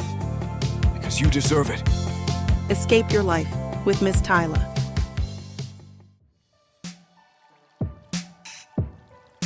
Chapter 22. Mason. I drum my fingers against the polished wood table, watching Jenny stir her third packet of sugar into her latte. The cafe bustles with afternoon traffic, but my attention keeps drifting to the expose article open on my phone. I love what they've done with this place. Jenny leans forward, her blouse dipping a bit too low to be casual. Remember when we used to meet here during lunch breaks? God, that feels like forever ago. Well, yeah, because it was. I take a sip of black coffee, scrolling through the damning headlines. The words, Frost Tech's Toxic Culture, from a Substack article glares up at me from the screen. Listen, I need to ask you something. Anything for you. Her hand inches toward mine on the table, her fingernails perfectly manicured in a shade of deep burgundy. I pull back, pretending to adjust my watch. The platinum Rolex feels heavy on my wrist, a reminder of everything I've built. Alex Thompson, the journalist who wrote that hit piece on Frost Tech. Name ring any bells? Oh, her smile falters, the flirtatious glint in her eyes dimming. I thought maybe we were here to catch up. Jenny? My tone carries a warning. I'm not in the mood for games. No, I don't know anything about him. She tucks her hair behind her ear, a gesture I've seen her use countless times when trying to appear coy. Her fingers linger there a moment too long. But I could ask around if you want. I still know plenty of people in the industry. Don't bother. You seem tense. She reaches for my arm. Maybe we could grab dinner later. Talk about something besides work. I shift my chair back. I appreciate you meeting me, but this isn't that kind of situation. It could be. Her voice drops lower. We were good together, Mason. Before all this corporate drama. Right. I lean back, crossing my arms. Time to switch tactics. Nick Evans been in touch with you lately? Jenny's shoulders tense for a split second before she forces them to relax. Nick from Startup X. Why would he... Cut the act. You know exactly which Nick I'm talking about. She shrugs, taking a deliberate sip of her latte. I don't know what you're getting at, Mason. And I definitely don't know why you'd have issues with Nick. The coffee turns bitter in my mouth. Jenny's been my go-to source for industry intel for years. She knows every scandal, every rivalry, every dirty deal that's gone down in the tech world. Hell, she was there when Nick tried to poach half my development team last quarter. That's interesting. I tap my phone against the table. Because I distinctly remember you telling me all about Nick's hostile takeover attempts 3 months ago. Over drinks. Her eyes dart to the exit. Did I? You did! I lean forward. So why the sudden amnesia? Look, Mason. She fidgets with her napkin, shredding the corners. Things change. People change. Maybe I don't remember every little conversation. Nonsense. Jenny Cochran never forgets a piece of gossip. Something's off. The way she's avoiding eye contact, the nervous energy radiating off her. She's hiding something. And whatever it is, it's big enough to make her play dumb about one of the most notorious feuds in tech. I shift strategies, letting my posture relax. Moving my chair closer, I give Jenny the smile that used to make her melt back in the day. The one that got me into her bed more times than I can count. Hey, I'm sorry. Been under a lot of pressure lately. Maybe we could start over. Her eyes light up like I just offered her the keys to my kingdom. Really? Yeah. I brush my fingers against hers on the table, watching her breath catch. Old habits die hard, and I know exactly which buttons to push. You're right. We were good together. And right now I could use someone who gets it. Gets me. Jenny's whole demeanor changes. She leans in, her perfume wafting between us. Too sweet, too desperate to please. I've missed this side of you, Mason. The way you used to be before all the corporate nonsense pushed us away from each other. Her fingers twist with mine, seeking more contact, more promises I have no intention of keeping. Tell me about it, especially with all this Nick drama. I keep my touch light on her hand. You always knew what was really going on behind the scenes. Well, she bites her lip, clearly warming up to the conversation. I did hear things. About Nick, I mean. Like what? He was, making noise, talking big about taking down Frost Tech. She takes another sip of her latte. I didn't think much of it at first. Nick's always had a grudge against your family's success. I stroke my thumb across her wrist. But then that article dropped. Jenny shakes her head. The timing was too perfect, you know? Nick had been meeting with all these journalists for months. Private dinners, closed-door meetings. Everyone thought he was just trying to boost Startup X's profile. And now? Now it's obvious he was feeding one of them information, building up to something bigger. She turns her hand over, interlacing our fingers. I should have warned you. I didn't think he'd actually go through with it. I narrow my eyes, studying Jenny's face. The pieces start clicking together. Someone had to feed Nick those specific details. The article mentioned internal meetings, private conversations, things only someone deep inside Frost Tech would know. The insider source Thompson quoted. I keep my voice casual while withdrawing my hand from hers. Pretty detailed stuff about our internal operations. Jenny waves her hand dismissively. Oh, please, Nick probably made those up. You know how desperate he is to take you down? No. I lean back, crossing my arms. The conversations mentioned in that article, those happened. Word for word. But only 5 people were in that meeting. Maybe someone talked? She traces the rim of her coffee cup. That's exactly what I'm thinking. Someone did talk. I tap my fingers against the table. The article quoted specifics about our diversity initiatives, private numbers that weren't public. Details about meetings that happened behind closed doors. Nick's always been good at digging up dirt. Not this good. My jaw tightens. He got internal memos, direct quotes from strategy sessions. Hell, he even knew about the argument between me and the board over the new hiring policies. Jenny shifts in her seat, her shoulders tensing. Maybe he just embellished things, added details to make it sound more legitimate. That's not Nick's style. He's a jerk, but he's methodical. He wouldn't risk his reputation on fabricated sources. I lean forward. No, someone fed him those details. Someone who had access to everything. The meetings, the memos, the private conversations. You sound pretty sure about that. Because I am. I lock eyes with her. The question is, who would have that kind of access and a reason to talk to Nick? Jenny breaks eye contact first, suddenly very interested in stirring her nearly empty latte. I wouldn't know anything about that. No? I keep my tone neutral, watching her body language. You seem to know an awful lot about everything else going on in tech. Jenny shrugs, her shoulders rising and falling in a jerky motion. Her fingers twist the empty sugar packets into tiny origami shapes. Look, I don't know what you're implying. When's the last time you talked to Nick? I tap my phone against the table, a steady rhythm matching my growing irritation. The Innovation Summit.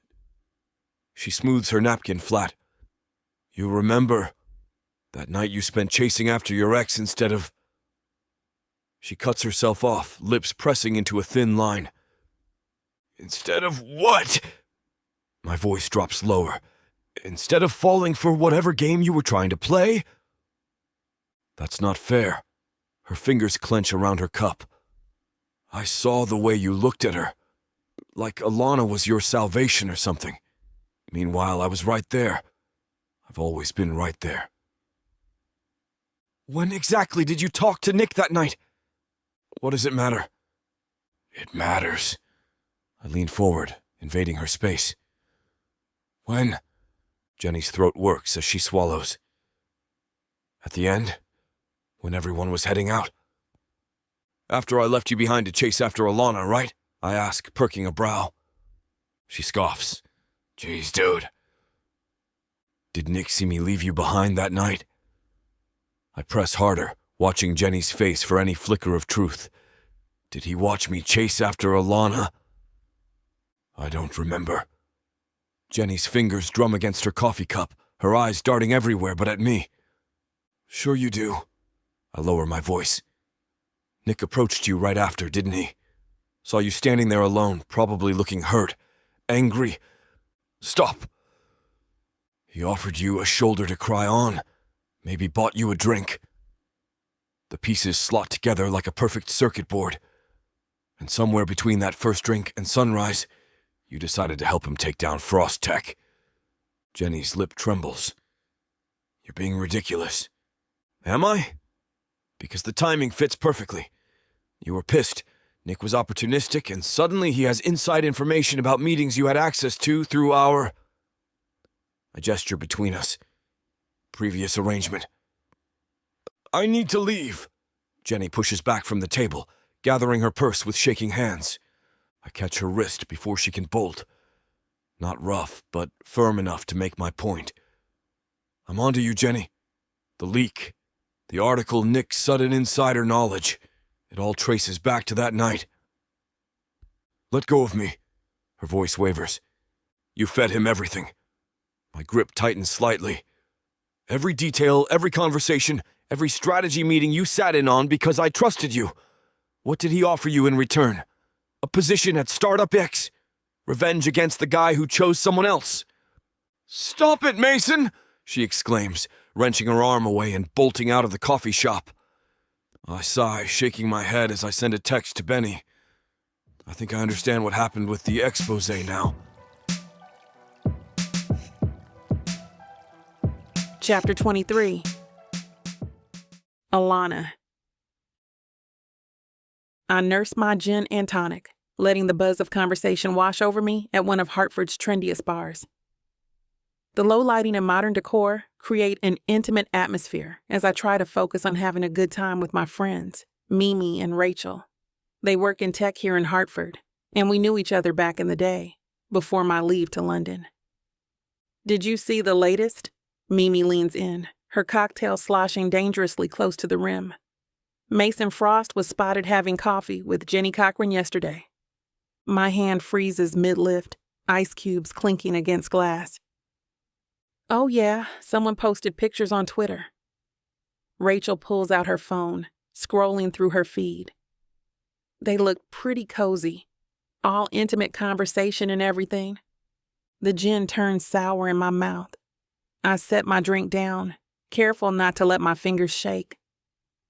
Weren't they a thing before? Mimi asks, eyebrows raised. Like they used to hook up or something?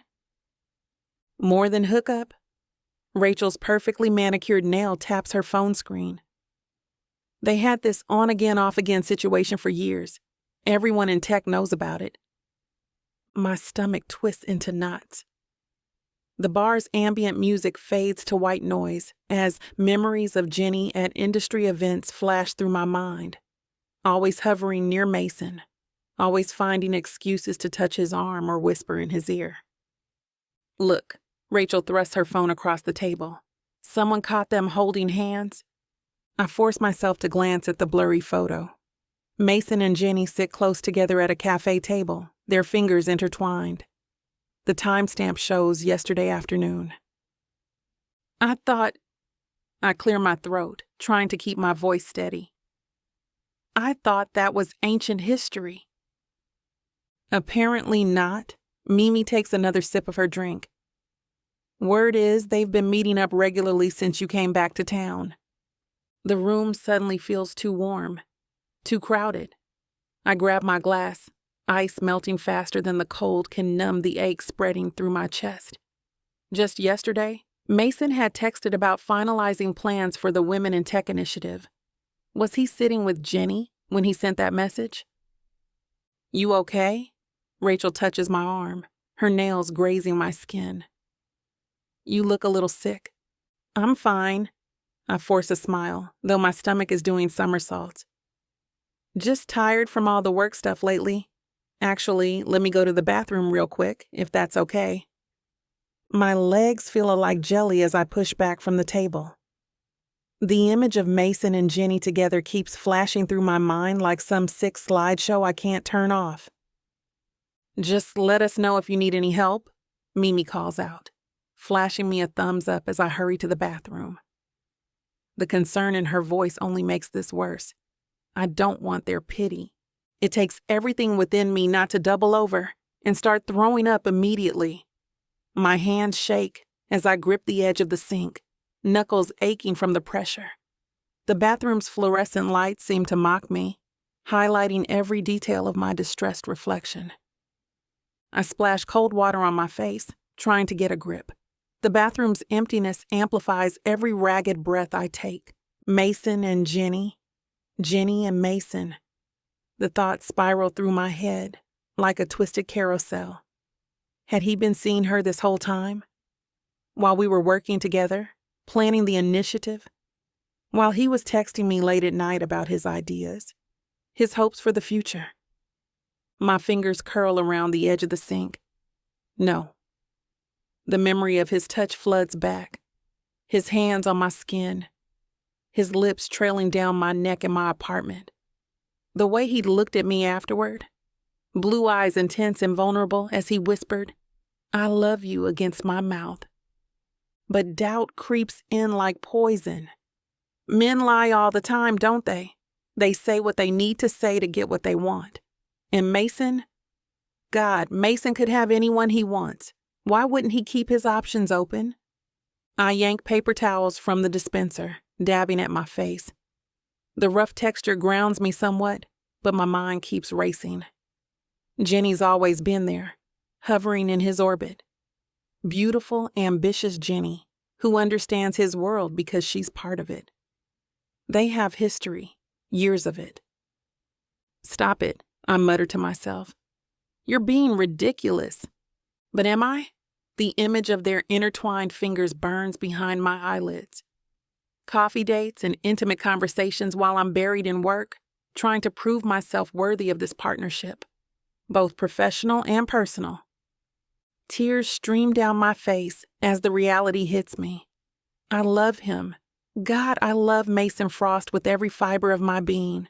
But he doesn't love me back, not the way I need him to. My shoulders shake as I try to muffle my sobs. The bathroom's cold tile walls echo each hitched breath. I grab more paper towels, wiping uselessly at my face as mascara smears under my eyes. What was I thinking? Getting involved with him again? Letting myself believe things could be different this time? The Women in Tech initiative suddenly feels like a trap I set for myself. Every meeting, every late-night planning session, every brush of his hand against mine, it's all been torture. My phone feels heavy in my hand as I pull it out. Through blurry vision, I type and delete the message 3 times before settling on. Need to meet with you first thing Monday morning. Important. The response comes almost immediately, making my stomach lurch. Perfect timing. Been wanting to see you. My office, 8 a.m. Fresh tears spill down my cheeks. Of course he wants to see me. Probably wants to tell me about Jenny himself. Try to explain it away. Well, he won't get the chance. Monday morning, I'm ending our partnership. No more consulting work with Frost Tech. No more pretending I can handle being around him. I press my forehead against the cool mirror, trying to steady my breathing. The initiative matters. It could change lives, open doors for so many women. But I can't do this anymore. Can't watch him with Jenny. Can't keep hoping for something that's never going to happen. 8 works, I text back, my fingers trembling. See you then? I straighten up, meeting my own red-rimmed eyes in the mirror.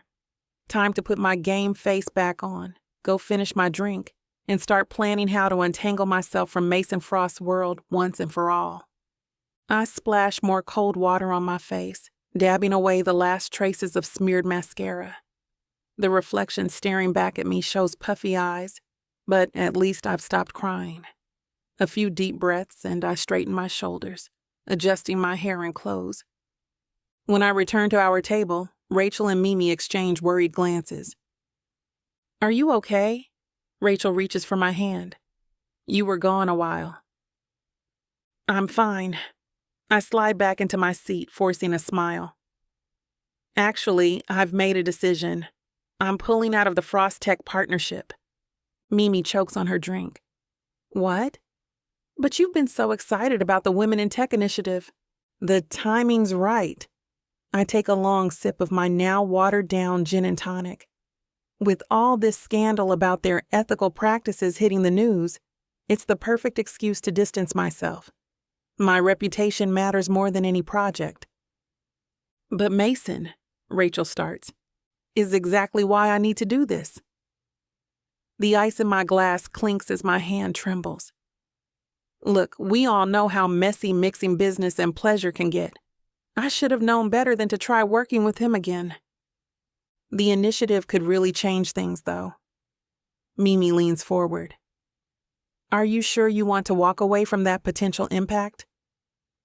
There are other ways to make change happen, other companies to partner with. I set my glass down harder than intended. I built my consulting business without Frost Tech. I can keep growing it without them, too. Rachel squeezes my hand. If you're sure this is what you want, it's what I need. The words come out stronger than I feel. Sometimes you have to know when to cut your losses and move on. Alana, come on, Mimi's voice softens. You and Mason have this chemistry. The way you two work together, it's electric. Everyone sees it. Yeah, well, everyone sees him with Jenny, too. My words come out sharp enough to cut. Clearly, there's no room in his life for me when he's already got her warming his bed. Rachel winces. We don't know that for sure. Don't.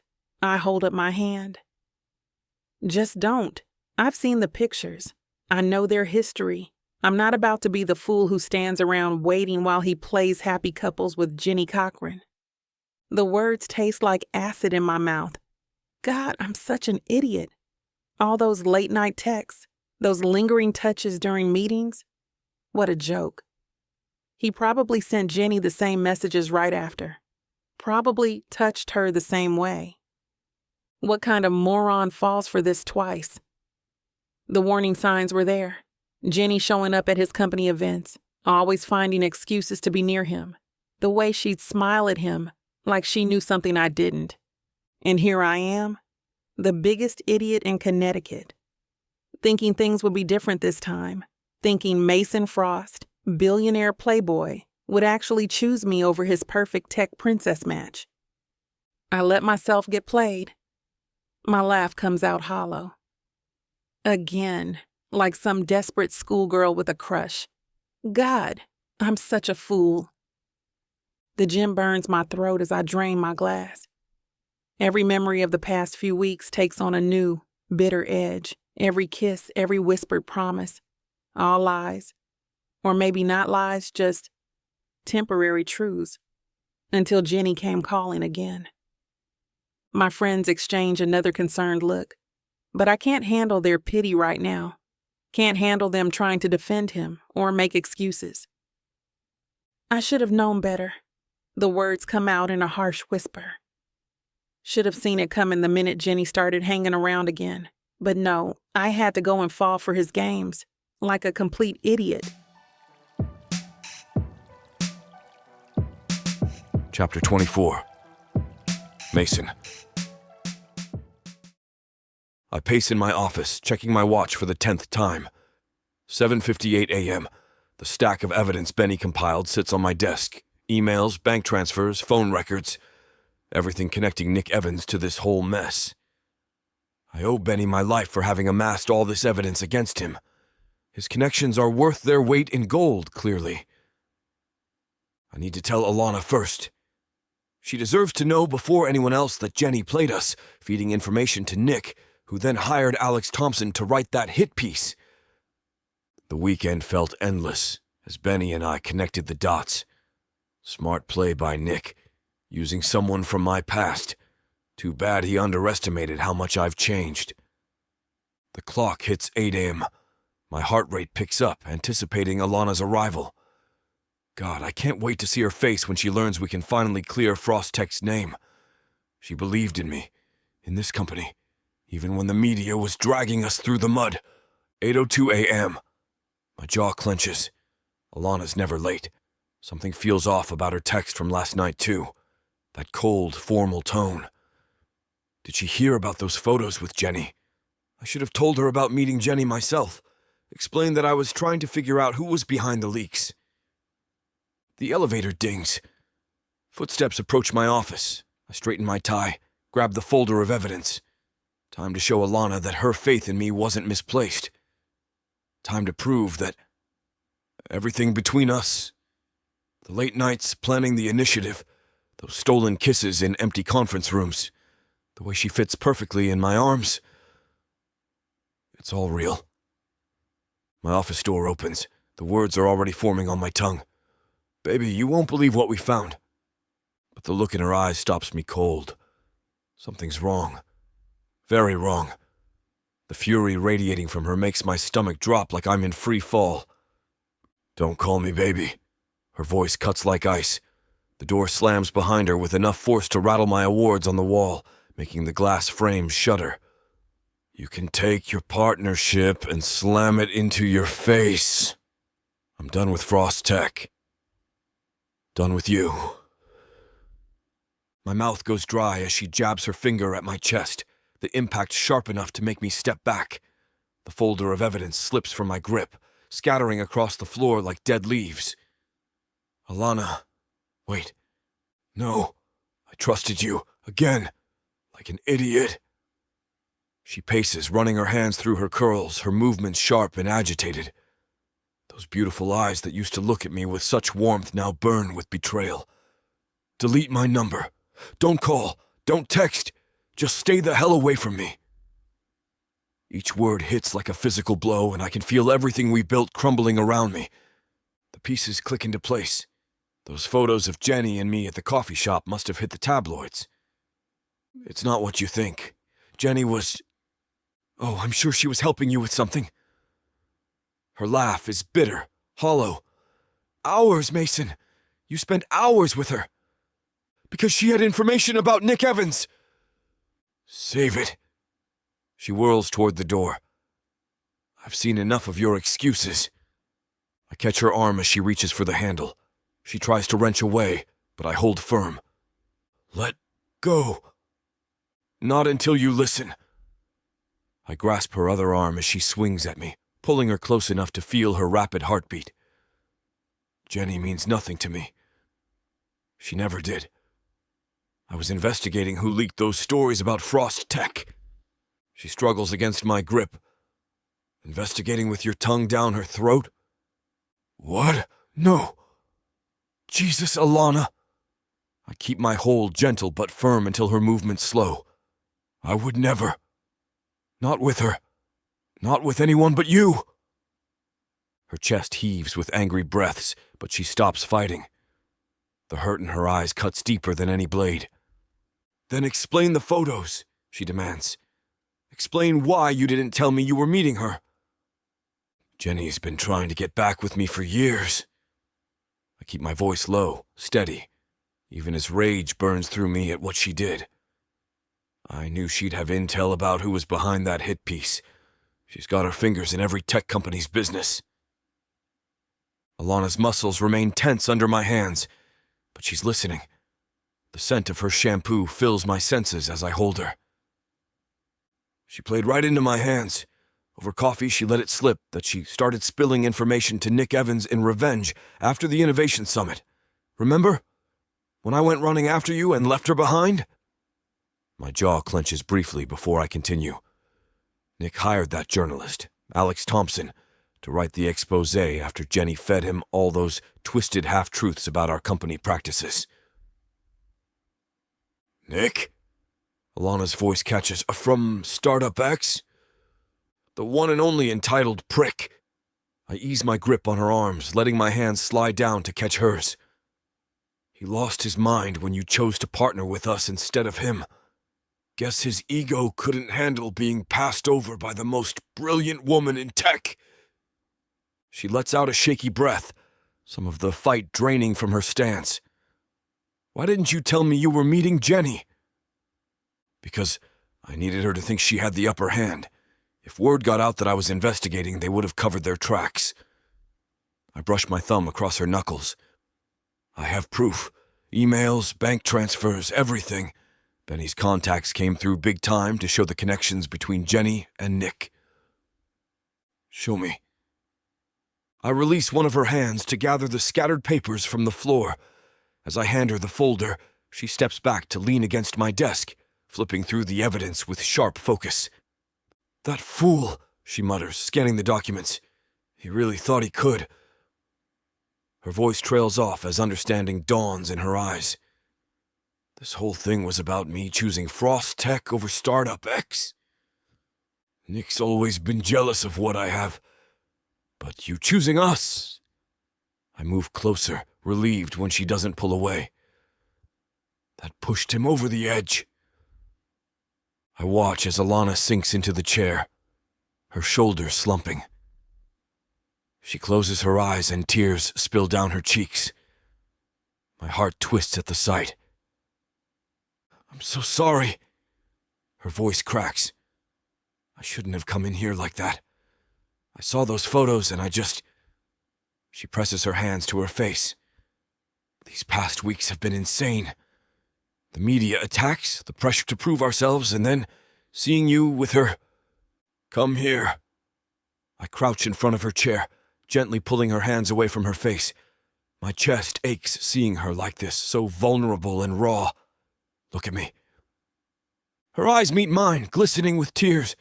The sight of those beautiful brown eyes filled with pain makes my jaw clench. I lost it. I've been going crazy thinking you went back to her. Never. I cradle her face in my hands, wiping away her tears with my thumbs. The softness of her skin against my rough palms reminds me of everything I stand to lose. Jenny, any other woman. They don't compare to you, not even close. Don't you know that by now? I wanted to trust you. She leans into my touch, her breath catching. But seeing those pictures, knowing your history with her, listen to me. I hold her gaze, making sure she sees the truth in my eyes. My voice comes out rough, desperate.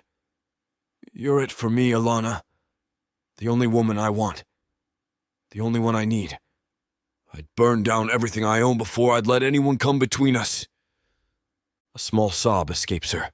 Her fingers wrap around my wrists, holding on tight. I've been so stressed. Everything's happening so fast. I know, baby. I lean in, pressing my lips to hers in a gentle kiss.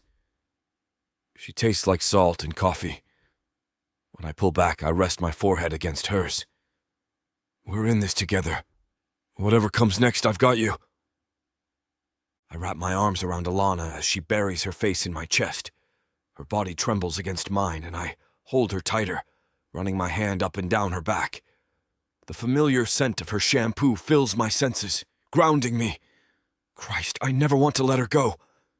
When she finally pulls back, she wipes at her eyes with the back of her hand. Show me everything. I want to know exactly how deep this goes. You got it. I help her up from the chair, keeping one hand on the small of her back as I reach for my phone. But first, let me get us some fuel. Going through all this evidence is going to take a while. I fire off a quick text to my assistant. Grande caramel latte with oat milk for you, black coffee for me, and a dozen assorted donuts coming up.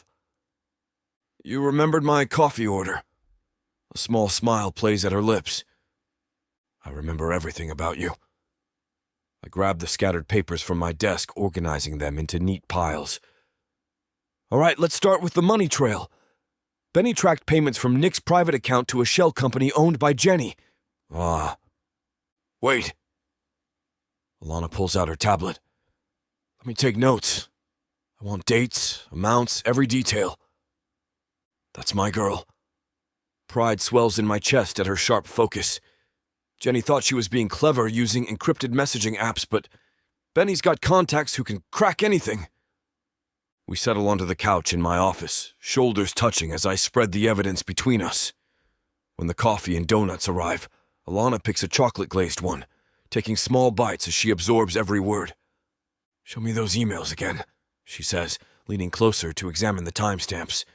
I want to match them against the dates those hit pieces came out. And just like that, Alana and I start piecing this messy puzzle together, piece by piece, all while munching on donuts. Chapter 25. Alana. The lobby of Frost Tech buzzes with anticipation as reporters and cameras fill every available space. My heart pounds against my ribcage, but I maintain my composure beside Mason at the podium. His presence radiates strength, grounding me as we face the sea of hungry journalists. Thank you all for coming today. Mason's voice commands attention. We've gathered to address the recent allegations against Frost Tech and set the record straight. We value transparency here, and we intend to demonstrate that today. A reporter shoots up. Mr. Frost, how do you respond to claims of data manipulation? Those claims are categorically false. Mason's jaw tightens. We've uncovered evidence that proves these allegations were fabricated by industry colleagues, Jenny Cochran, and Nick Evans in a coordinated attempt to damage our reputation. I step forward, my voice clear and steady. As someone who's dedicated their career to ethics in tech, I can confirm that Frost Tech systems have undergone rigorous third-party auditing. The supposed leaked documents were expertly forged. Ms. Jensen, another reporter calls out. Why should we believe this isn't damage control? Because I stake my reputation on it. I pull up digital evidence on the screen behind us. These timestamps show when the false documents were created. We also have the metadata for these documents. We've traced the anonymous author back to a freelance writer who was paid to distribute this misinformation by Nick Evans. Mason gestures to the screen. Jenny Cochran's personal vendetta, combined with Nick Evans's technical expertise, created a perfect storm of deception. We have proof of their correspondence and financial transactions with this writer. The truth is, I continue, meeting the camera's head on, this was never about ethics or transparency. This was about revenge, pure and simple. The room erupts with questions, but Mason raises his hand. We're pursuing legal action against all parties involved in this sabotage. Frost Tech remains committed to innovation and integrity, values that I personally hold sacred. I watch his face as he speaks, seeing the genuine hurt beneath his professional exterior. This isn't just business for him. It's personal. The company bears his name, carries his family's legacy. We'll be releasing a detailed report, I add, keeping my voice steady despite the anger simmering beneath the surface. Showing exactly how this deception was orchestrated. Every claim will be systematically debunked with hard evidence. We have documentation that proves, without a shadow of doubt, the intentional nature of these attacks. The questions fly fast and furious, a vicious swarm of loud voices competing for attention. The press corps surges forward, microphones thrust toward us like weapons. Camera flashes strobe across the room, highlighting the tension crackling through the air. What motivated this attack on Frost Tech? How did you discover their involvement? Were Evans and Cochran working together from the start? I exchange a quick glance with Mason, catching the barely perceptible tightening of his jaw. We both know the delicate line we need to walk. The real reason, Jenny's obsession with Mason and her partnership with Nick to destroy what we're building, isn't something we can broadcast to the world. That particular truth would only feed the media frenzy and give them exactly what they want. A salacious story about revenge and unrequited love, instead of focusing on the real damage they tried to inflict on the company. The motivations behind their actions stem from personal grievances that clouded their professional judgment, I say, keeping my tone measured. Neither Miss Cochran nor Mr. Evans have ever been employed by Frost Tech, yet they chose to orchestrate this campaign of misinformation. A reporter from the Hartford Times leans forward. Personal grievances? Can you elaborate? What matters is that they allowed personal matters to compromise their ethics. I respond firmly. Their actions have not only damaged their own reputations, but have wasted valuable resources that could have been spent on actual innovation. Mason steps in, his commanding presence drawing all eyes in the room. The tech industry requires trust and integrity. When individuals breach that trust for personal vendettas, they must face the consequences. Our legal team is preparing a comprehensive case against both parties. His voice carries that signature authority that makes even the most aggressive reporters pause. The evidence we've gathered shows a clear pattern of deliberate deception, I add, keeping my shoulders squared and my expression neutral. They will answer for these choices in court, where the full scope of their actions will be revealed. I can feel Mason's silent approval beside me, our united front sending a crystal clear message. The questions continue to fly, but we maintain our professional stance.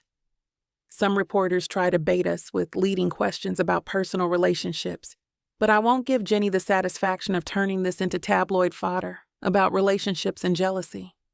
This is about ethics, about right and wrong, about choices and consequences.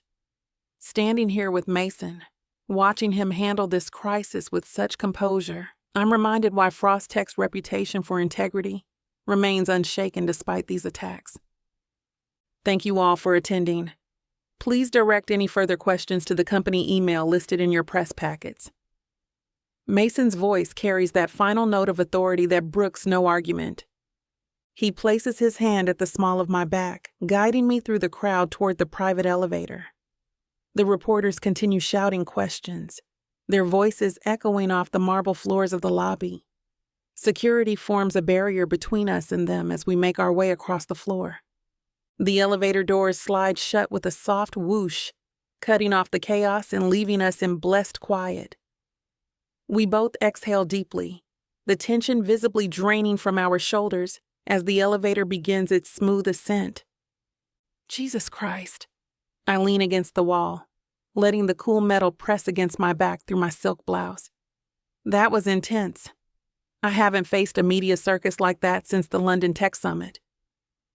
You were incredible out there. Mason's eyes lock with mine, his steel blue gaze intense and unwavering.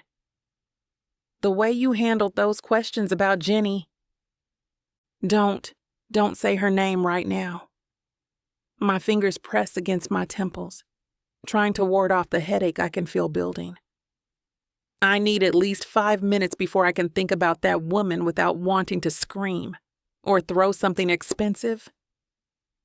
Mason steps closer, his presence filling the small space with an energy that makes my skin tingle. His cologne surrounds me as his hand cups my face, thumb brushing along my cheekbone in a gentle caress that threatens to undo my carefully maintained composure. 5 minutes of silence then. You've earned it. The elevator continues its smooth ascent as his lips find mine in a gentle kiss. The softness of it surprises me. There's no demand, no urgency, just a quiet acknowledgement of what we just accomplished together. His other hand slides to my waist, steadying me as I melt into him. When he pulls back, that familiar half smile plays across his face. Better? Getting there? I straighten his tie, letting my hands rest against his chest. Though I might need more convincing once we reach your office. The elevator chimes, announcing our arrival at the top floor. The moment we step into Mason's office, he locks the door behind us.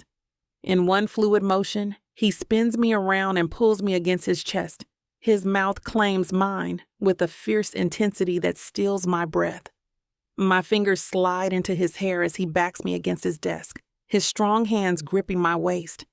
Now that we're alone, can I talk about what just happened? You were amazing out there.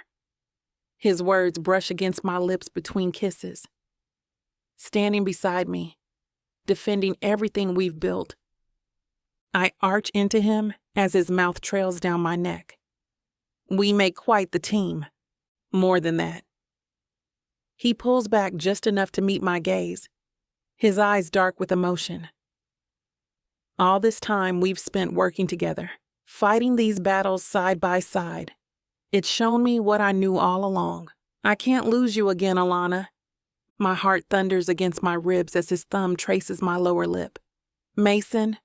No, let me finish. His forehead rests against mine, his warm breath ghosting across my face. When you left for London, it nearly broke me. I tried to move on, tried to forget, but nothing worked. But having you back, seeing your strength, your brilliance, I'm never letting you slip away again. You're it for me. You always have been. I kiss him deeply, desperately, pouring years of longing and love into the connection. His arms tighten around me, one hand pressing against my lower back, while the other cradles my neck. He holds me like he's afraid I'll disappear if he lets go, like I'm something precious he can't bear to lose again. I'm not going anywhere, I whisper against his mouth, meaning every word with everything I am. We fought too hard to get here. Everything we've been through, everything we're building together. This is where I want to be. His kiss turns possessive, claiming a physical promise of everything we mean to each other. The heat of his mouth, the strength of his embrace, the way his body curves protectively around mine. It all speaks of a future I'd only dreamed about. I melt into him, letting the last walls around my heart crumble completely, knowing that with Mason, I'm finally home.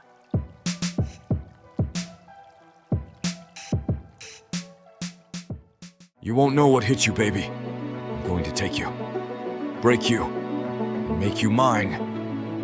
When I'm done, you're... Now hold on just a minute. What? I got something to say. What's the meaning of this? Now you may be some fine-looking white boy, Got that right, baby. It takes hard work. and you might got the money, Fat stacks, baby, to spoil you with. but that doesn't mean I'm going to give it up to you without a fight. A fight? You want some limp wilting flowers? Go to historical romance, baby. But you want sassy and spicy strong black queens that tame their alpha male bad boys? I think our listeners do. Then you go on and look at Miss Tyla's Bougie Brides and Billionaires audio bundle. 50 hours of me whispering the most romantic things in your ears. Fake marriages, alpha male billionaires, strong black women, steamy scenes that will make your eyes roll back. And everything wrapped up in a happily ever after that will put you in an afterglow.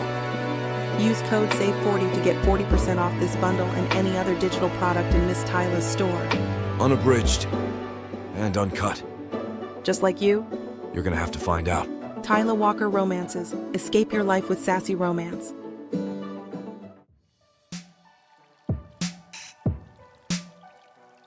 Chapter 26. Mason. I stride through the towering front doors of my Hartford estate, Alana's hand firmly in mine. The grand foyer, with its sweeping staircase and opulent chandelier, barely registers in my mind. I'm focused on her, the slight hitch in her breath, the warmth of her skin, the anticipation sparking between us. Your place is... Alana glances around, taking in the sprawling space. Impressive. It's just a house, Alana. My voice is low, impatient. I'm not in the mood for small talk. Not now. Not when I've been craving her all day. She raises an eyebrow, a smirk playing on her lips. Just a house? Mason, this is a mansion. I tug her hand, pulling her closer. It's just walls and a roof. The real treasure is what's inside. Her eyes meet mine, and there it is. That electric connection that's always buzzed between us. I lead her up the staircase, our footsteps echoing in the vast space. The hallway to my bedroom stretches out before us, dimly lit by recessed lights. As we enter my room, I flick on a soft lamp, casting the space in a warm glow. Alana takes a moment, her gaze sweeping over the king-sized bed, the floor-to-ceiling windows, the modern fireplace.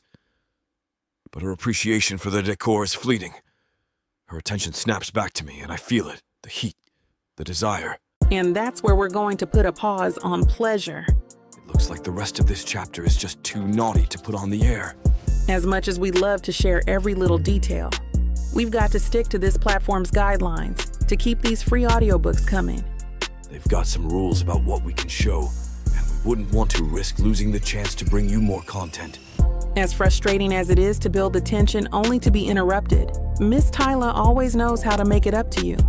You can find the full, uncut scene over at TylaWalker.com. With an entire library of unabridged audiobooks and ebooks, Miss Tyla's collection is waiting for you. And if you use code SAVE40, you'll get 40% off any digital product, even on bundles that are already discounted. So don't let the fun stop here. Head over to TylaWalker.com and treat yourself with Miss Tyla.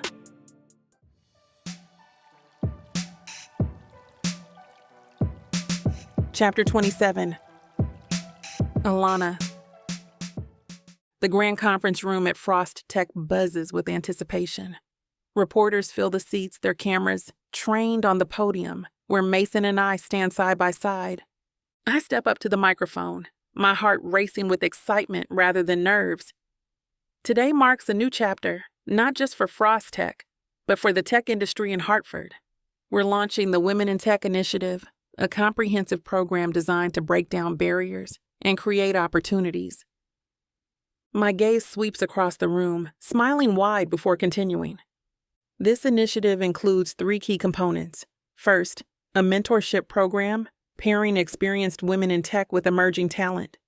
Second, partnerships with local schools to introduce girls to coding and tech careers early.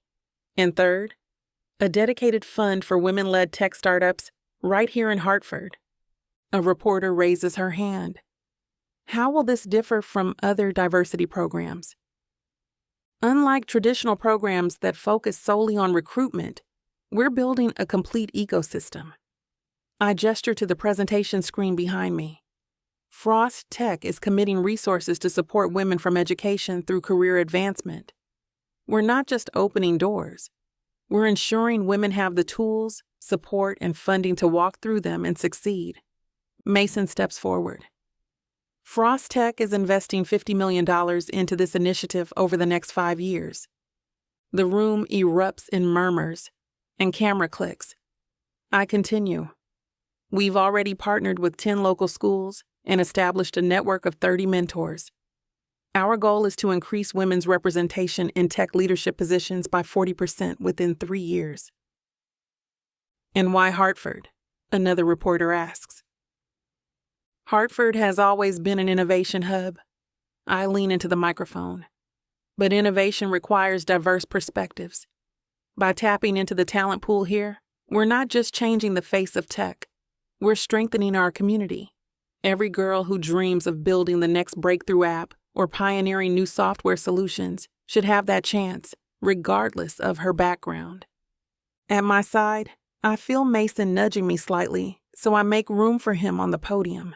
Mason adjusts his tie and steps closer to the microphone. Silicon Valley has dominated tech innovation for decades, but true innovation doesn't come from a single zip code or demographic. Ladies and gentlemen, I know this to be a fact. I watch him command the room, his presence magnetic as he continues. We need to move past this notion that groundbreaking ideas only come from 20-something white guys in hoodies coding in their garages in California. His statement draws scattered laughter. The future of tech lies in diversity, of location, of background, of thought. He gestures to the sprawling Hartford skyline visible through the windows. Cities like Hartford represent untapped potential. We have talent here that brings different perspectives, different life experiences. That's what drives real innovation. The stereotype of a tech founder needs to die. Mason's voice carries an edge of passion I haven't heard before. When you picture a software engineer or a startup founder, what image comes to mind? We need to change that picture. The next revolutionary app might come from a woman of color in Connecticut, or a team of engineers who didn't attend an Ivy League school. His eyes meet mine briefly before he continues. This initiative isn't just about hitting diversity numbers. It's about transforming the entire landscape of technology. We're looking for people who approach problems differently, who see solutions others might miss because of their unique experiences. The tech industry has stagnated because we keep drawing from the same well. By partnering with Alana and launching this initiative, we're not just opening doors, we're building new pathways entirely. Different backgrounds, different perspectives, different approaches to problem solving. That's how we'll drive the next wave of innovation. The conviction in his voice sends a shiver down my spine. This is more than corporate speak. He believes every word. A forest of hands shoots up, and I point to a reporter in the front row. What specific resources will be available to women entering the program? Beyond mentorship and funding, we're providing access to state-of-the-art development tools, workspace at Frost Tech's Innovation Hub, and direct connections to industry leaders. I clear my throat, amazed by the level of attention this initiative is going to get. Think of it as a complete support system. When a woman joins our initiative, she gets everything from technical training to business development guidance. And what about women without tech backgrounds? That's exactly who we want to reach. My voice carries across the room with conviction. Our program includes coding boot camps, specialized training tracks, and flexible learning options. A single mother working full-time can attend evening classes. A high school student can join our summer programs. We're removing every barrier, financial, educational, and logistical.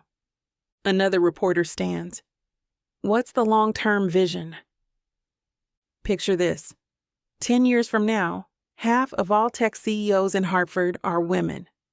They're launching companies, creating jobs, and mentoring the next generation. I gesture to emphasize each point.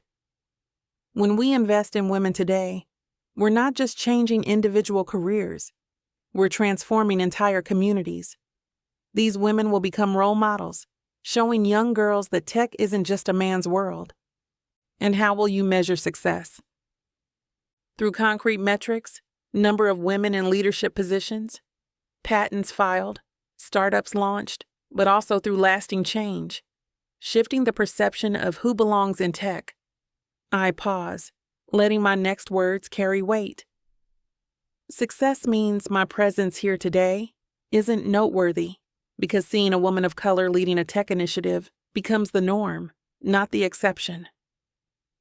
The questions keep coming, and I field each one with precision, drawing from my own experiences, to illustrate the initiative's potential.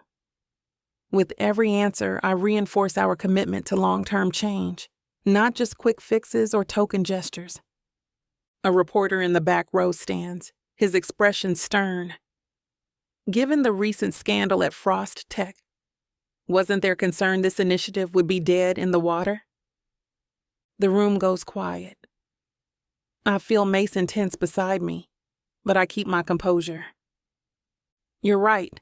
The initiative faced significant challenges. I maintained steady eye contact with the reporter. Corporate politics and personal agendas nearly derailed everything we worked for. I pause, choosing my next words carefully. But this program was never about me or Mason or Frost Tech. It's about the thousands of women in Hartford who deserve a shot at shaping the future of technology. The reporter presses on. So you're saying the scandal didn't affect investor confidence? What I'm saying is that when you have a mission bigger than yourself, you find ways to overcome obstacles. I gesture to the presentation behind me. Our partners recognize that this initiative transcends corporate drama. They saw what we saw, an opportunity to transform Hartford's tech landscape. Mason steps forward. If I may add, I touch his arm lightly, silently asking to handle this myself. He nods, stepping back. Look, I could dance around your question with corporate speak, but I'll be direct. Yes, certain individuals tried to sabotage this initiative through schemes and pettiness. And yes, we almost lost everything we'd worked for. I lean into the microphone. But sometimes the most important initiatives face the strongest opposition. That just told us we were on the right track. The room falls silent, absorbing my words. Hartford needs this program. The women in this city need it, so failure wasn't an option. We pushed through, rebuilt trust, and here we are, stronger for having weathered that storm. Mason steps forward, adjusting his silk tie with practiced ease. Any final questions? A few hands raised tentatively in the crowded press room. A reporter from the Hartford Gazette asks about implementation timeline, which Mason answers with precise detail about our 3-phase rollout, breaking down each stage with the confidence of someone who's memorized every detail. Another asks about potential expansion to other cities, and Mason explains our focus on perfecting the model in Hartford first, emphasizing the importance of getting it right before scaling up. The final question comes from a tech blogger in the back, her laptop balanced precariously on her knees. Will this initiative affect Frost Tech's current hiring practices? Absolutely. Mason's voice carries across the room with unwavering conviction. His shoulders square as he leans into the microphone. We're overhauling our recruitment and promotion processes to eliminate bias. But this goes beyond Frost Tech. We want to set an example for the entire industry. It's time someone took the lead on real systemic change. The press conference wraps up, cameras clicking as the reporters gather their things. Once the last journalist files out, Mason turns to me, his eyes bright with excitement. The afternoon sun streaming through the windows catches his steel blue gaze, making my heart skip. Come here, you brilliant woman. He wraps me in a tight hug, lifting me slightly off my feet. His cologne envelops me completely as his strong arms hold me close. I'm so damn proud of you, Alana. Watching you bring this initiative to life, it's incredible. You own this room today. I squeeze him back, emotion catching in my throat. The solid warmth of his chest against mine brings back so many good memories that were once locked away in the labyrinth of my mind. Thank you, Mason. For everything, your support made this possible. I couldn't have done it without you believing in this vision. My fingers grip the fine material of his suit jacket, not quite ready to let go. His arms tighten around me for a moment before he sets me down. The loss of contact leaves me feeling oddly bereft. No, this was all you. I just provided the resources. You're the one who's going to change the industry. His hands linger on my waist, and I find myself looking up into those mesmerizing eyes, remembering exactly why I'd fallen for him in the first place. He's mine again. I don't have to doubt myself or think this is all a game anymore. He's made it clear that he's here to stay, and so am I. Chapter 28. Mason. The spring breeze carries the sweet scent of blooming cherry blossoms as I lead Alana down the familiar path in Elizabeth Park. My fingers brush against the wicker basket, packed with all her old favorites. Those little details I never forgot. You didn't...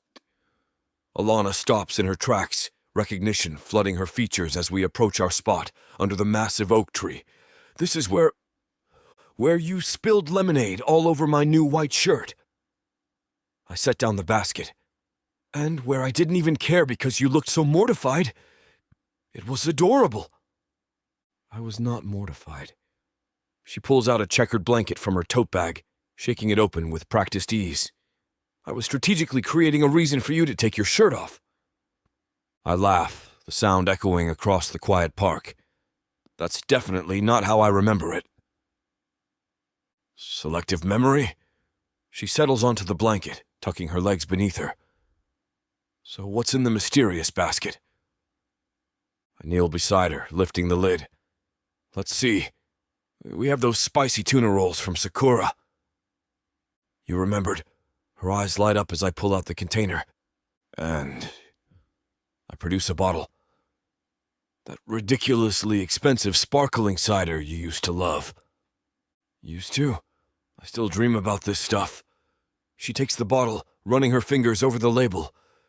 We couldn't afford it back then. Speak for yourself. I wink as I pull out 2 glasses. I recall someone refusing to let me buy it because I didn't want your family's money.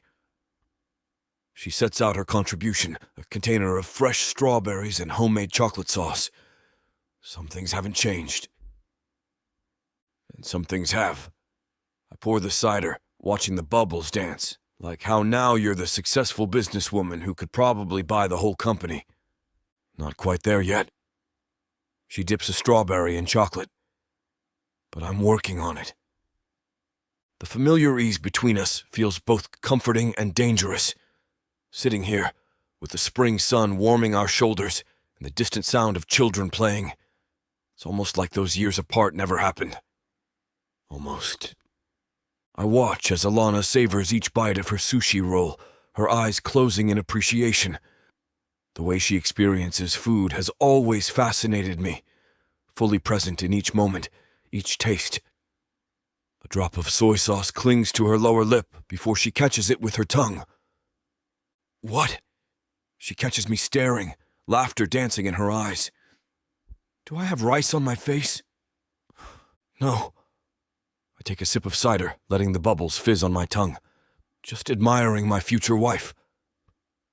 The strawberry she's holding freezes halfway to her mouth. Her eyes widen, searching my face. Are you serious?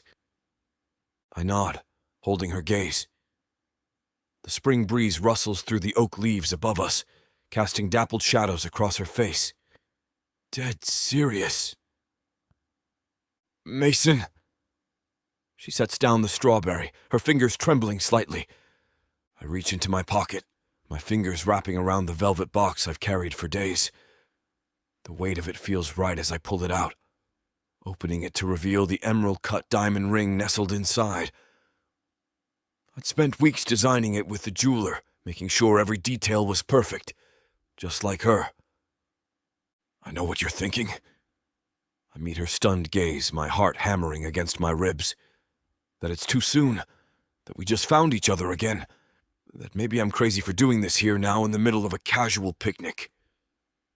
Her breath catches as she stares at the ring. The sunlight catches the diamond, sending prisms dancing across her face. Her fingers grip the edge of the blanket we're sitting on. But here's the thing, Alana. Time doesn't matter. What matters is that walking away from you was the biggest mistake of my life. These past years without you.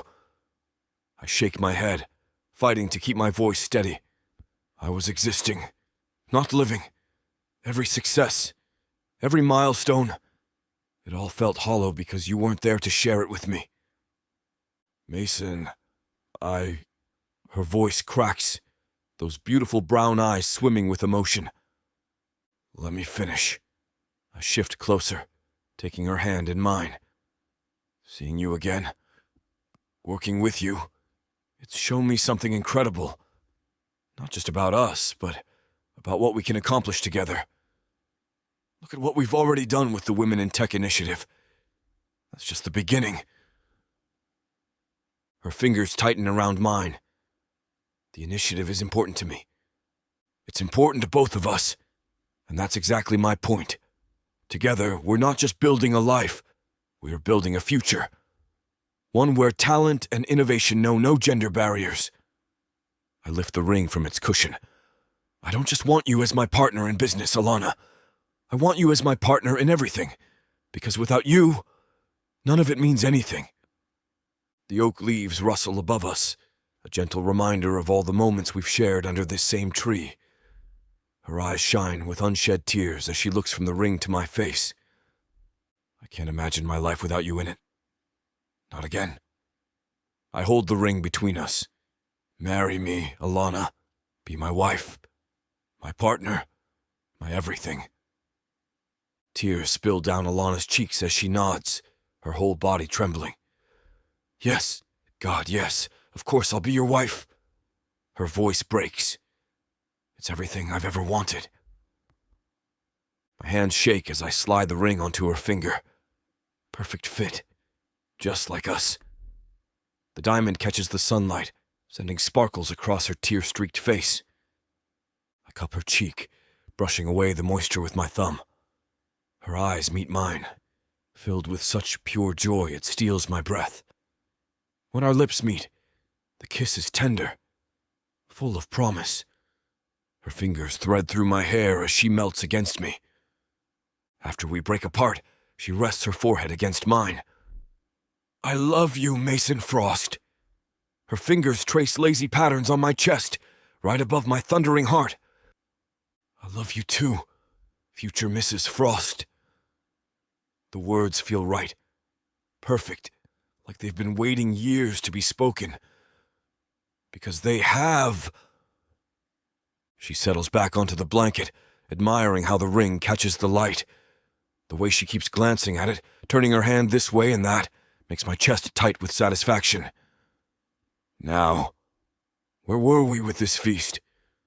I'd love to get a taste of those strawberries you've been hogging over there, I tease, sending her a wink. Alana picks up a chocolate-covered strawberry, holding it to my lips. Open up.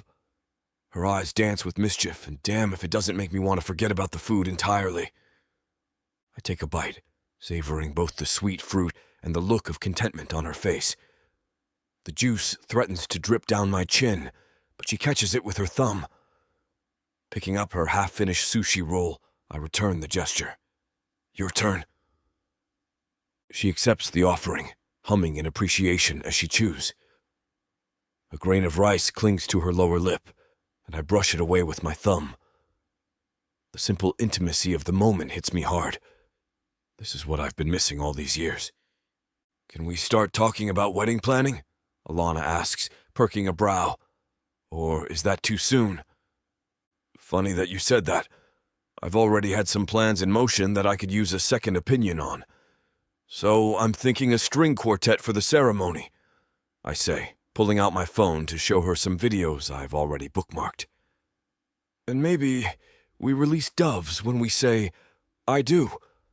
Alana nearly chokes on her sushi, coughing into her napkin. Doves, who are you and what have you done with my pragmatic businessman? Did someone hack your brain while I wasn't looking? Hey, this is a once-in-a-lifetime event. I want it to be perfect. I scroll through more saved inspiration photos, excitement building as I show her each one.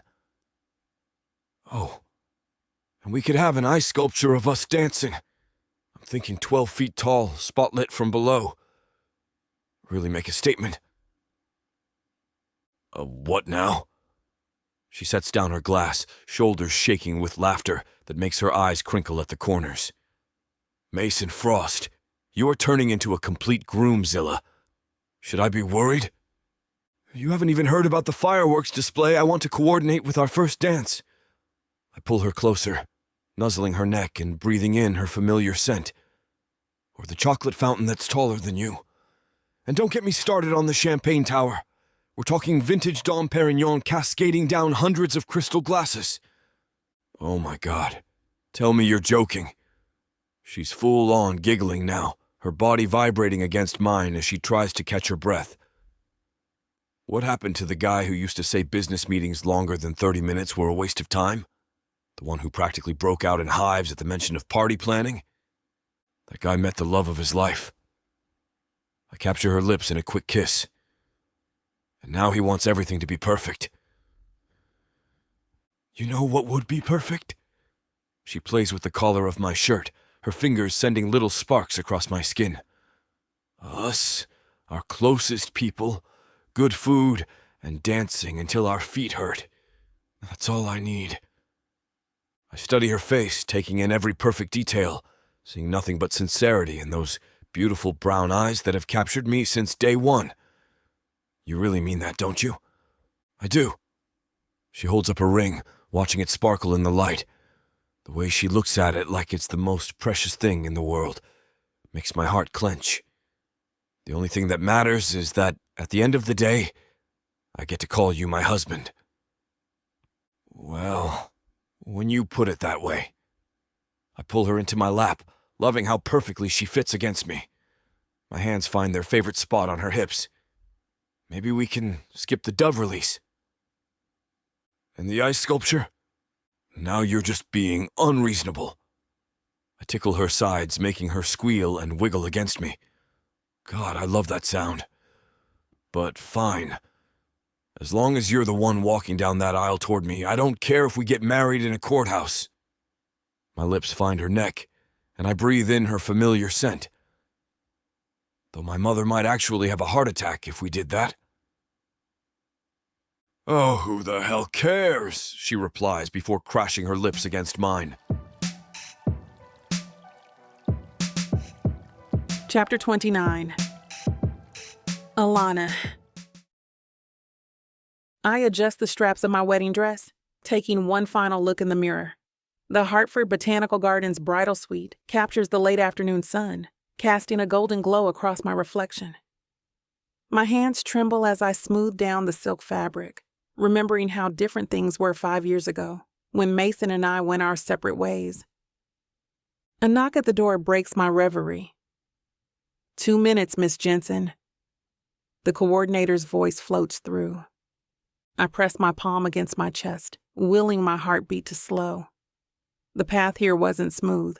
It was filled with misunderstandings, corporate battles, and moments when I thought walking away would be easier than fighting for what we had. Get it together, Alana, I whisper to my reflection, but the memories flood in anyway. All of the obstacles, challenges, and setbacks that Mason and I faced throughout our relationship, they all led to this very moment, to my wedding day. My fingers traced the intricate beading on my bodice. Mason stood by me through it all, defending my capabilities without overshadowing my own voice. He learned to step back when I needed to fight my own battles, understood when I needed space to prove myself. The diamond on my finger catches the light, and my vision blurs. Last year I would have laughed if someone told me I'd be here. A tear escapes, and I quickly dab at it before it can ruin my makeup. My hand shakes as I adjust my veil. We learned, we grew. Through board meetings and tech summits, through late-night talks and early morning coffee runs. Through every triumph and setback, we built something stronger than what we had before. I take a deep breath, steadying myself. The woman in the mirror isn't just the girl who left Hartford 5 years ago. She's fought for her place, earned her success, and found a partner who understands both her strength and her vulnerabilities. The garden venue transforms into an ethereal setting as I walk down the aisle. Mason stands at the altar, his steel blue eyes locked on mine. His tailored tux fits him perfectly, but it's the vulnerability in his expression that takes my breath away. The minister begins the ceremony, but the words blur together until it's time for our vows. Mason takes my hands in his touch steady and warm. Alana, 5 years ago, I thought I lost the best thing in my life. I threw myself into work, into changing my family's legacy, but nothing filled the void you left. When you walked back into my life, I knew I couldn't let you go again. You challenge me, inspire me, and make me want to be better. This time around, I promise to listen more than I speak, to support your dreams as fiercely as you support mine, and to never let pride stand in the way of us again. My voice wavers as I begin my own vows. Mason, they say timing is everything, and 5 years ago wasn't our time. But those years apart taught me what really matters. I learned that success means nothing without someone to share it with. That being strong doesn't mean being alone. You've shown me that vulnerability isn't weakness, and that sometimes the bravest thing we can do is try again. I promise to be your partner in all things, to face challenges together, and to never run from what scares me, especially love. Mason's eyes glisten as he slides the ring onto my finger. The platinum band catches the light, a symbol of our renewed commitment. When the minister pronounces us husband and wife, Mason pulls me close, his kiss filled with promise and certainty. Our guests erupt in applause, but for a moment, it's just us. Two people who found their way back to each other, stronger for the journey that brought us here. Mason's hand wraps around mine as we walk down the aisle, the late afternoon sun casting long shadows through the garden's archways. The guests shower us with rose petals, their faces beaming. "Ready for your close-up, Mrs. Frost?" Mason whispers, guiding me toward the garden's stone fountain, where our photographer waits. His hand rests possessively on the small of my back, warm through the delicate lace of my dress. "Please, you know I'm keeping Jensen professionally. Can't have people thinking I married you for the empire." I nudge his ribs with my elbow. "Besides, I've worked too hard building my own reputation to ride your coattails now." The empire? His eyebrows shoot up as he positions us for the first shot, his hands settling on my hips. "Here I thought you married me for my charming personality." "That's what you get for thinking." I strike a pose, but Mason tickles my side, making me break character with an undignified squeal that has several guests turning our way. The photographer circles us, clicking away, catching every moment of our playful interaction. Her camera whirs and snaps as she moves, documenting what she probably thinks is candid newlywed bliss. Perfect, just like that. Natural moments. "Natural?" she says. Mason pulls me closer, his chest solid against my back, his cologne wrapping around me like a familiar embrace. Nothing natural about wearing this monkey suit in 80-degree weather. He tugs at his bow tie with his free hand, and I catch the flash of his new wedding band, a perfect match to mine. The platinum catches the light, still pristine and unmarked. Poor baby. "Should I have let you wear your coating hoodie instead?" I lean back into him, enjoying the way his breath catches slightly. "You mean the one you stole last month?" His fingers trace patterns on my back, drawing what feels suspiciously like binary code through the lace of my dress. The black one with the coffee stains. Borrowed. Technically borrowed. I adjust his boutonniere, smoothing the white rose against his lapel. And it's more comfortable for late-night debugging sessions than your fancy Italian suits. The ones that cost more than my first car, not that I'm counting. Speaking of debugging, Mason starts, but I press a finger to his lips, already knowing where this conversation is headed. No shop talk at our wedding, Mr. CEO. We agreed. He kisses my finger before moving it. Says the woman who snuck her tablet into the bridal suite. That was different. The new algorithm needed... Caught you. His triumphant grin makes me laugh, the sound echoing across the garden. The photographer captures every moment, every shared glance and secret smile. Mason dips me unexpectedly, and I grab his shoulders. If you drop me in this dress... Never. His eyes sparkle with mischief, though it would make one hell of a viral photo. Don't you dare. But I'm grinning too hard to sound threatening. Perfect. Perfect. You two look gorgeous. One more shot. How about a kiss for the camera? The photographer adjusts her lens, beckoning us closer as Mason allows me to straighten up again. Then his hands slide to my waist, pulling me against him. His eyes lock with mine, that familiar intensity making my heart skip. The garden fades away, the clicking camera, the murmuring guests, even the late afternoon breeze carrying the scent of roses. I love you, he mouths, just for me. His lips meet mine, soft yet certain. My fingers curl into his lapels as he deepens the kiss. The cheers and whistles from our guests fade into white noise. This moment, this perfect, crystallized second, feels like everything I never knew I needed. 5 years ago, I walked away from him, from us. Now here we stand, his ring on my finger, his promises echoing in my heart. The brilliant tech mogul who learned to share control, the man who fought for me, who understood that supporting me meant letting me fight my own battles. Mason breaks the kiss, but keeps me close, his forehead resting against mine. More cheers erupt from our guests, accompanied by a few good-natured whoops. Get it, boss, one of Mason's developers calls out, making me laugh against his lips. Ignore them, Mason whispers, stealing another quick kiss. This moment's just for us. My chest swells with emotion.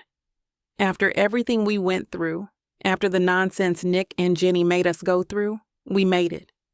This brilliant, stubborn, wonderful man is my husband. The photographer captures it all. The way Mason looks at me like I'm his whole world, how our fingers intertwine naturally, the matching grins we can't seem to suppress. Each click of her camera preserves another second of this perfect day. Chapter 30. Mason. I swing the grand oak door shut behind us, the echo of the latch clicking into place barely registering over the pounding of my heart. Alana stands in the mansion foyer, her silhouette a vision in white against the dimly lit room. I don't waste a second, my fingers deftly finding the zipper at the back of her dress, the cool metal a stark contrast to the heat radiating off her skin. She turns to me, her eyes meeting mine, a challenge and an invitation all at once. You're not wasting any time, are you? Her voice, low and sultry, sends a jolt through me. Been waiting too long for this, Alana, I growl, my mouth finding hers, hungry and insistent. She tastes of champagne and promises, and I can't get enough. Her dress pools at her feet, a cascade of silk and lace, revealing the woman beneath. Every curve, every line a memory and a new discovery. She steps out of the fabric, her hands already working at the buttons of my shirt, her lips never leaving mine. I break away only to scoop her up, her laughter echoing off the high ceilings as I carry her up the grand staircase. The countless steps feel like miles, and yet not enough. Every moment is a test of patience, a battle of wills. You're taking too long, she whispers, her breath hot against my neck, her fingers tracing patterns that send shivers down my spine. Patience, love, I murmur, kicking open the bedroom door. The room is a study in contrast, dark woods and soft lights, the perfect backdrop for the night ahead. I hate to put a stop to a good time, but it looks like we've hit this platform's limit for spiciness. This platform's got some rules we have to play by if we want to keep giving you these stories for free. And trust me, this scene isn't something you want to miss. While we can't get into all the details here, you can still dive into the full, uncut version at tylawalker.com. Miss Tyla has an entire collection of unabridged audiobooks and ebooks waiting for you. And the best part? You can treat yourself with 40% off when you use the code SAVE40. That's right. You'll save on any digital product, even bundles that are already discounted. Miss Tyla would never let anyone feel the kind of disappointment you must be feeling right now. So why wait? Treat yourself with Miss Tyla. My wife. The thought sends a wave of amazement through me. We've been through so much, fought so hard. And now, here we are, happy and content. Together. The way it was always meant to be.